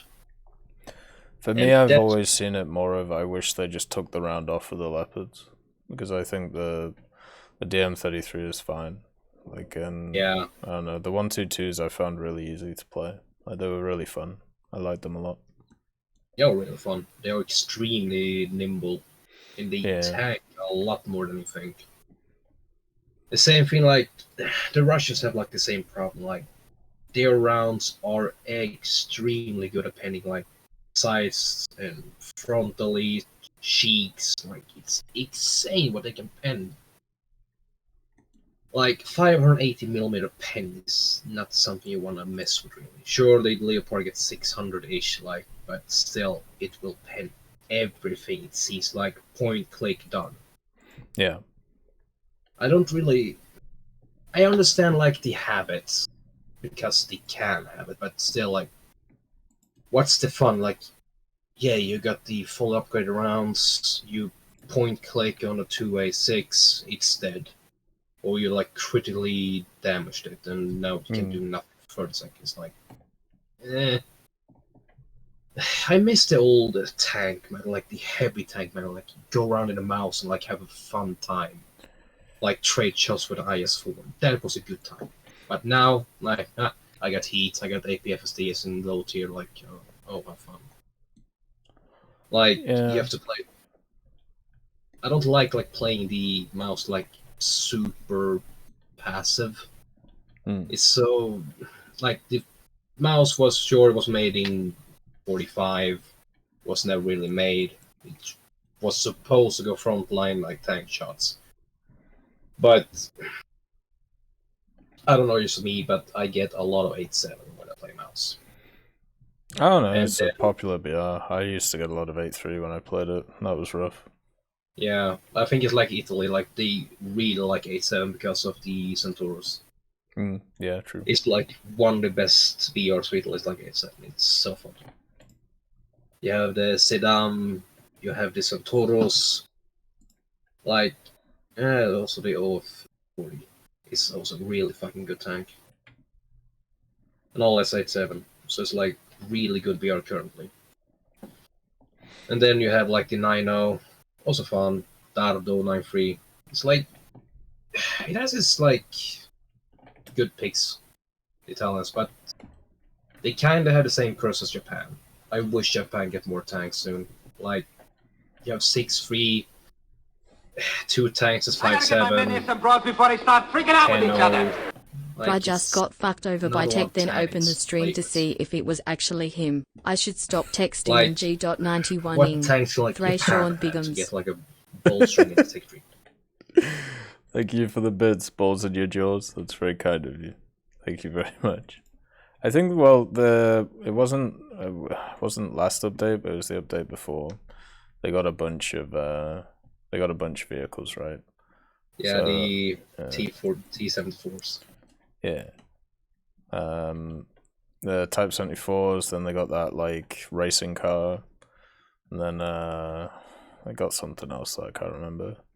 But there's still like things that they can add, and I'm sure they will over time. It's just, unfortunately, that's a thing, right? It's a time thing, unfortunately. Have to be a bit patient, which is never it's fun. like, no, precise. And the same is like, you have to go to the STB1, you have to take the Type 74, the C and the E, and then you can start playing like 80 and like the Types 87 or CD. Like, it's a lot of grinding just to play like a few tanks at a certain BR. Yeah. And then you have to grind up to 87, and that is a lot of research. It's like, Japan has some real strong like the Type 89 back in the day. Holy shit, it was good.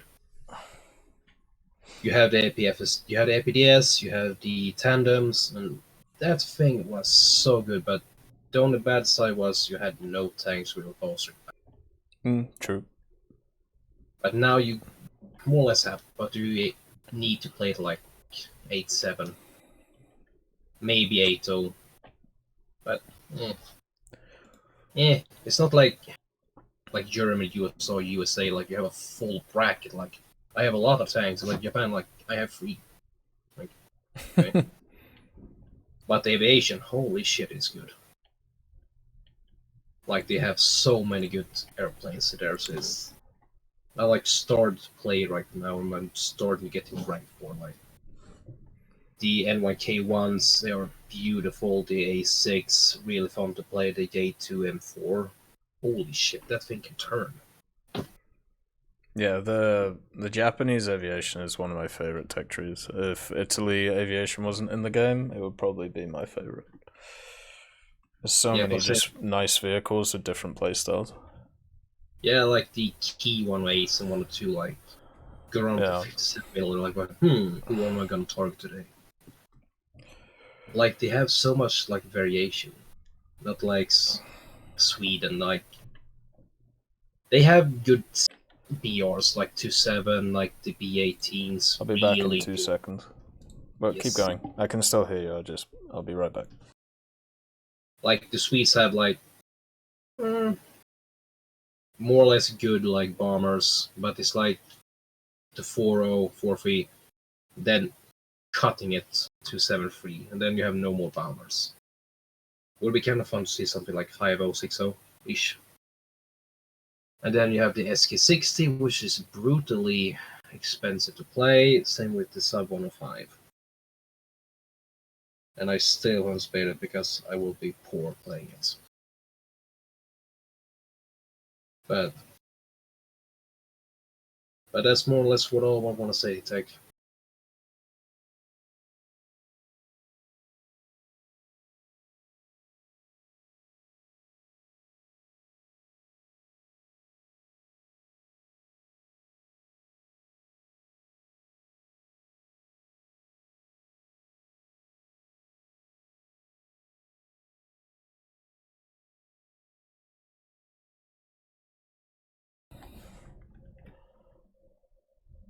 Like, what do you think about the SK60 Tech? Like, why is it so expensive for being 7.3? I'll tell you exactly why. So, I spaded it when it came out. Yeah. And I said it should have gone up in BR. And the reason is because I played 22 matches in it. I went 80% win rate. And I had 56 air kills and 3 deaths. You're doing a lot better than I do. Holy crap. The vehicle itself, with the platform it gives you, the guns and the airspawn, is nuts and unrealistic. It is. Like, I didn't have to pay a repair cost for it. It was so good. Yeah, because I didn't die enough. Like, I only died 3 times. Like, I have 5 free repairs on it still, and I played it 22 times. So, like, it's nuts as a vehicle. Holy shit! Yeah, so that's why it's that's why its repair cost is through the roof. I'm amazed it didn't go up in BR. I thought it was gonna get the Sagittario treatment. Yeah, that thing I do not want to play. Like, when it came out, it was fun to play it, but now, like, it has no stealth spells. It only have airplane and, like, air shots. And it's like 9-0? Or it is right now? 9-3? Which one, sorry? Sagittario. Yeah, it's 9-0 now, yeah, which is not great. No. Plus, it is in the prime era of Sams. Yeah. Sure, you can outurn them, but you really have to look for your back. I don't know, like, what do you think about the 105? The sub 105? Like, is it really that good? I haven't played that one, unfortunately. I'm like 60k off of it. I kind of like I've had such horrible times in the J29s that I just gave up on the Swedish tree for a bit, and I've been basically playing every other rare tree, which is it's bad timing on my part because basically it was the same time the Vigum was announced. But yeah, at least for me, when it comes to that stuff, I feel that what's the word? I feel that it should be pretty good. I don't like the fact that the thingy version, the premium version, is just better than it. 190. Yeah, I don't think it should be better than it. No. But yeah, that's the only annoying thing about it. Like the 2090, it's if you have a good game in the 2090, you will have a good. Like, it is somewhat slow. It doesn't really go Mac. Quite low on the ammo. It can go really good with the air belts, like, but still, like, it is both nimble and not. Like, I have stalled so many times that thing and still, like, get wrecked.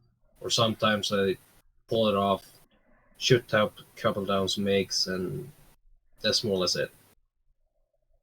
Like, I don't like playing the 2090s. Like, they are sometimes they're great, sometimes they're bad. Like, I can't really say it better like that.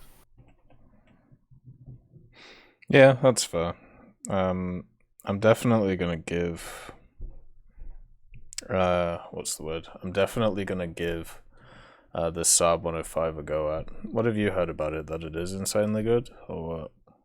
I've heard both sides. Like, they say when it's stock, it is extremely painful to play. But when you get upgraded, it starts to get good. Like, that's the thing I've heard. Like, you have more or less the same engine and the same guns at 7.3, but now at 8.3. And you're stock. You still get the air spawn, but you don't have the same amount of, like, bombers. So you can't take advantage of that. Sure, you can take, like, an easy 1 kill, but then later on, you're kind of slow still. Yeah. You're still not that fast at 8.3. You can go 920-ish stock, I think. And that's kind of slow for 8.3s, because some planes, they just boom and zoom, then you're dead. And the 105 is not that good at taking shots. I've ripped a lot of times, lost taking a couple shots to wings, and boom, I'm out. Yeah. So, I don't know, I've seen people do really good in it, but I still see people preferring the 105 OE, so the premium version. The premium one, you can bring missiles and guns, right? So that's pretty nice. Yeah. I don't still know what the 105G gets. You can pick, like, bombs and missiles, but no guns. Yeah. Like, I don't like it. Like, bombs or guns. That's it. And then you also have to pick the 500 LBs, which is not that great. Just have 2 guns extra. Then it's like better just take the RB24s and take 1,000 pounds and just go ham. Go bomb, go back. And it's not that easy doing that in A3 because they will gun you down fast as hell. We're basically at the end of the time. So do you have anything last little thing that you want to chat about, or you want to say? No, I'm good. Oh, fair enough, man. Well, thanks for coming on, and hopefully next. I mean, I think looking at the Israeli tree, that'll give us a good insight into what's going to happen with other vehicles, like or other trees, like the Swedish one. I hope they do. I hope they do put in a bunch of vehicles in the Swedish one from other nations. It should be pretty good. I hope so too. I hope to see like more variation in all countries, more or less. Italy, Sweden, well, Great Britain as well, like Commonwealth. But it's really fun to see. Plus, I want to see like where will the next step be? Will we have more potent missiles, potent guns, different ammo types? Like, we will have a lot of stuff to see. Yeah, I agree. All right, see you later, brother. Thanks for coming on. Thank you for taking me in. Okay. All right, and now we have the Mad Baron Sands. So let's see what the Mad Baron Sands wants to chat about today. Which is a wonderful name, by the way.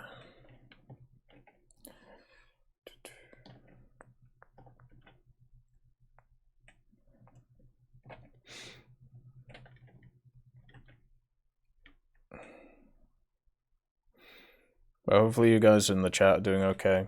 I know I haven't responded too much to things, but generally, you know, we basically get like, what's the word? You know, we get 13 days out of 14 to chat about a bunch of things and just relax. So today it's the community day. It's the day for everybody to come in and have their say if they want it.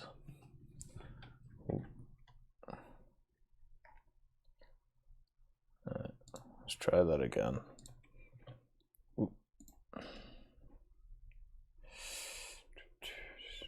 Bien. Well, hello. Hello, how are you? Doing very good. How about yourself this fine evening? I'm doing alright. Just playing some J72, chilling out. What do you want to chat about today? What's on your mind? What's on my mind is actually still my favorite, most plane in the game, which is the F4EJ Kai. Oh, okay. I kind of wanted to get your opinion about it, really.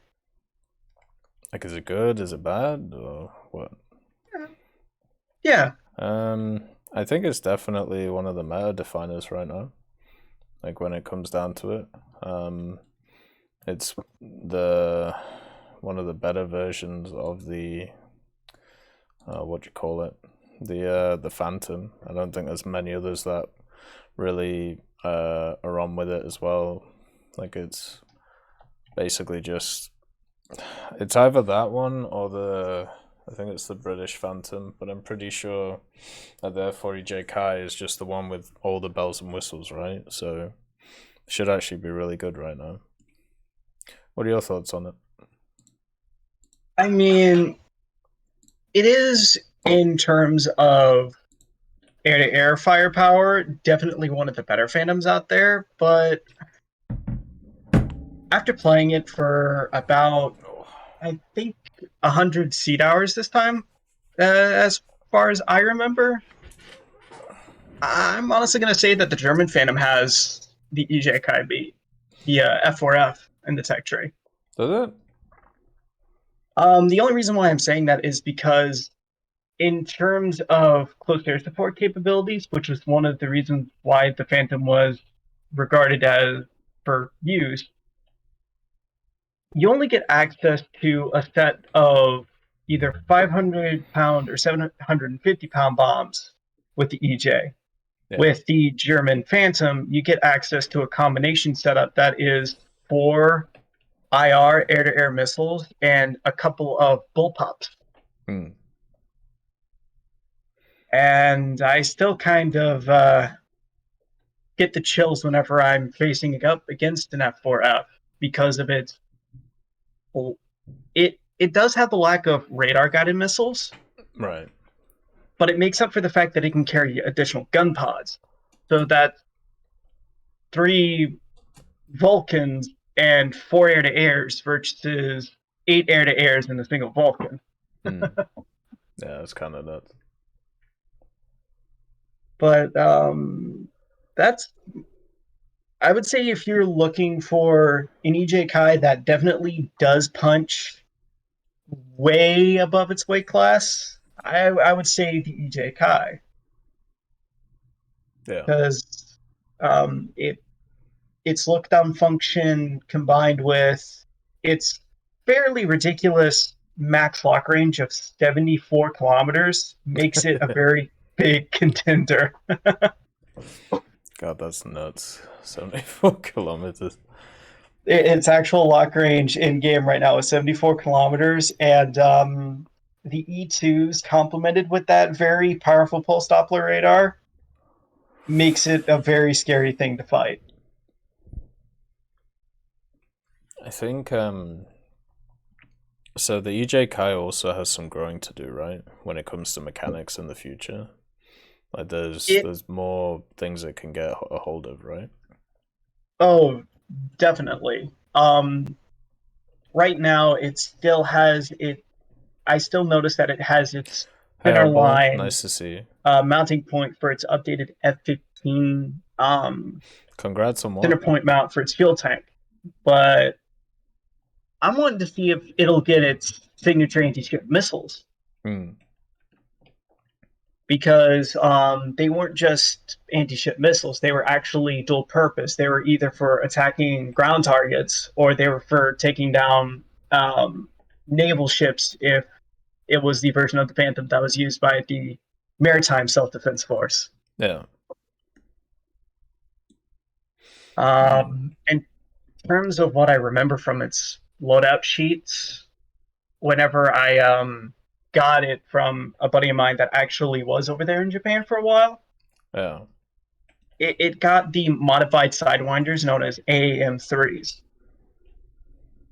which are pretty much like a hybrid of the long-range missiles that you commonly see now with the British Phantoms, but had the Matra Magic G overload. Yeah.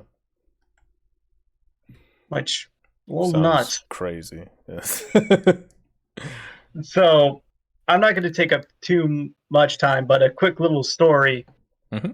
Did you know that they actually flew the F-4EJ Kai during the coalition runs in Iraq when Japan volunteered?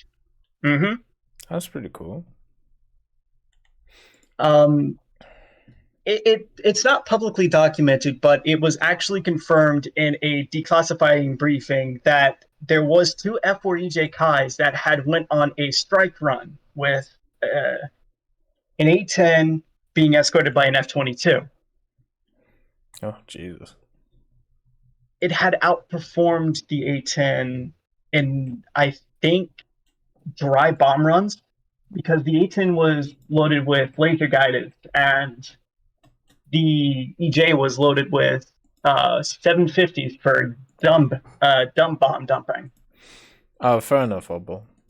Yeah, it had engaged, I think it was either a Su-27, an Iraqi Su-27, or a 23, one of the two at the time as well. It had dropped its bombs, banked, and locked a AAM-3 and shot down an Su-23 and completed its task before the A-10 got to the AO. Oh, that's pretty cool. Bit of an out, but then again, I don't know if it's actually a true story or not, or if it was just some, not to anybody in your audience, because I know you're streaming, Japanese fanboys trying to fluff up the EJ Kai, but it's definitely in the hands of a skilled pilot. It is very much a very dangerous aircraft. I can ask a few people who are into the whole Japanese stuff. I'll ask them about the story, because it definitely seems credible. Like, I mean, at the end of the day, the Warthog's very much designed for very specific things, right? So yeah, if it's not doing those specific things, then it's it's not very good. Yeah. my other talking point was, and this might be a little controversial, is your opinion on the BMP-2M. I think it's a really good vehicle. Once it's fully spaded, I think it should be higher BR than it is. But the problem is its stock performance is pretty crap, and also one of the biggest issues of being an IFV and being Soviet is bullpups exist and Nords exist, and they're not very nice, and they overpressure the shit out of you. So you have like a really good like 5 minutes, and then you get killed by a plane. So, or at least that's my experience. Like that's basically all that happens to me every time. I mean, right now, I recently just got off of the Japanese tech tree after I think about 3 years of manning it. Yeah. And I wanted to expand my horizons because I do play SRB these days. Mm. And I've just kind of realized that Type 90 is honestly a little lacking. The Type 90? In terms of an SRB playset, the only thing that it has going for it is its reload. Right. But in my experience playing SRB, and in quite a few random battle cases, I have been slapped around by BVMs. Yeah, I'm sure you will have been, yeah. Those things are pretty good. I mean, I'll admit, I've had my fair share of surprise attacking iconic bonsai charge right into a group of enemies and kill them in quick succession. But, you know, like you said, bull pops and walleyes are now a thing, and getting one on the head in the Type 90 is not exactly what I would call a fun time. No, not at all. I'm not sure the BMP-2M would be able to go up against stuff like that though and do well, but it would be a nice little grinder for getting up there. Like the one that I look for, if you're looking at like, I don't know, stuff like that, I suppose the T55 AM is the one to go for. But obviously you have to buy that, so that's a bit of a problem. Yeah, they're not exactly somebody who's pretty stringent on cash. Yeah, I mean the Soviet tech tree is pretty nice just to generally grind through anyway. Like there's a lot of nice vehicles. Just it suffers a little bit from like, I don't know, it's about 5.7 to 6.7. It's not very good. Everything else, it's all right. Well, I guess I got myself lucky then, because I got up to where the top tier originally stopped when the Object 120 first came into the game. And then after I had gotten done with that, I went over from playing Soviet ground to Japan ground, and now I'm coming back to it, and I'm like, I don't know what to do. Yeah. And sorry, I'm just a very quirky individual. I always have roundabouts of making people laugh. Don't apologize for who you are. God damn. It's good. It's good to be giggly and fun every once in a while. But you'll be maining the the Soviet tree until the Type 10 comes out, right? And then you'll be straight back on definitely. That Japanese grind. Yeah. Oh, you have no idea. I went on ahead and I got so bored one day that I took the EJ. And this is my own personal experience with it. I took the EJ after I had finished unlocking it. I actually went on ahead and got all of like rank 1 to 3, all the vehicles researched. Yeah. And right now, I think since I've had the EJ Kai, I only have the Zuni modification to get left on it. And I think I got like the last G8 bomber and I think the last attacker left to get. Or interceptor. It's the last twin engine one. Let me cycle over to it here. It's the Ki-83. The NASA Twitch so what channel. I'm really kind of dreading right now is the I haven't seen too much of a difference on cross. Because I'll admit, Kisarazu, not a premium I would say it is worth picking up. Yeah, and that starter Huey is really rough too. Ooh, you only get rockets with that. No guns. So that really makes it bad. But I've always been a fan of the AH-64, and I think it's kind of screwed up that and this is actually true for both the American and the British models. You can either have the suspended missiles, or you can have flares. You can't have both. Yeah. And I'm sitting here and looking at the DJP. The DJP's flare pod is actually located at the back of the aircraft, like the Kisarazu is. So you can carry flares, chaff, and you can carry the Japanese Stingers. Yeah. Which, how? This thing's 10.3, but I kind of figured out why that's the case of why the DJP AH-64 doesn't sit as high as the others. It does not have a missile warning system. Oh, okay. So it has none of the automatic abilities and stuff?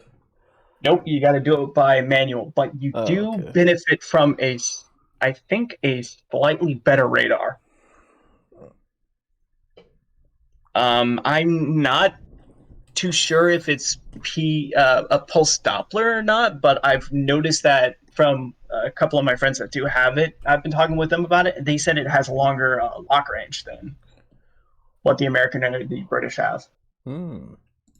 Because the American Apache has the air-to-air radar and then the air-to-ground radar as well, which seems pretty useful on the machine. How you can swap between them. Yeah, the other thing I know that they told me is that it only has an air radar, but it has a very sensitive warning receiver. Right. Because I would go on ahead and extend the search range of the EJ Kai's radar to 74 kilometers, and I would be like teetering around on the edge of the map, pointing that towards him, and he'd pick me up. Which I thought was like, whoa, well,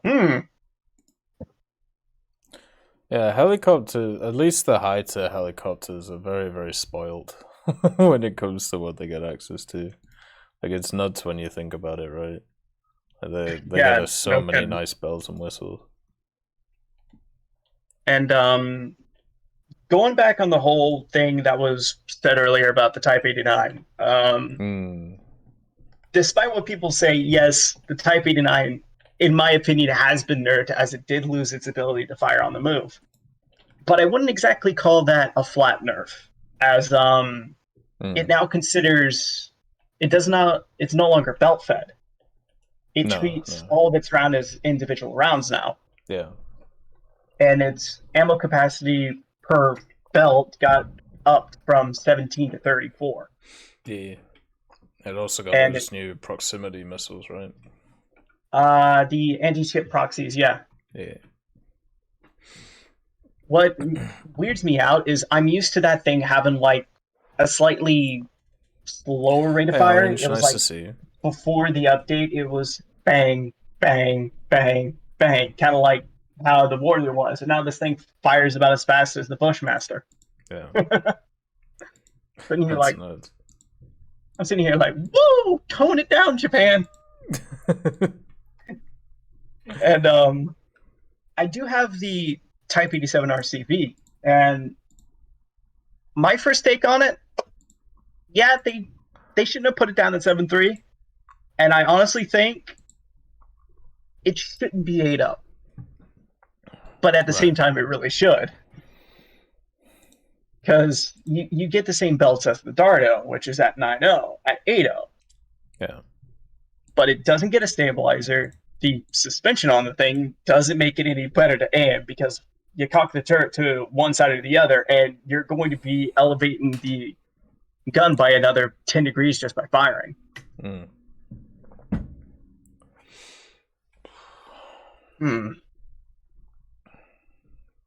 What else?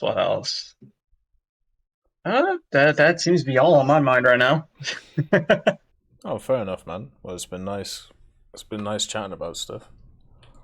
Well, of course, it's been nice.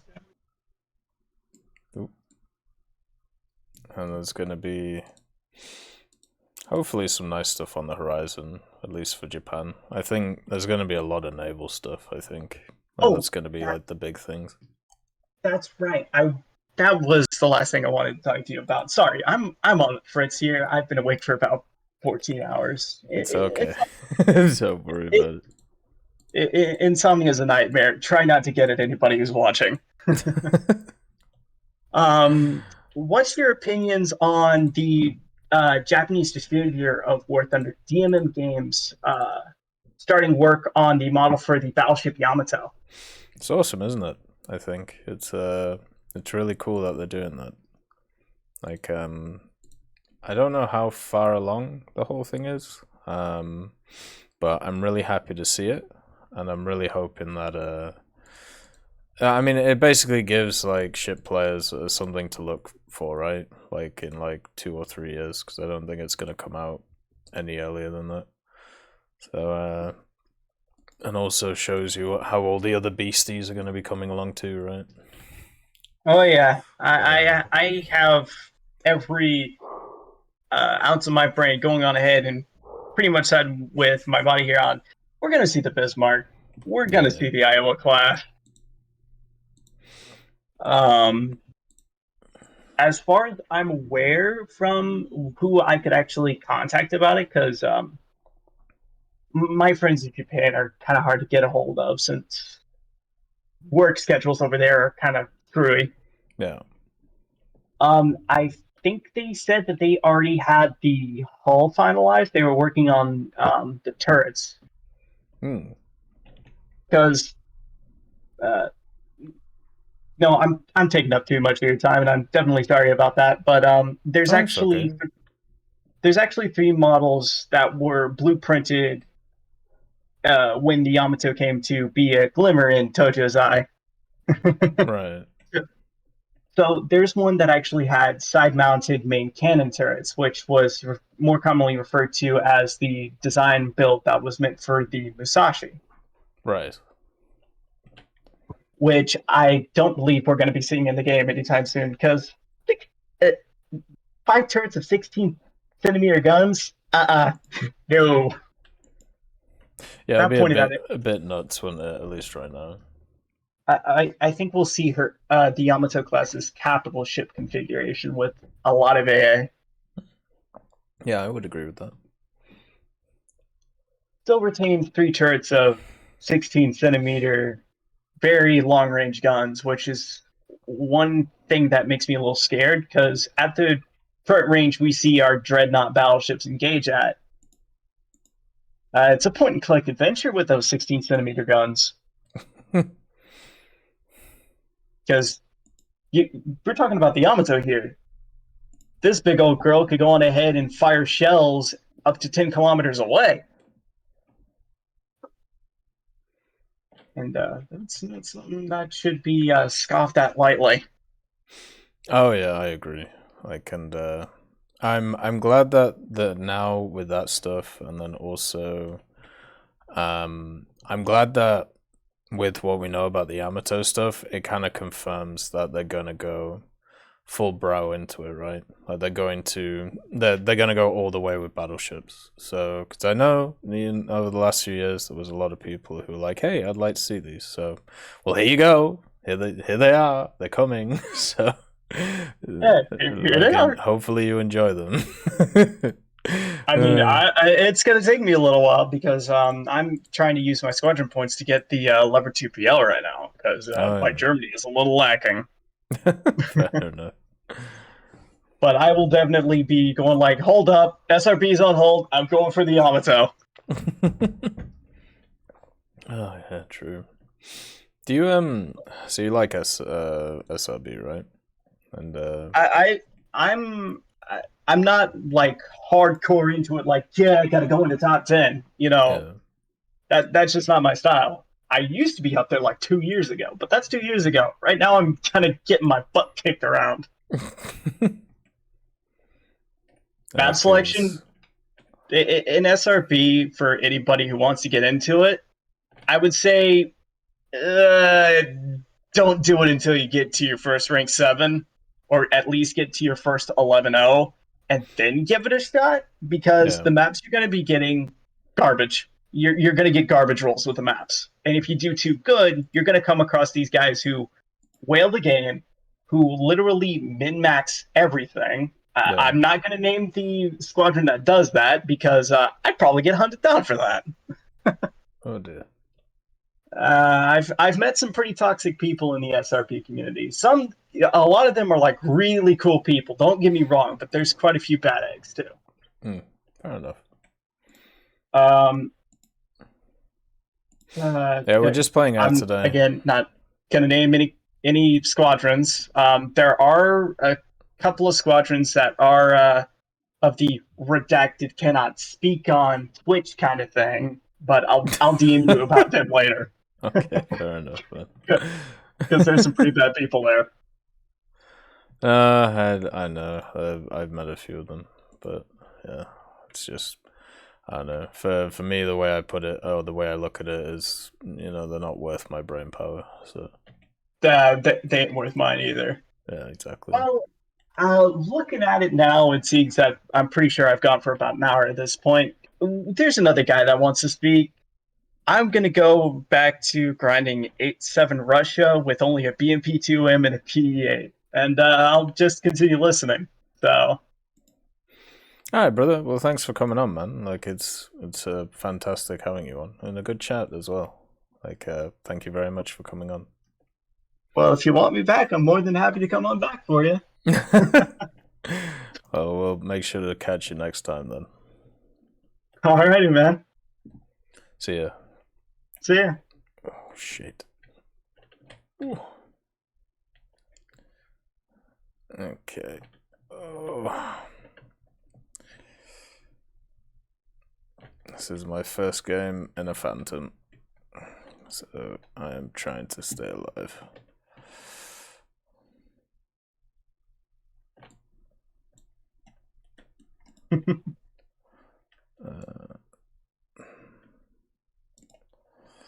Jesus.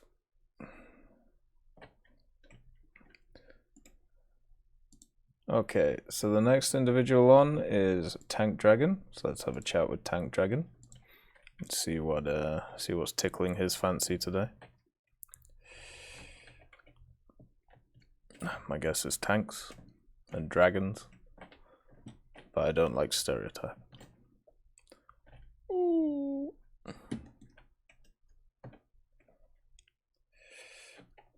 Oh god.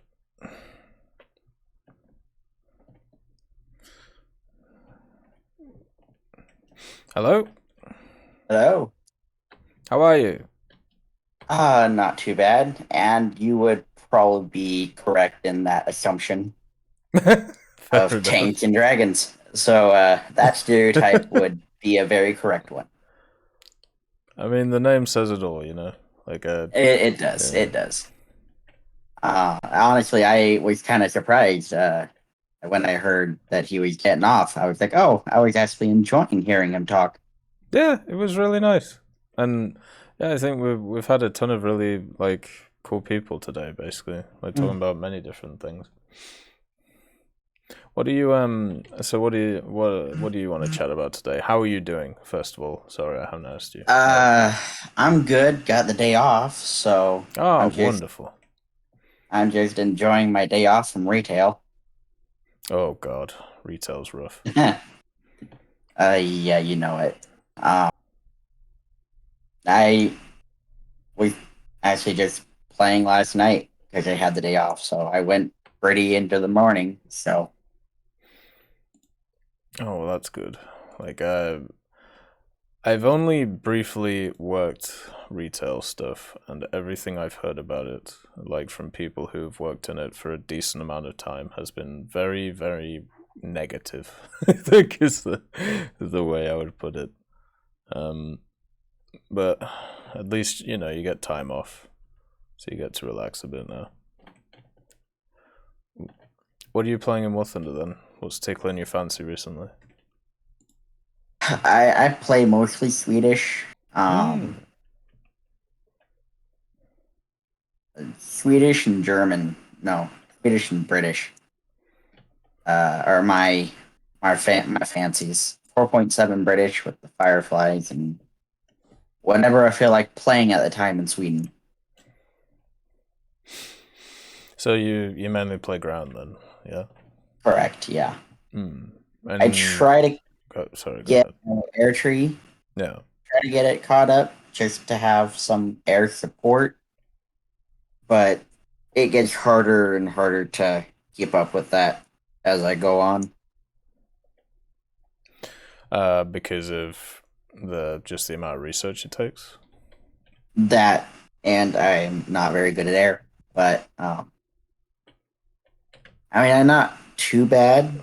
But as you get to higher and higher BRs, it gets beyond me.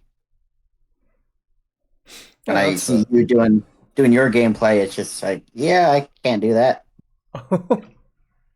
Well, I'm still basically getting used to a lot of this stuff. Like the missile things, I'm still a baby in, so I'm still working my way up. Any prop aircraft I can do alright in, but these missile things I'm gonna have to really get used to.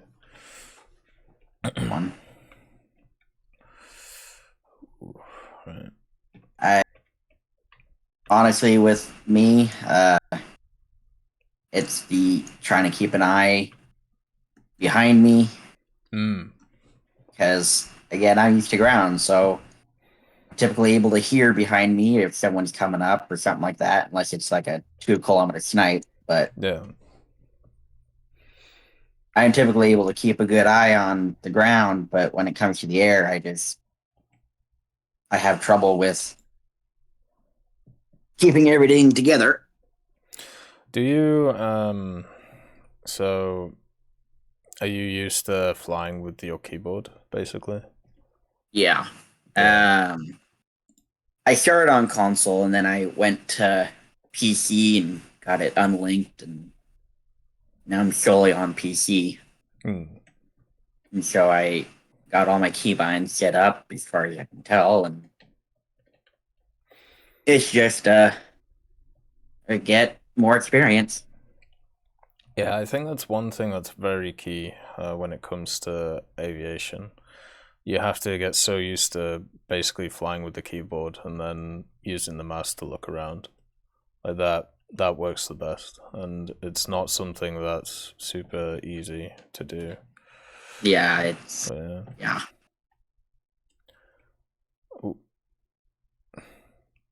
So in Sweden, obviously playing ground, what have been your favorite BRs while playing through them? Like obviously top tier Sweden's pretty nice. 10-0 is 10-0. 11-0 isn't too bad. I mostly play 10-0.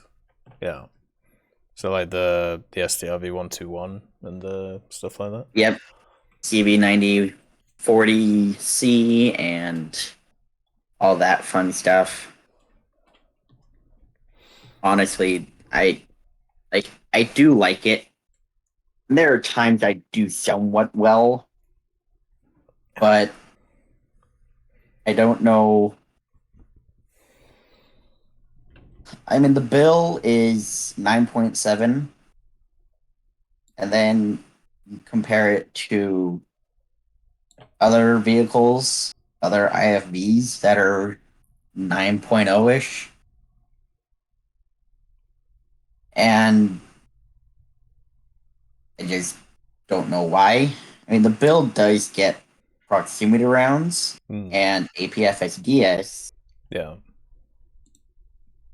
But with how it is, it's all first stage ammo stowage of 24 rounds. While Bradleys and stuff like that have clips. I mean, even the Bagel Panzer is 8.3, and it gets prox rounds. Yeah, I've always found it a little bit weird, but I don't know whether the Bill is one of those vehicles that I spaded out ages ago, and it was so funny when they added the M3A3 Bradley in, because they added it in at 8.7, like a whole 1 OBR. below the bill. And I've never understood why the bill has always stayed where it is. Or the fact that the Dado and also the other thing, the M3A3 should be 9.7, basically. Because the bill doesn't really do anything better. It just has a slight, as you said, HEVT. Like, that's it. But I really, really enjoyed the bill. Like, it was pretty fun. I need to get back to that. I just finished recently the 9040C. Have you been trying to get the new 9040B then? I have. That one, I mean, I finally got the full year premium back, so working on that. But going back through at 8.3 is a bit of a pain. Because with all the premiums, with the discounts and everything, you get up-tiered a lot. Yeah. And the 103C, at 8.3, it faces APF SDS, ATGMs, which with any of that, its armor sometimes doesn't even matter. Most of the time, I get one shot through the front, or two shots sometimes. But typically everything goes straight through and at least takes out my engine. Which, when you don't have an engine or a transmission, can't really do anything. Yeah, that is definitely fair.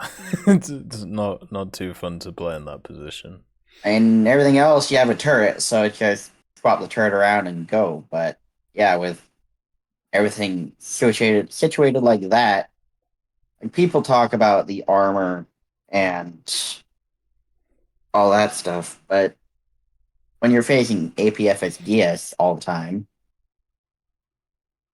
not much of a kind of a moot point. Yeah. Not to mention heat FS and ATGMs, which if they hit your heat guard, they go fly through the air and then go into your tank again and again take out your engine. Yeah. So that's not too fun. No, it isn't at all. But the thing that strikes me weird about the STRS is obviously the survivability isn't great, but it astounds me the BR of the new one compared to the other one. You know. Yeah. How one of them has what is it, 8.3 and the other one's 9.10 or 8.7 and 10. Then the light tank 9040C is 10.0, while the 9040B is only 8.3. Yeah, which I mean, there is obviously differences between them, but that one seems crazy to me. You know, I don't think the differences are that stark. You know, you're basically talking about a HEVT round and a slightly better APF-SDS, and that's it. You know, there's nothing else.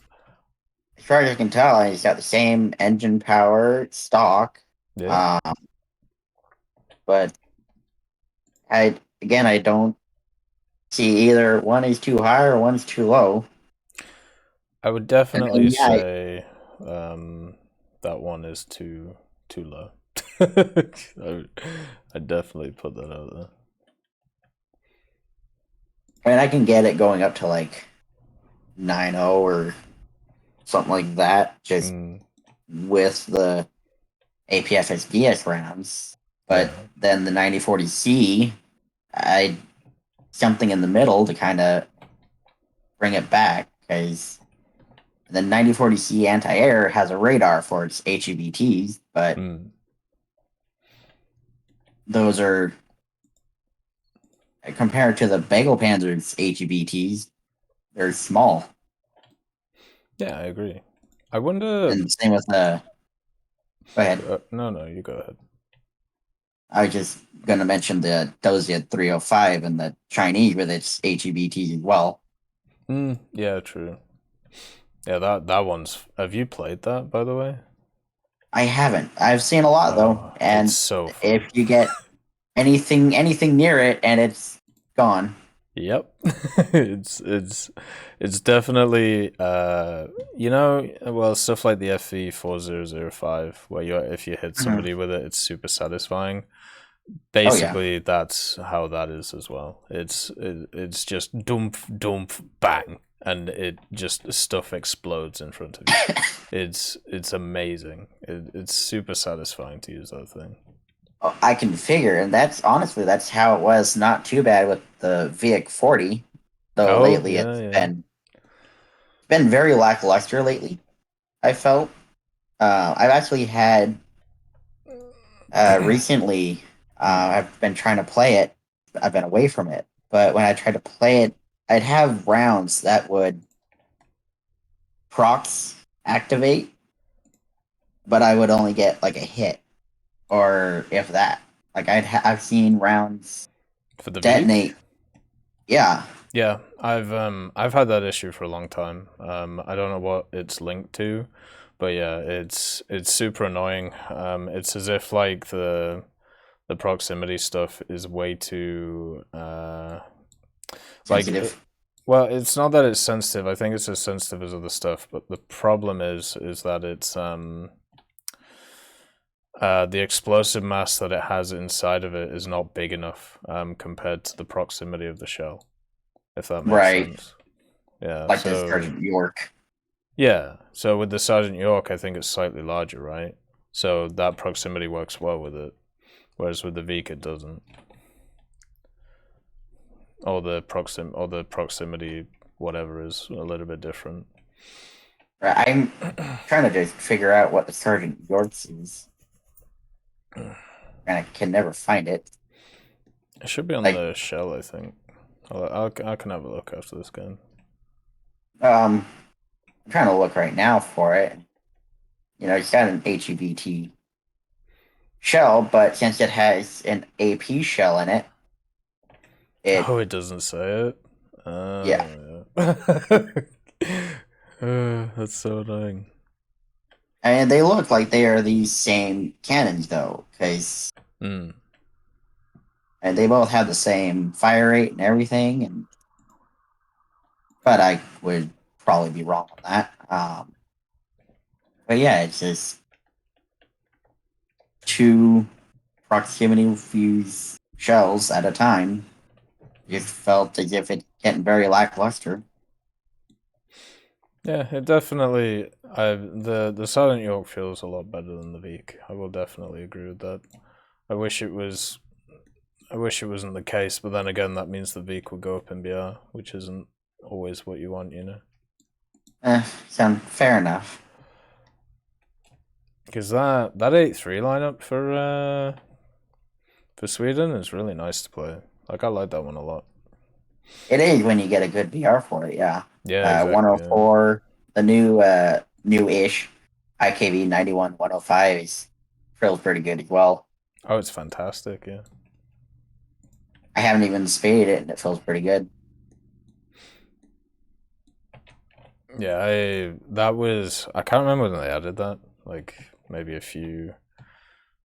about 2 or 3 patches ago, right? Yeah, but I really enjoyed playing through that one.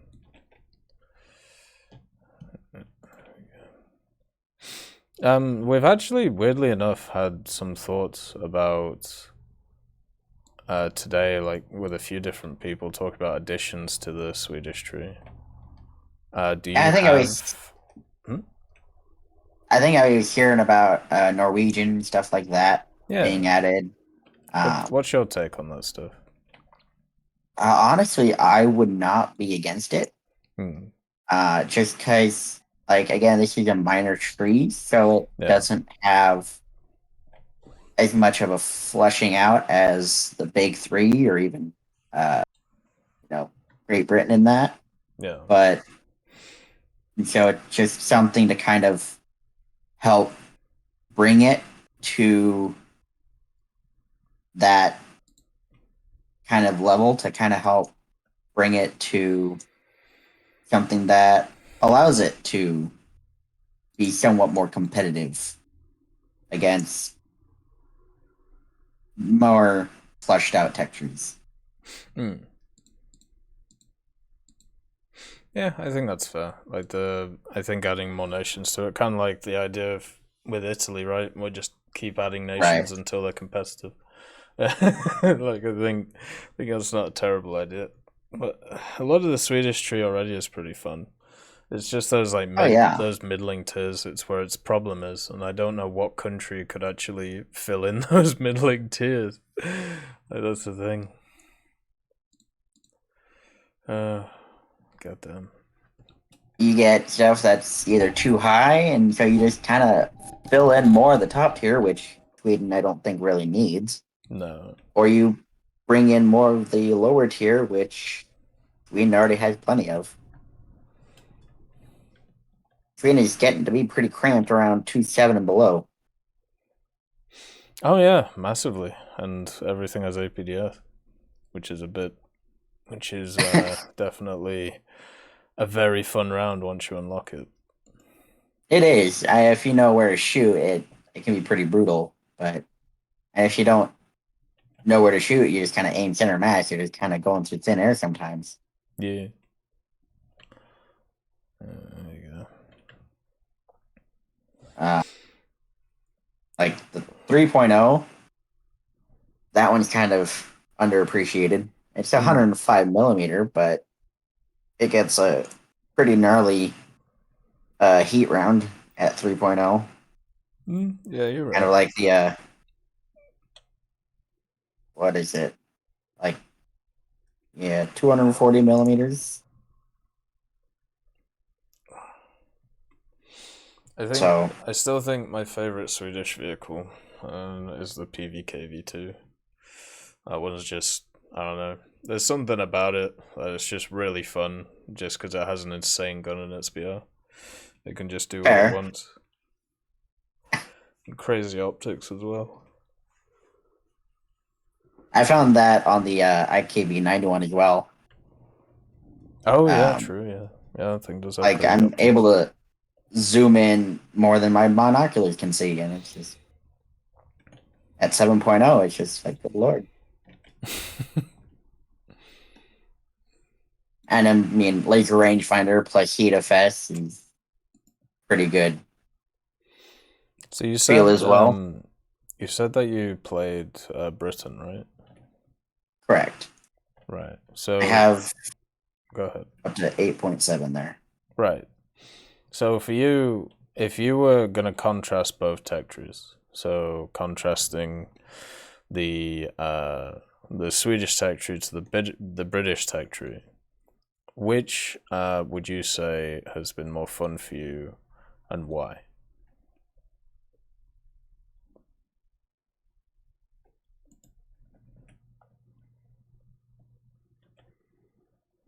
I'd say probably Sweden overall.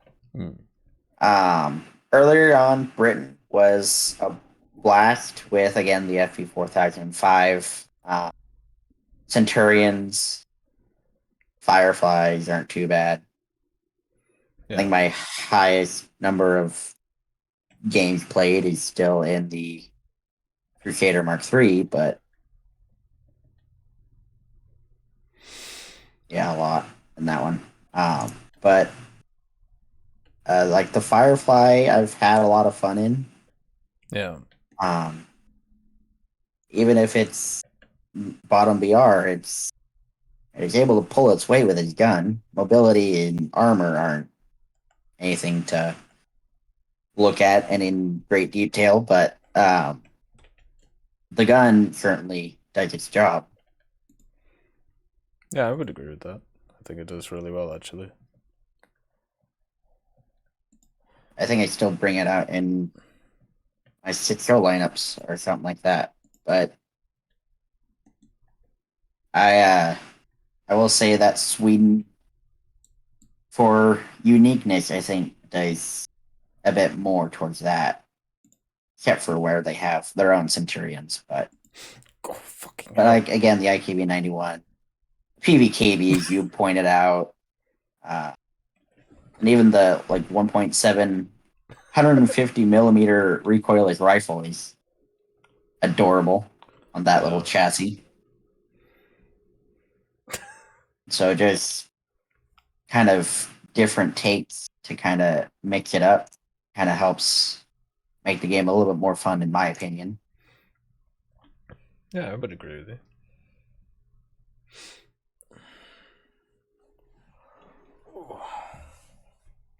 So we're coming to the end of the time. Is there anything else that you want to talk about? Or is there anything, other statements you want to say?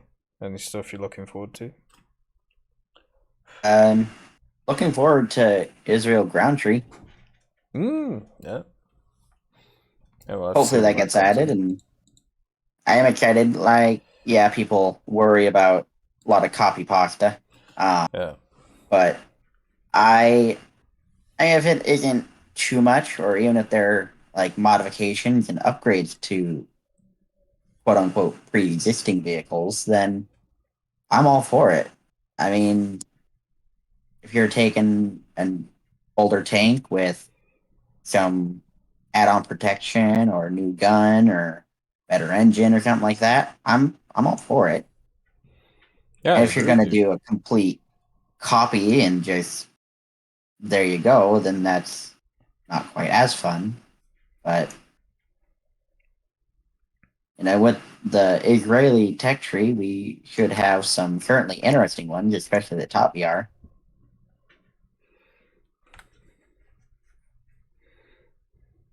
Yeah, I think it'll be okay, Israel. I think the top two will be really nice, but everything else will be not great. But what are you gonna do, Yeah. Seems to be the main thing that most people think about, or at least talk about. Yeah, top VR, and that's the apex supposedly. So. But I'm excited for what the game has to offer. Yeah, it gives me hope sometimes. It's always good to be optimistic. All right, thanks for coming on, man. Like, it's been. I thank you for having me. And I love your content. Hopefully you keep it up. And well, I'm not planning on dying. It goes well, well, not soon anyway. Well, so. I think everyone hopes that doesn't happen. True. All right. I will talk to you soon. Hopefully to see you next time. Have a good one. Bye. All right, so I'm going to just take a 2-minute break real quick because, well, I need to sort some stuff out. So see you in a second and we will continue.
All right, I'm back.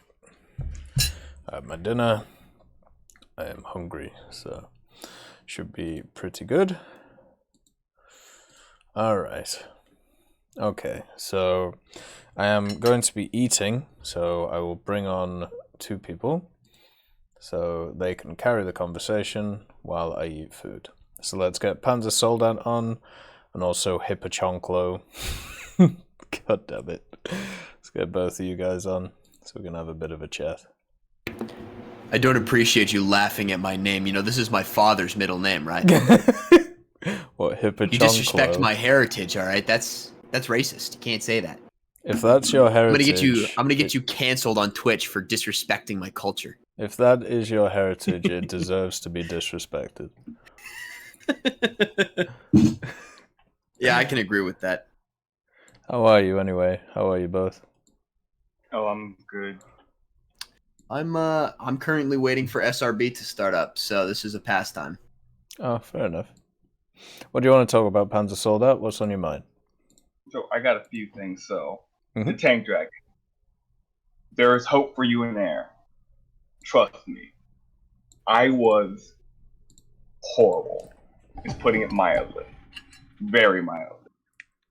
Now, in the probably last 3 weeks, oh, by the way, I have a 65% win rate in the javelin of all planes. There you go. Why? I don't know. Potato, how? turkey, onion, mushroom. Your best guess. And I also have 65% win rate in the Lightning F6. And almost a 2 KD. With less than 5 of those being AI planes. How? Missiles. But Introducing, coming out of the left field, the Matra Magic R550. No, fire streaks. I don't know why, but fire streaks works so well for me. Bro, what about that red top love, bro? Come on. I got the red top I got the red top like Monday. Dude, you're gonna literally got 18 kills with fire streaks. Dude, compared to fire streaks, red tops are like, putting it mildly, it's like Quiznos to Subway, dude. Like, you won't want to go back to the other one once you try that. You know, red tops are the shit. That is heresy. Awesome. How dare you spout heresy against the great fire streak? Hey, man, look, it's not my fault that your missile sucks. They're literally the same. They're literally the same. Well, dude, you're ignoring that one more G of overload, all right? That one G matters. It matters. No, it does not. Don't tell me it matters. Don't you dare say that my 1G. Don't you dare say that my 1G of fucking turn rate. The 1G does not matter. It really doesn't. Does. What matters is what about the 1% then? Huh? What about the 1%? We're gonna just forget. Are we just gonna forget the middle class? Can you not? Yes. Are we gonna forget that too? Okay. So the 1G doesn't. Okay, we get it. So you're a racist. The 1G doesn't matter.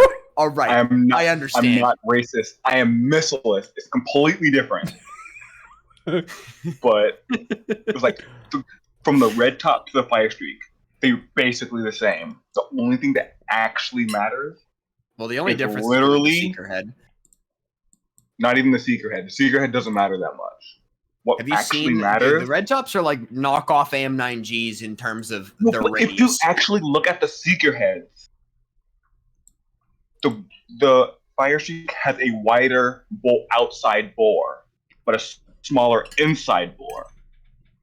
But if you draw and allot somebody for a long amount of time, the inside seeker bore gets smaller and smaller to the point, or even smaller than a red top, which means you can get almost the performance of a red top with a better seeker, with a better seeker, I guess, angle for looking in the circle. But the one thing I love red tops is I can be 4 kilometers away, 4 to 5 kilometers up, and they're at like 1 kilometer, and I can fire it. And after like 30 seconds, it'll hit the. That's just the greatest thing. Are you talking about like from a top-down aspect, or are you talking about like a bottom? No, top-down trailing. Well, I mean, that's going to happen with almost every missile because gravity's working in favor of the missile. You're not losing as much energy trying to go up for a target. In reality, the red tops and the fire streaks, the difference is that the red or the fire streaks are slower. They don't go as far. They don't have as much TNT mass in them, and they turn worse. They're also more susceptible to flares. Not by a whole lot, because both of them will eat flares like there's no fucking tomorrow. Like they're like an SRAM at a Lynn's buffet. They just decide that they're gonna fucking they're just going to go ham on any flare that they see.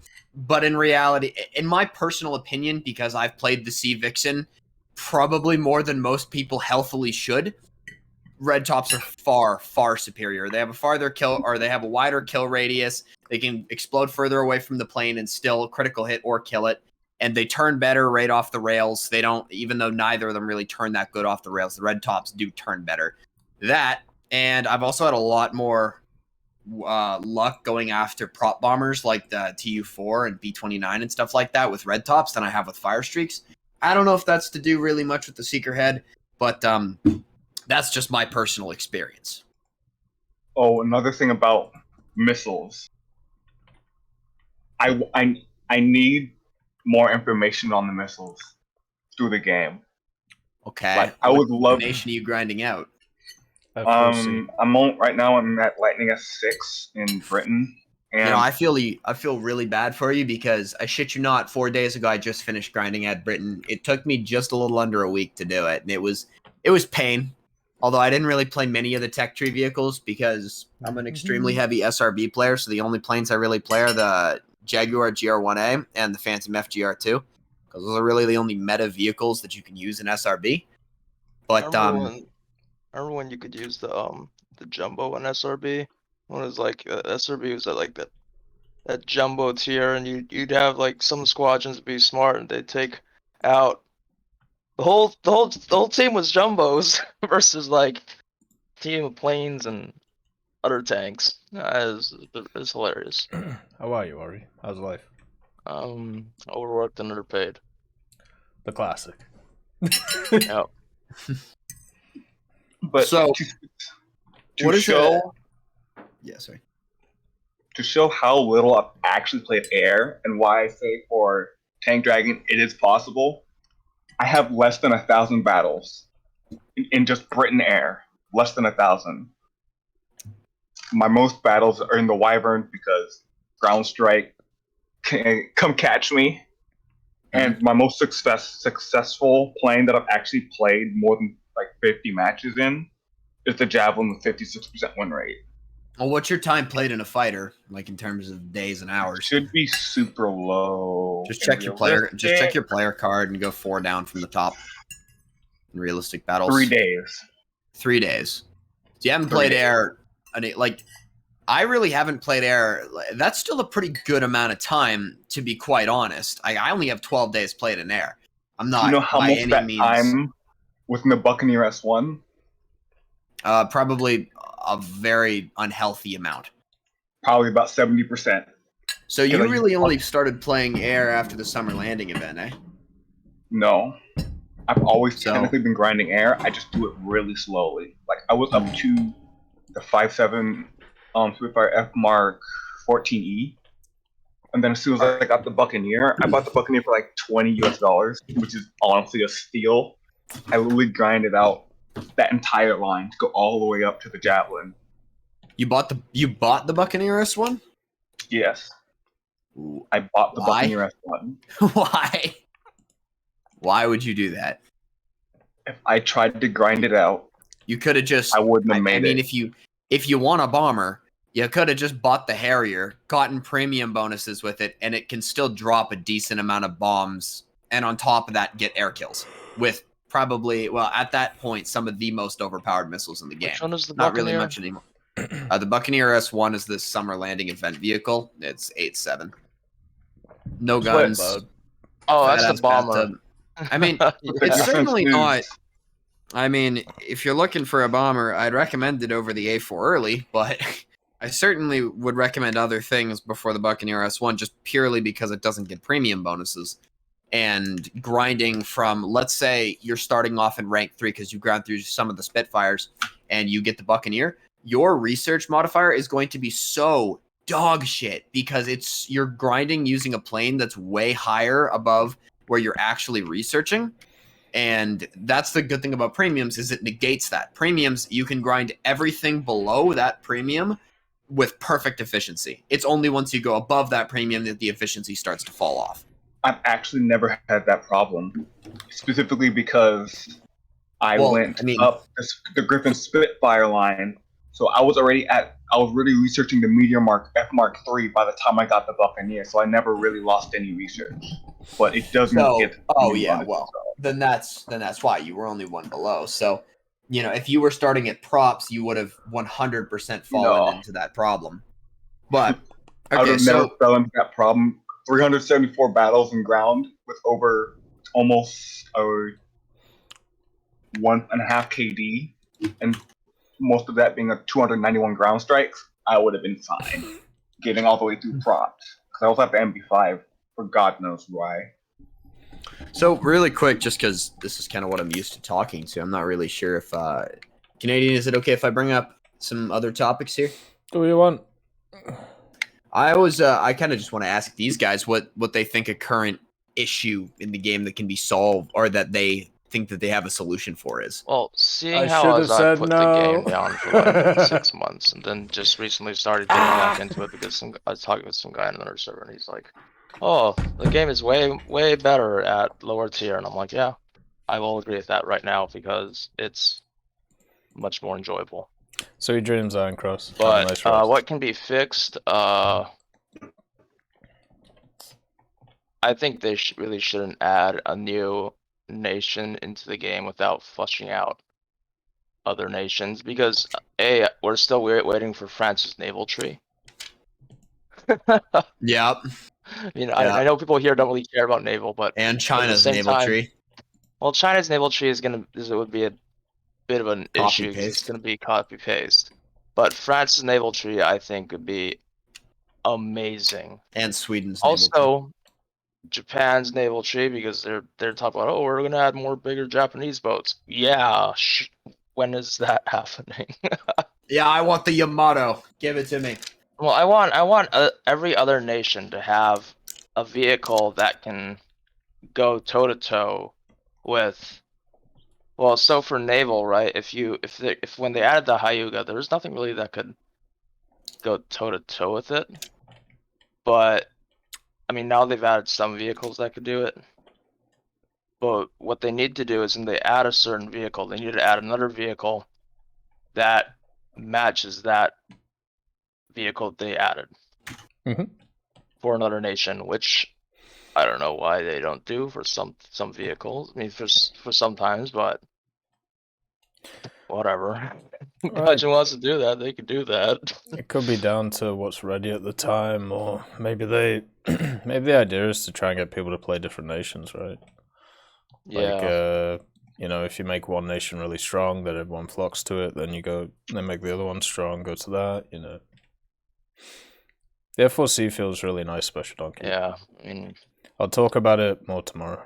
Also, I really wish they wouldn't change the sounds of vehicles and weapons and everything every single patch. It seems like. Yeah, they didn't do too much last update, which was nice. The update before was kind of nuts. I'd like them more if they just did it like every year or so, but not every one. That's just me. No, that's fair. So my problem is, I would say, it's kind of a twofold problem: a lack in satisfaction, or more of a parabola of satisfaction as you get higher. Because I played my first 9-7 game this week, and let me see, how did I do? I don't get go do satisfaction. Oh, I did. I did. I don't know where it went, but I got 5 kills in the Challenger Mark II. That's good. It just wasn't satisfying. It's not as satisfying as playing 7-7 the Conqueror, getting smashed in the side of the head by a leopard. You just turn your gun towards him and just blow half his tank away. It's just not as satisfying. Well, different people like different things, right? But that's the thing. It's literally, the range of my highest satisfaction. It's literally from 4-7 to 8-7. For me, having satisfaction for that wider range of vehicles across different nations is It feels like it's bizarre. So your argument is that. So your point about this is that top tier is not that fun. I can't say Or that. am I missing I played one match. From my one match, it was like I was literally just smashing things from across the map. It's like, okay, like I could do this at 7-7, but actually be able to be on the front lines and not just get smashed in the face by something doing exactly what I'm doing. All right. I'm wondering, Oricom, let's hear a controversial opinion. Okay, what do you got that most people aren't going to agree with? Or Panzer, whichever one. I want to hear something. I want to hear something scary. Something that'll knock my socks off. The ZT3 A2 should be at 8-0. The Avery's okay, Bungle. Or even 7-7. The Premium Hunter's a bit rough. The ZT3 A2, the Rattel? The Rattel with the 3 missiles on it. I mean, you're saying it should be at 8-0? 8-0. I wouldn't exactly call that controversial. It's not. I know that, but it's like it's kind of like, it's kind of fucking dog shit. But you know, the thing is, it's not though. It is literally not. I can't tell you that. It's like I have a 35% win rate over 20 battles, but I have a 2 KD in it. You have, for no reason. You had a what percent win rate in it? 35. That is drastically lower than the average is 50, right? I know. There's no way the average is 50 for this. You don't have a 3.0 KD in the stir a mill, right? A 2.0 KD in a vehicle is pretty. I mean, okay. Let me get a more drastic. Example. I have a 4.0 KD in the fucking Squeezy Boy. Like, a 2.0 KD is pretty average, pretty low for a vehicle. But I don't know. I personally think all that the the other Rattel missile is. carriers. I think that the Rattel every is single other missile carrier. Thank you for the subscription, Bungle the Boost. Thank you for continuing to support the channel. It's very much appreciated. Thank you very much. And the only reason it's worse is literally because it has a slower missile and it doesn't have a turret. So you're saying that the Rattel is bad? No. I'm just saying I don't like where it is. I get a 9.3. It's like, okay, I can't use that. I can't use my ZT3A2. What else do I have in my 8 or 8.7 lineup? When your main gun is a 7.62, when your main gun is a 30 cal, your options are pretty limited. I don't know. I think it personally deserves to be at 8.0, but I don't really. Here's the thing, dude. I don't really know what's like why it needs to go to 8.0. It doesn't seem like it's. It doesn't seem like it's. Well, then why did you say that it needed to at the beginning? Because if you get a 9.3 match. I'm losing the conversation here. I don't know what I'm talking about. Like, to put this in perspective, the Type 60 ATM's missile, the only missile it gets is 85 meters a second. If you see this missile coming at you, you only have like 3 days to move out of the way. Like, literally the only advantage the Rattel has over the Warrior is it gets a tandem warhead. That's it. There's no difference. That's literally it. The Warrior is so much better. If you even don't use the gun, like let's say the Warrior had no gun. Okay, let's be entirely realistic here. What the f are you gonna fight with ERA at 8.3? There's some things. Are you serious? Like what? I might be stupid here, but I think doesn't the T-72 get what's at T-72? What's it? Well, T-72. Isn't the T-72A like that's not ERA? Isn't the T-62? It doesn't matter. All the things that literally no, the T-62 as it's well an also HE has warhead composite. if you don't hit armor. It is literally an HE warhead if you don't hit armor. Well, let's say somebody's slinging that's the hash. problem I'm having. And the thing is, you think it's just 9.3. I'm using it at 8.7, so I'm facing the T-72B. And it's like the missile is so slow. For an effective range for actively able to use it, you will always die you're not fighting the T72B. If you're playing it at 8.3, it's not going to get up tiered to 9.7. Why would I play 8.3 when I can just play you could get up tiered to 9.7. But we're not considering this vehicle in terms of a lineup here. We're considering this vehicle as a standalone option. If you want to throw it into a lineup, it's not going to matter whether it goes down to 8.0 or whether it stays at 8.3. Anything because you're as a still going to standalone use it in option, that lineup. it's not going to be as good as it was in the lineup. What are they talking about? Take the Swing Fire by itself versus any other tank of its BR. It's gonna wilt. Why does this matter? But if you use it as a lineup, you might have it has a lot more uses. Here's something controversial.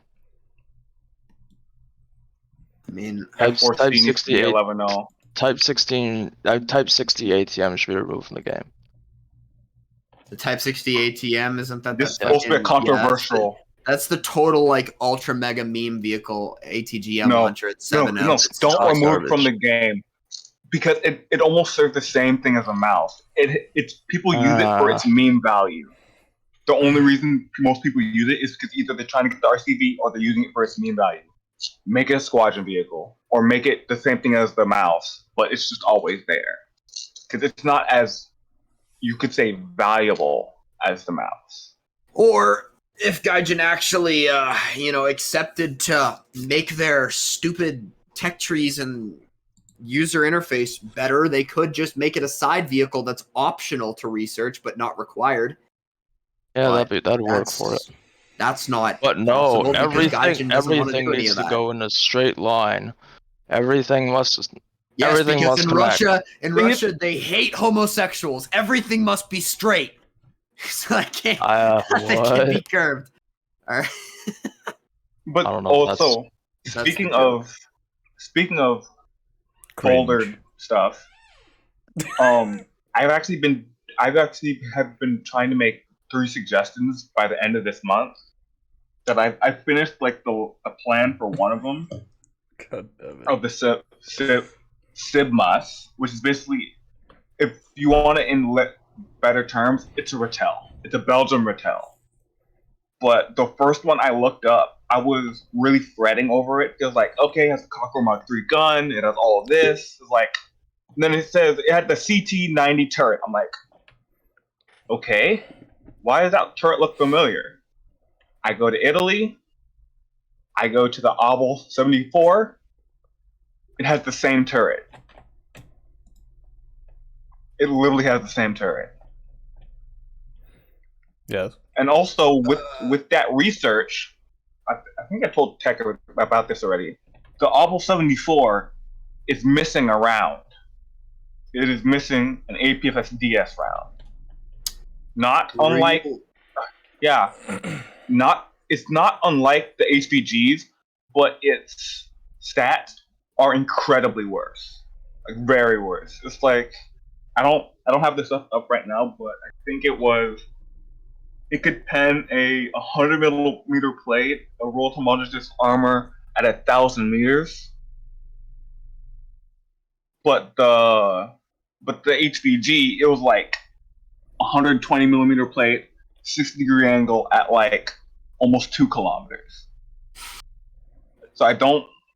And when I'm actually talked with Alex about this, is like if they wanted to add that in the game, he said he wanted it basically to add another Obel 74 and give it its round, its APFS DS round. But then that also bears the question: why didn't they just put it with the Obel 74 if it's technically going to be the exact same vehicle with another round? The whole point of the Cockerel 90 is that it's low velocity. Why would you want a low velocity APFS DS?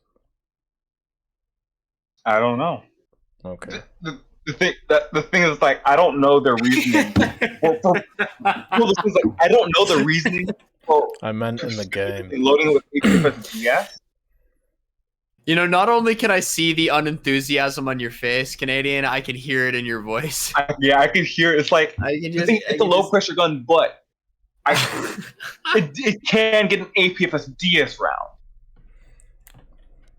It's one of those things. It's like, will the APFS DS round change the Obel 74 so much that it'll have to go up in BR, making it's the BR spread or the BR line at 463 worse than it already is. You know how much shit in the game has the Cockerel 90? It's not just A that lot. Obel. Yeah. It's the Obel 74, the C1390, the I knew there's another one. I keep forgetting.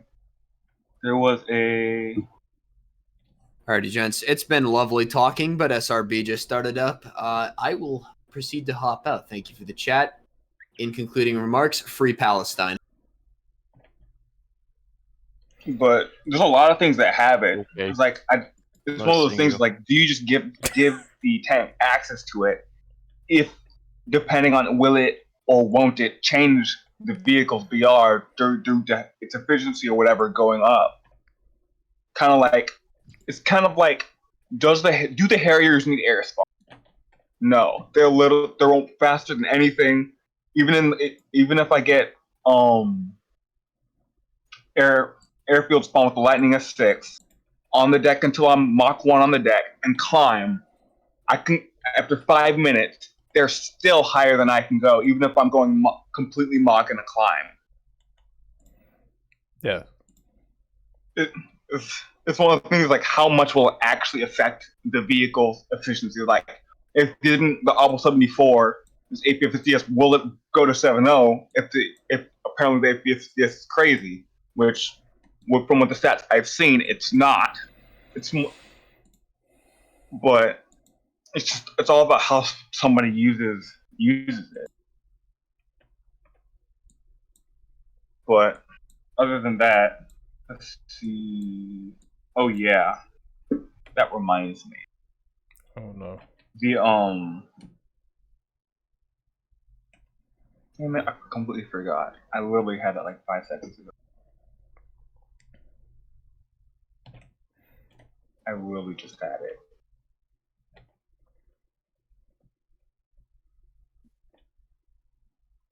Oh yeah. I need to fix this. I have been having a weird feeling of uselessness in any HGM carrier that does not have a main gun. It's because they are useless. Exactly. Next point. Oh, a raw C. It needs to be good. It needs to be taken out of the game until they fix it. They literally need to fix it. It's so broken. The what, sorry? A raw C, the new White Sand map. You usually go on the right side with when it's 3 cap, I think that's C side or something. If you go on the left side, you spawn with something like as tall as, let's say, a Centurion. On the left side, bottom spawn. The other side can basically drive around 2 things, basically 500 meters out of their spawn, and spawn camp you directly to the other side. And there's nothing you can do. Yeah. Because they can see you as soon as they spawn. It's so bad. It feels like a World of Tanks map. It really does. Thank you, Miz. It's like you can literally get spawn camped from inside the city, from 2 both spawn. You can get spawn camped across the map from on the right side. In this game, spawn camping will always be an issue that Gaijin needs to work with, and they're not gonna fix it 100%. So there will always be spawn camping. No, I'm not saying for them to fix it, but like on other maps, you have to go to a certain spot that has a certain vantage point to spawn camp. Like with the map that has like the big hill on one side and then it's basically a valley. I forgot what name it is. Let me find it real quick. Carpathians. You have to like to spawn camp. You either have to go to C through the pass to spawn camp, or you have to go all the way up to A to those bricks on that one side to spawn camp. So it's very set where you can actually spawn camp, or you can go on like the front side. But the front side's a lot more dangerous than going up at the top. on Aral Sea, they can spawn camp you. They can literally spawn camp you with no risk to themselves because they will always get the first shot every time. And I've played this map from 6-3 to 8-7, and the same thing happens every time. They go sit in this one open area, and they can shoot directly into your spawn. So my advice to that, right, is what I like to do if I'm getting spawn camped is I'll find cover, and I'll just sit there and hunker down, and either wait it out if our team is gonna spawn on a plane and bomb them, or try to fight back at least. But that's the problem. There is no fighting back. There is literally if they win A point and they push to the edge of the city, they can monitor the entire left spawn, and then they can go out near the tracks and monitor the entire right spawn. Okay, I'll probably jump into the way to fix it is actually easier than it is. All they need to do is look where that. If you've actually played on the bottom left side, there's that one boat hull that's sitting right in front of you when you spawn.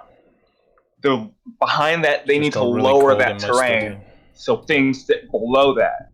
Because as it sits, I can get shot basically I can get shot in my hull, in my Chieftain Mark III. And the Chieftain's not a super tall vehicle for 8.3 or 8.7 at all. But they can still kill me out of spawn. Maybe I think it's a new map, so they probably not ironed out everything yet. I've gotten 3 cap. They've always won because they win A side, and then they just push through A side, spawn camp our left spawn, so nobody can get out of there. We start spawning at right spawn. They go to the tracks and they camp there, where they can on the tracks they can actually see both spawns better than almost any other position. If they get there, one, they're not spotted, with the spawn protection thing that basically shows there's somebody right there in your spawn. And 2, the boxes that they can hide behind you can't shoot through, or I haven't been able to find one I can shoot through to kill them. So I've never been able to actually fight back. It's one of those things where it's just they're safe and they're more safe spawn camping than you are staying in spawn, which should never ever happen.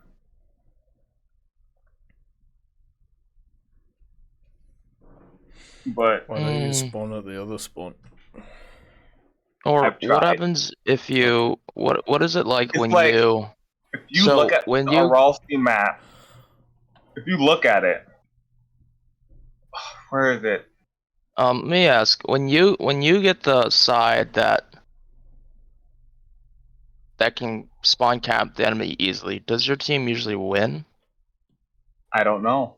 I've never gotten that side. I have literally only gotten bottom spawn, and I've never won bottom spawn. Ever. No matter what BR I go to. Yeah. So if you look at it, if you look at it, they can't perfectly camp the right side, but they can basically sit at the edge of the B town and then back on a ridge near the back, and they can basically seal off all exits to your spawn. But if you try to do it from the other side, from lower spawn to upper spawn, they can basically drive out of their spawn freely.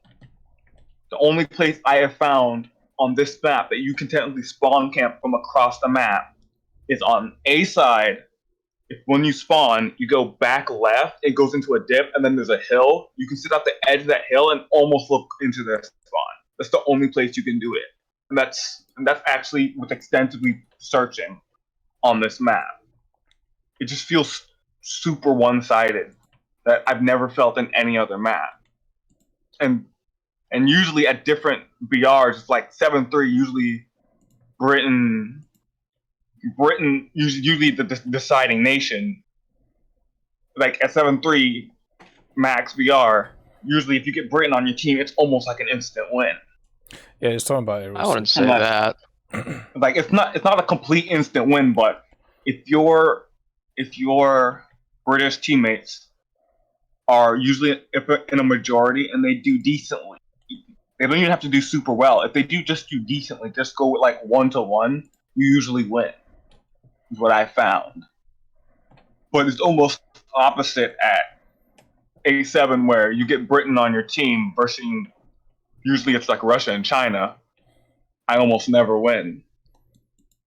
The times I do win, it's because I had not Germany. If it's because I had either Russia or I think it's America on my team. But it's just a rant because I've never won RLC. Then again, I'm not playing War Thunder right now, so I can't really look at it. I'm playing EVE Online. Okay, like, fair enough. I'll look at it when I get into the game later tonight. I haven't seen RLC yet, but like I've seen it 8 times. I've lost 8 times. I did see Fold the Gap the other day at Really? At I think I saw very Fold the low Gap tier. 3 weeks ago. I think I saw Fold the Gap 3 weeks ago at 7-3. But yeah, the M9B's on that, but something I didn't finish at the beginning of the discussion was the missiles. It's just all about low energy. So I would like to see more information on the missiles. Yeah. Specifically, how much burn time the missile has. Because like M9Gs, compared to almost any other missile, not including the AIM-7s, have insane burn time. But for something like Fire Streaks or Red Tops, their burn time is so short that it's like it's almost more power to you knowing exactly how much burn time you have. So you know how much time the missile will be semi-immaneuverable. Semi-immaneuverable becomes more maneuverable. I have other obligations today. Another thing I'd like to see would be off-the-rail downtime, because I've seen almost up to 4 seconds before it starts pulling for a plane for Fire Streaks and Red Tops. Red Tops seem to be more close to 3 seconds. I would really like to see if it's not like one of those things where it's in the game but it's a hidden value, because let's say some nations using AIM-9Gs and they don't want somebody else to know how much time they have for the missile to actually stop flying or stop whatever. But I'd really like to see a lot more, not a lot, but more information pertinent to being able to use the missile more effectively. The last thing I have is, I've told this to Rocker, but I found a weird quirk with the Red Tops and the Fire Streaks. Yeah. Specifically dealing with killing somebody who's on the deck. Usually on the deck. Like, so usually if somebody's on the deck, you just fire the missile down at them. So the missile would basically accelerate and then pull up, right? What I found is if you shoot the missile like a Red Top or a Fire Streak parallel to their path, but not leading towards them, it takes basically 4 seconds for it to start actually turning. And since they're on the deck, they can really only go left, right, or up. But since that 4 seconds, it doesn't look like the missile's going towards them. It looks like it misfired. Not misfired, but it's not tracking them correctly. But by the time it pulls, it's too late. I've killed planes that have no right killing. Like, I've killed F-4Cs, MiG-21 SMTs using that same method. And it's just kind of dumbfounding how it seems to confuse people that the missile doesn't look like it's going directly at you. But it's like, what other missiles have that long of a downtime after their? I don't think any other M9Bs maybe. No, not M9Bs, but that's all I have. Oh, fair enough. Well, we're basically up to time now, so. Yep. I would like to thank both of you for coming on. It's always nice to hear from both of you. And hopefully, always a pleasure. Hopefully next time we'll be able to too. Oh, and I'm working on getting the Type 75 SPH and spading it so I can have so the merit of my 155mm autoloader ramjet ammo firing SPG will have some merit in your eyes. Hopefully I see you in Canada, TEC. I'm gonna be there on the 11th of December too, like 7 days from that date. We'll sort something out. So. Like I should be about by then, so we'll have a chat. Okay. All right. All right. See you guys. Thanks for having me on. Yeah. See you guys later. Dude.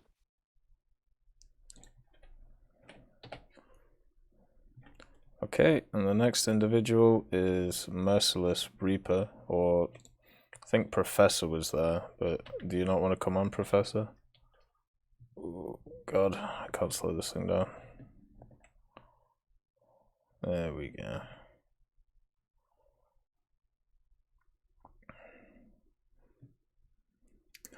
So one way to slow it down, through Sparks. Let's get Professor on first. Because I'm guessing there's a misclick involved. Hello. Hello, Professor. How are you?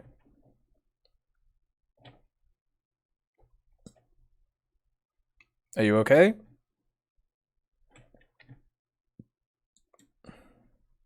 Can you hear me? I'm alright. That's good to hear. What did you want to talk about today? What's on your mind? Yeah, I can hear you. Sorry, so I wanted to talk. Okay, there's something weird going. I can hear myself on your stream on a delay, so it's weird. Yeah, you might want to mute that. Otherwise, it's going to drive you crazy. It is. Alright, that should be better. Alright.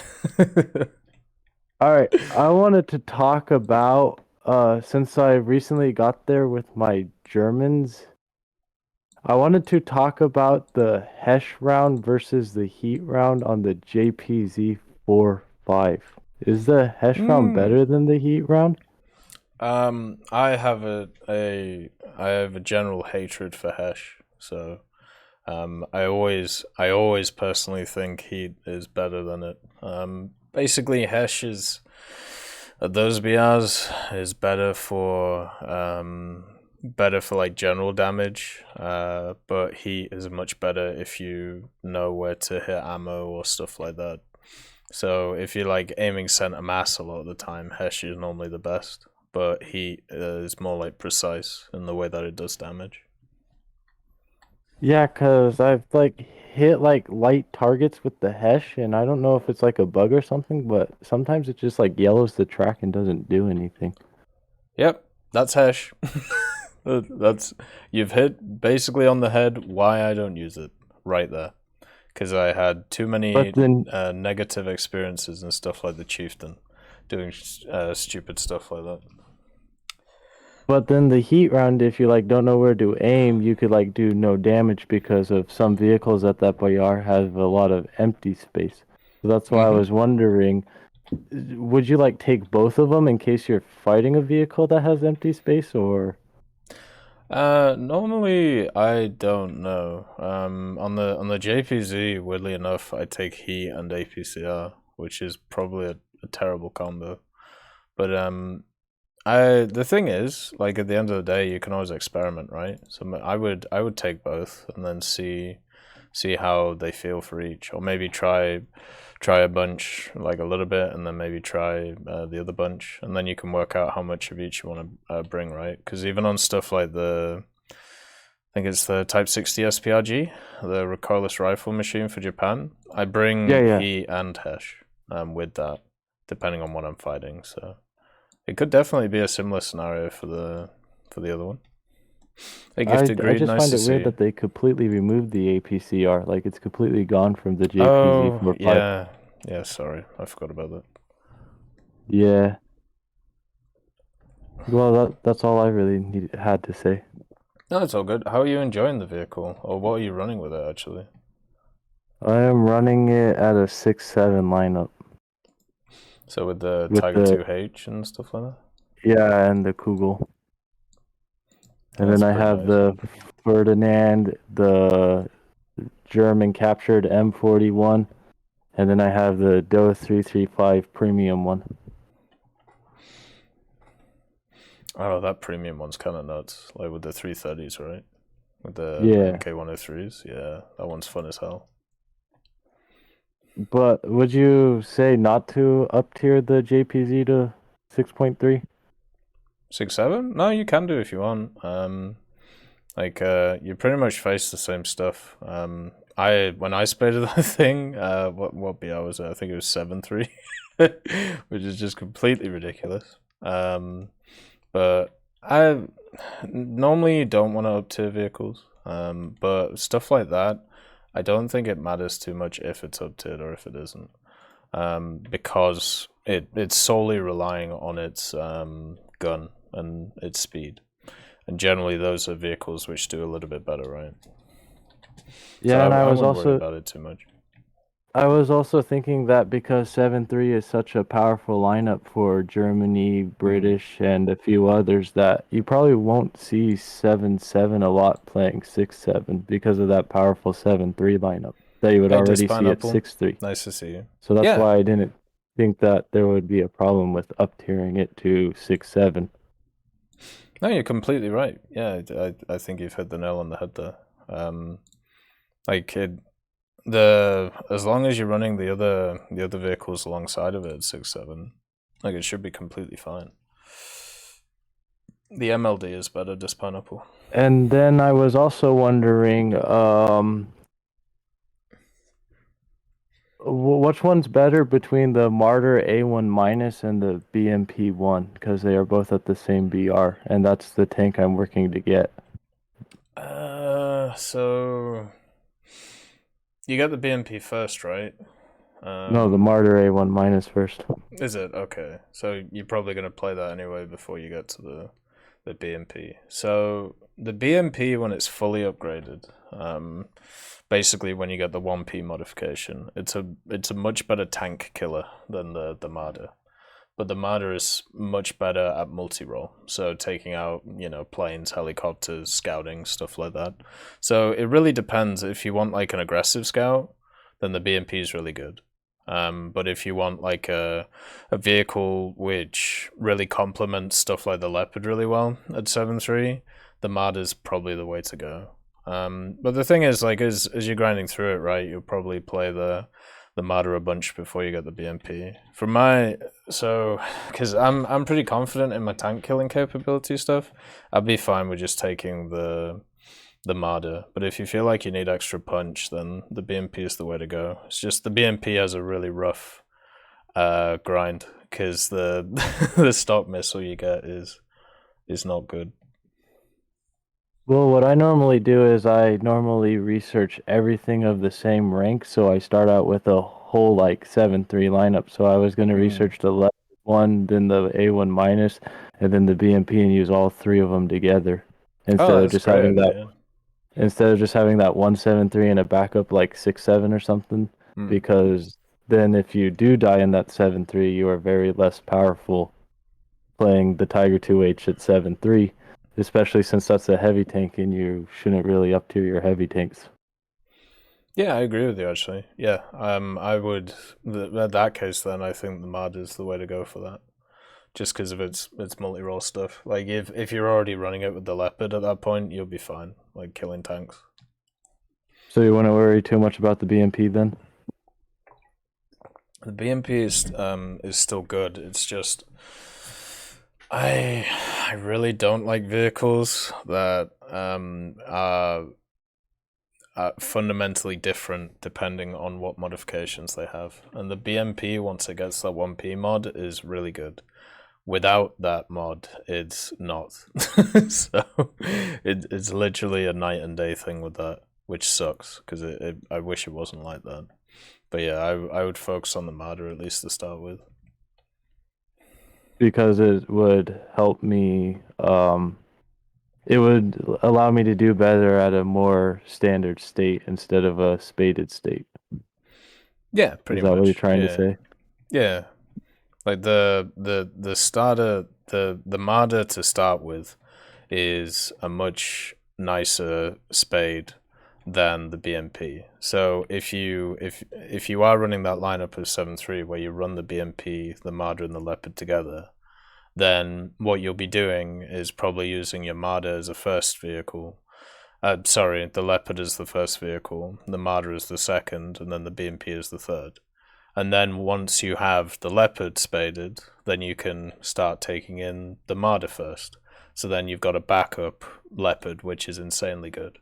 And then once that's spaded, then you can spade the BMP, and you've got both of those fully spaded as backups, which would be fantastic.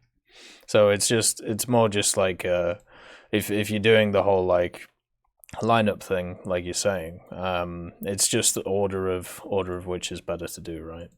And that to me would be better that way. And then what do you personally do around the 7.0 BR? Because would you just skip those tanks, or would you use the 7.0 as a main tank, or because it's the there's only M48, right? Yeah, but all the nations like America too. I'm on the T95 and the 7.0 patent. Would you just skip those because 7.0 is such a odd BR, with nations only having like 1 or maybe 2 tanks in it? I would. Most of them, yeah, I probably would. The only one where I wouldn't would be the Soviets, because the Soviets have a nutty BR there. Like T44-100, IS-3, like and ZSU-57. Like that is just a beautiful lineup, you know. That'd be very fun to play. Well,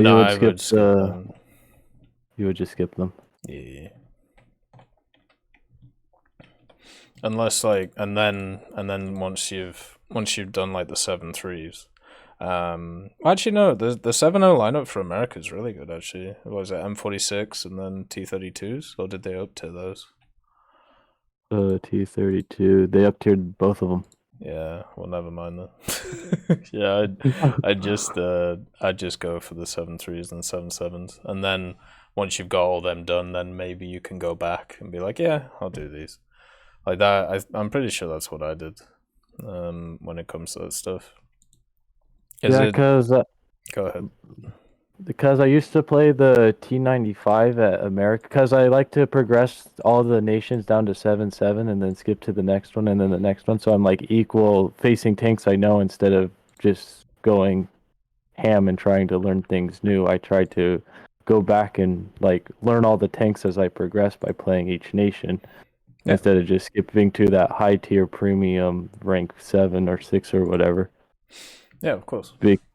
So well, I did play 7.0 a little bit, and I spaded the T95, but I don't know if I should do that again with only having the M48, especially since you're going against, like you said, that Russian Prime 7.0 lineup that America usually pairs with. Yeah, for me, like for stuff like that M48, I just skipped it, and then basically when I had nothing else to play, I spaded it. Yeah, vehicles like that, like when they don't have full lineups, you're basically hoping that they either move in BR so they do get a full lineup, or hoping that somehow the meta shifts around them. But yeah, there's always going to be dud vehicles, right? And that M48 is one of them. Mainly because, you know, we talked about it before, like the stock grind stuff. That M48 has probably the worst stock grind in the game. For a medium tank. Like I think it's got APCR stock, and nobody wants to do that. Then the APC BC round is only 185 at pretty much close range. So even that at 7.0 is not great enough when you're facing an IS-3 or other things at 7.3, such as Centurions and stuff. Yeah, exactly. It's a really, really tough vehicle to get, modified. But then once you start getting all the stuff, you get heat FS, you get the engine, all that, it actually is pretty good. But actually getting there is just, man, some of these vehicles, I definitely feel like it just ain't worth it to do, and that's definitely one of them. Yeah, that's what I was thinking. And I remember didn't they say they were like changing how research was gonna work so it was easier to research weren't they changing it so like the research for modifications on some of the tiers were gonna be lower or something? I don't remember. Yeah, I think that they're slowly but surely adding more mods to each rank or each tier. So then, therefore, the actual key ones you want to get will be cheaper. I'm pretty sure that's what's happening. Do you know when that would take effect, or was that like speculation? No, I have no idea when that's actually going to happen. I think that'll just happen over time as they add more mods. Like when they added the Dozer mod, now that makes a lot of the other mods cheaper, right? So if they keep adding stuff like that, then hopefully it gets cheaper. So would you spade it before they add the extra mods and just get that last mod, or would you wait till they add the extra mods? I would only spade it if I'd already spaded everything else of that too. So that's the thing. That's literally the way I see those vehicles. Because I remember back in the day when I did that. Like I spaded that M48 when it was at 7.3 or 7. I think it was 7.3. The Leopard was at 7.7, and the Marder wasn't in the game. The BMP wasn't in the German tech tree, and I literally just I sucked it up and played it at 7.7 with the Leopard and got it done, and that was a very bad decision. It's also probably a bad decision to up tier 6.7 to 7.0 to try and help it. Yeah, but you don't really have another choice, unfortunately. Or you up tier it to 7.3, what you just said was a bad idea. Yeah. unless you have the heat on it, and then it's not a bad idea. But as I said, like that stock grind, not fun. So then how do you handle like odd trees like Japan and China where they have such big BR gaps? Like one for Japan is like 6.7 to like 7.3, and I suck it up. That's pretty much it. I look 4.7 to 5.7 is a big jump too. I look at it and I go, the grass is greener on the other side, and I will make it over the fence. That's pretty much it. Like back in the day, it was like Cheeto late. Oh, by the way, thank you for the subscription, Ninja Simp Monk. That's very kind of you. Thank you for supporting the channel. It's very much appreciated. But back in the day, it was the Cheeto late, then the Cheery 2, and it went straight to the SDAs. So it was like 4.7 or 5.0 to 6.3, and that the way I did it was I took it in stages. So I would play a little bit one day, and then it would annoy me because the lineup was really bad, and then I would leave it for a few days, and then I'd play it a little bit more. Like I didn't do what I do now, where it's like, okay, I'm just gonna spade this vehicle, right?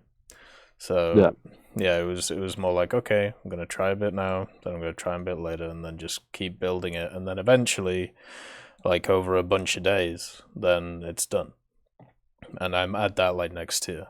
But yeah, they're definitely the more rough ones, especially when tech trees just get released. And do you have any advice on how to play the STRV 103s? I seem to have more difficult with those tanks than any other tank. It's not just you. It's more the vehicle, not the player. The 103s, I actually, when not spaded or when not close, like basically when you don't have the engine and transmission, those are like the key mods on that thing. The turning on them is very sluggish. So actually getting the gun on target can be really hard to do. So what you've got to do is, before you have those mods, you have to play it as pretty much a long-range sniper and get used to missing shots over and over and over again, because you know the aiming the gun can be wonky. But once you get those mods, you can actually be pretty aggressive, because the way that the turning works, the more power you put into the tracks, the better the better it moves. So if you decide to turn around a corner and then hit somebody on the other side, you can do that way more efficiently than just sitting on the corner, because they're just going to come past you and you're not going to be able to turn fast enough. Whereas if you go at them, you turn super quick, and you don't have to worry about them hitting you first, and your front armor holds up pretty well. So as you get it more modded, you can play it way more aggressive, and you can use that reload really efficiently to just annihilate tanks. And that's at least how I got success with them. Mild success, by the way, like not the best success, but better than what I was doing. This is the F4. Yeah, because like in the 103A, I'm like 30 deaths behind on my kill-death ratio. I don't blame you. It's a rough vehicle to play, man. Like it's super awkward is probably the way I class it. Didn't they say they fixed whole aiming mode like 3 times over now? Many times, yeah. Many times. I'm still waiting for it to be fully fixed. I don't think I ever will be. Why is that? Because I don't think they can, because the problem with it is, I don't know what ping you get, but my ping is normally around 90, and Same. And the my EU ping's around like 160 or something, and ping massively affects how that vehicle plays. So the turning, because of the latency between the movement of it and the way that the client and the server act, if you have any sort of like latency, it's gonna bounce, because the place where the server thinks you are or looking and the place the tank actually is on the other side is not lined up, so then you start bouncing. So the higher you ping, the worse it gets, and that's at least what I saw when I was playing it on the different things. So I'm guessing when they test it at at 0 ping or whatever, it probably works really well. But once you go up in ping, or your connection to the server gets worse, it gets worse and worse and worse, and that sucks. So you think that bouncing is not actually the mechanic, but the ping fluctuation? The bouncing is down to basically the client the client side and the server side difference between where the vehicle is, and where it thinks it's looking. Because the same thing happens with turrets, where you'll get shot by a guy who's turning his turret, but it's not fully onto you yet, but he's already fired. And that's the same thing, but that's happening with the 103, and because technically its whole vehicle is a turret, that's what's happening. So yeah, it's a little bit dodgy, but that's why I don't think they'll ever fully fix it. We'll see if I'm wrong. I might be wrong, but I don't think I am. On an off note, how did you get so good at jets? Practice, I think. Because I'm I don't know. I'm terrible at jets. Too many hours and too many games. Like I don't know. I used to a lot of the time. Like I pretty much played up like all of the tech trees, right? So whatever jet I'm facing, I know what they are and I know what they do.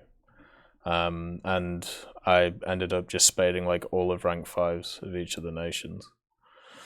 And it seems that something I used to hear quite a lot from back in the day was, as you go up in VR, players get worse. And I think it's actually true, at least for like this area that I am. But generally, it's two major factors without the whole experience thing. Using keyboard mainly to move myself around, and also holding C constantly, so I'm looking all around and not engaging on the first hit ever, no matter what vehicle you're in, even if you're in a hyper aggressive vehicle like that. I just do that, and it seems to work. Like I'm no expert on this. I'm definitely no expert on like this rank 6 shit, but I basically rank 5, like that's how I played, and it worked pretty well. What do I mean by not engaging on the first hit? Basically what I mean by that is don't be the first one into an engagement. So if you should not be at the front of your team.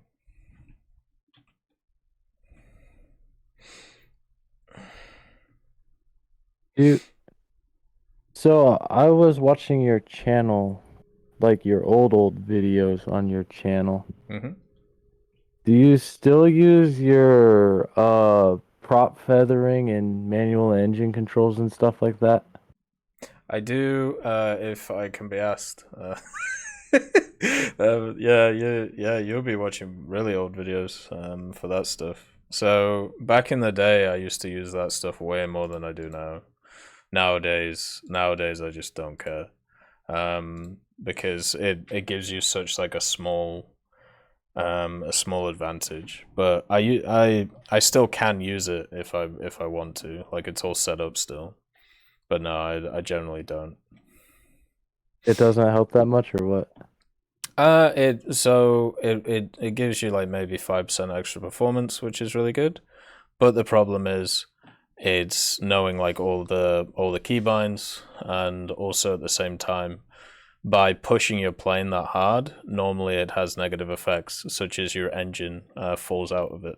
So it's all about timings. So if I set it up so, like, you know, my plane's going to be at, let's say, 110% efficiency for 5 minutes, then I'm going to have to really make sure that I use that 5 minutes really well.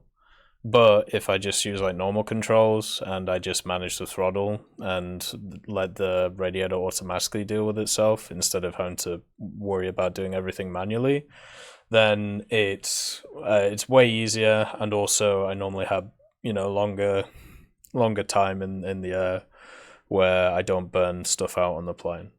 So it's just like a time management thing, and especially when streaming, like if I was using manual engine controls like streaming, I would burn my plane up so many times.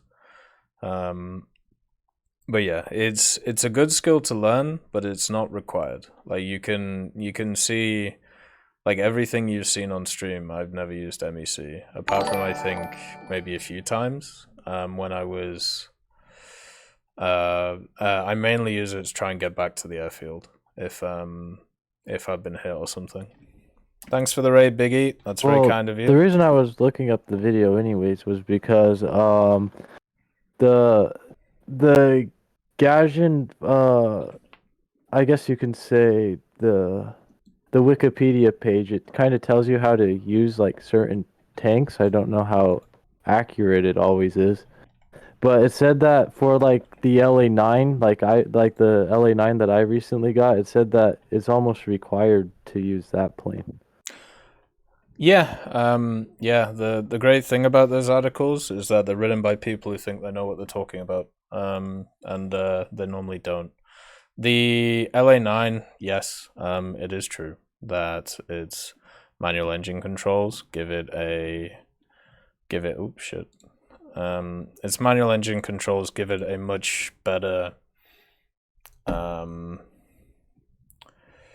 it gives it a much better like performance, but it's not required, and I can tell you exactly why. So once again, a vehicle that I played on stream was the Chinese one. I've never played the Soviet one on. The Chinese one we went 31 and 13. So 31 air kills, 13 deaths, 60% win rate. Like, it's not required. Like, the MEC is not required for anybody because 99.9% of people don't use MEC. If it changes, so 99.9% of people start using MEC, yeah, of course you're gonna have to, but people don't, so don't worry about it. It's the one thing I used to say, and I still believe right now, is 99% of aerialistic is the fundamentals. It's positioning, energy state, altitude, and also position of your teammates compared to where the enemy team is. And also where the AI is on the ground.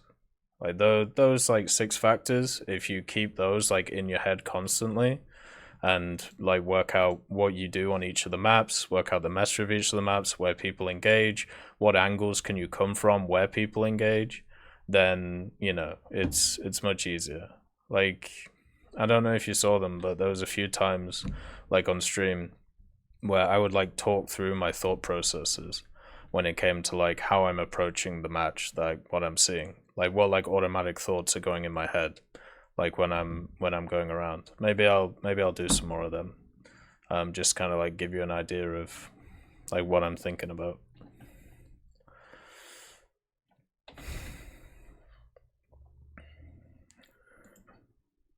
Oh god. But the stuff I don't think is that complicated. Like it's, you know, I find tanks way harder to play than than planes. There you go.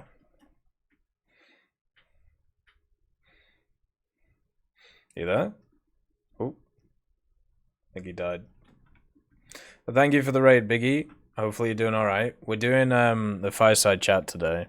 So basically, what the Fireside chat is it's a opportunity for anybody from the community to be able to come on and basically chat about whatever they want. So we do it every fortnight or so, and on Wednesdays. So that's basically what's going on, and it's been going all right today.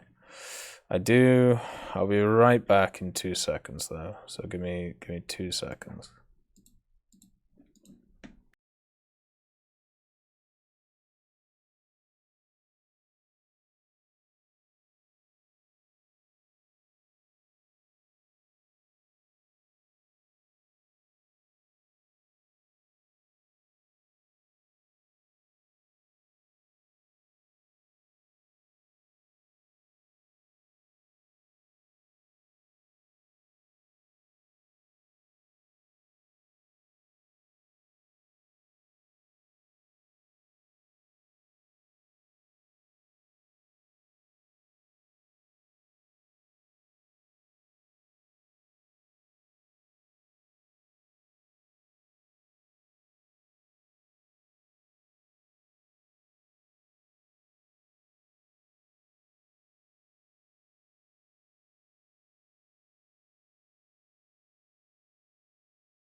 Hello there. All right, I'm back. Okay, so that was a really nice chat from Professor, and a good chat about things, actually. I enjoyed that quite a lot. You know, just going through different processes and things like that. If he wants to come back on, then of course he can. But we'll move on to Merciless and see what Merciless wants to chat about. Thank you for the follow, Jerky Rat. That's very kind of you. Hold on 1 second. Let me change something here. Okay. Can you hear me? Yes.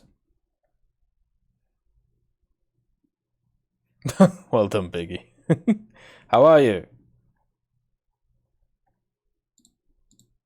Hello? Uh-oh.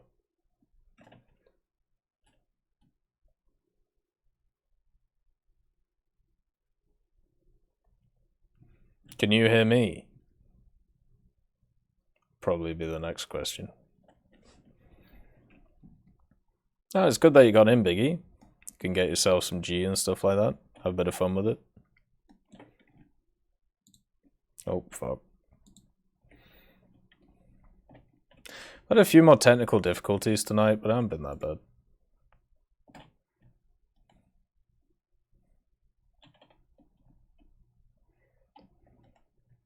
I think I'm going to use this thing to understand sparrows.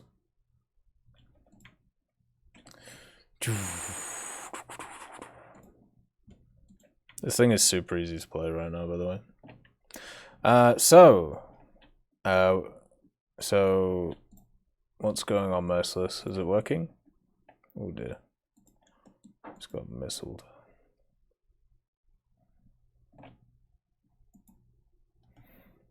But I've really enjoyed doing the Fireside chats. This one has been fantastically good. Oof, Jesus.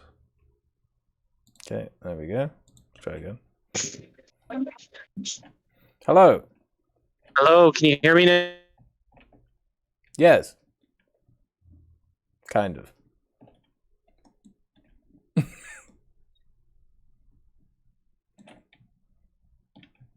Can you hear me now? It depends on the biggest part of me. Ooh, oh, baby, please don't go. 'Cause I need you now. Take away the biggest part of me. Do. Ooh, oh, baby, please don't go. Ah, yes.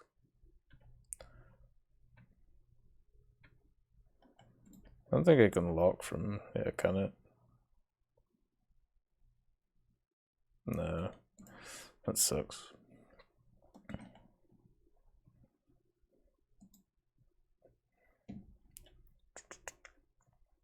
Ba-da-da-da-da-da-da-da. Oh, fuck. You there, Merciless? It worked for like a second and then it died again. Oh, come on. Bloody missile. Check, baby, 1, 2, 3. Check, baby, check. Check, baby, 1, 2, 3. I like good pussy and I like good memes. There's an F1 and a 4 on me. Do. This thing is way more maneuverable than I thought it was. It's not bad.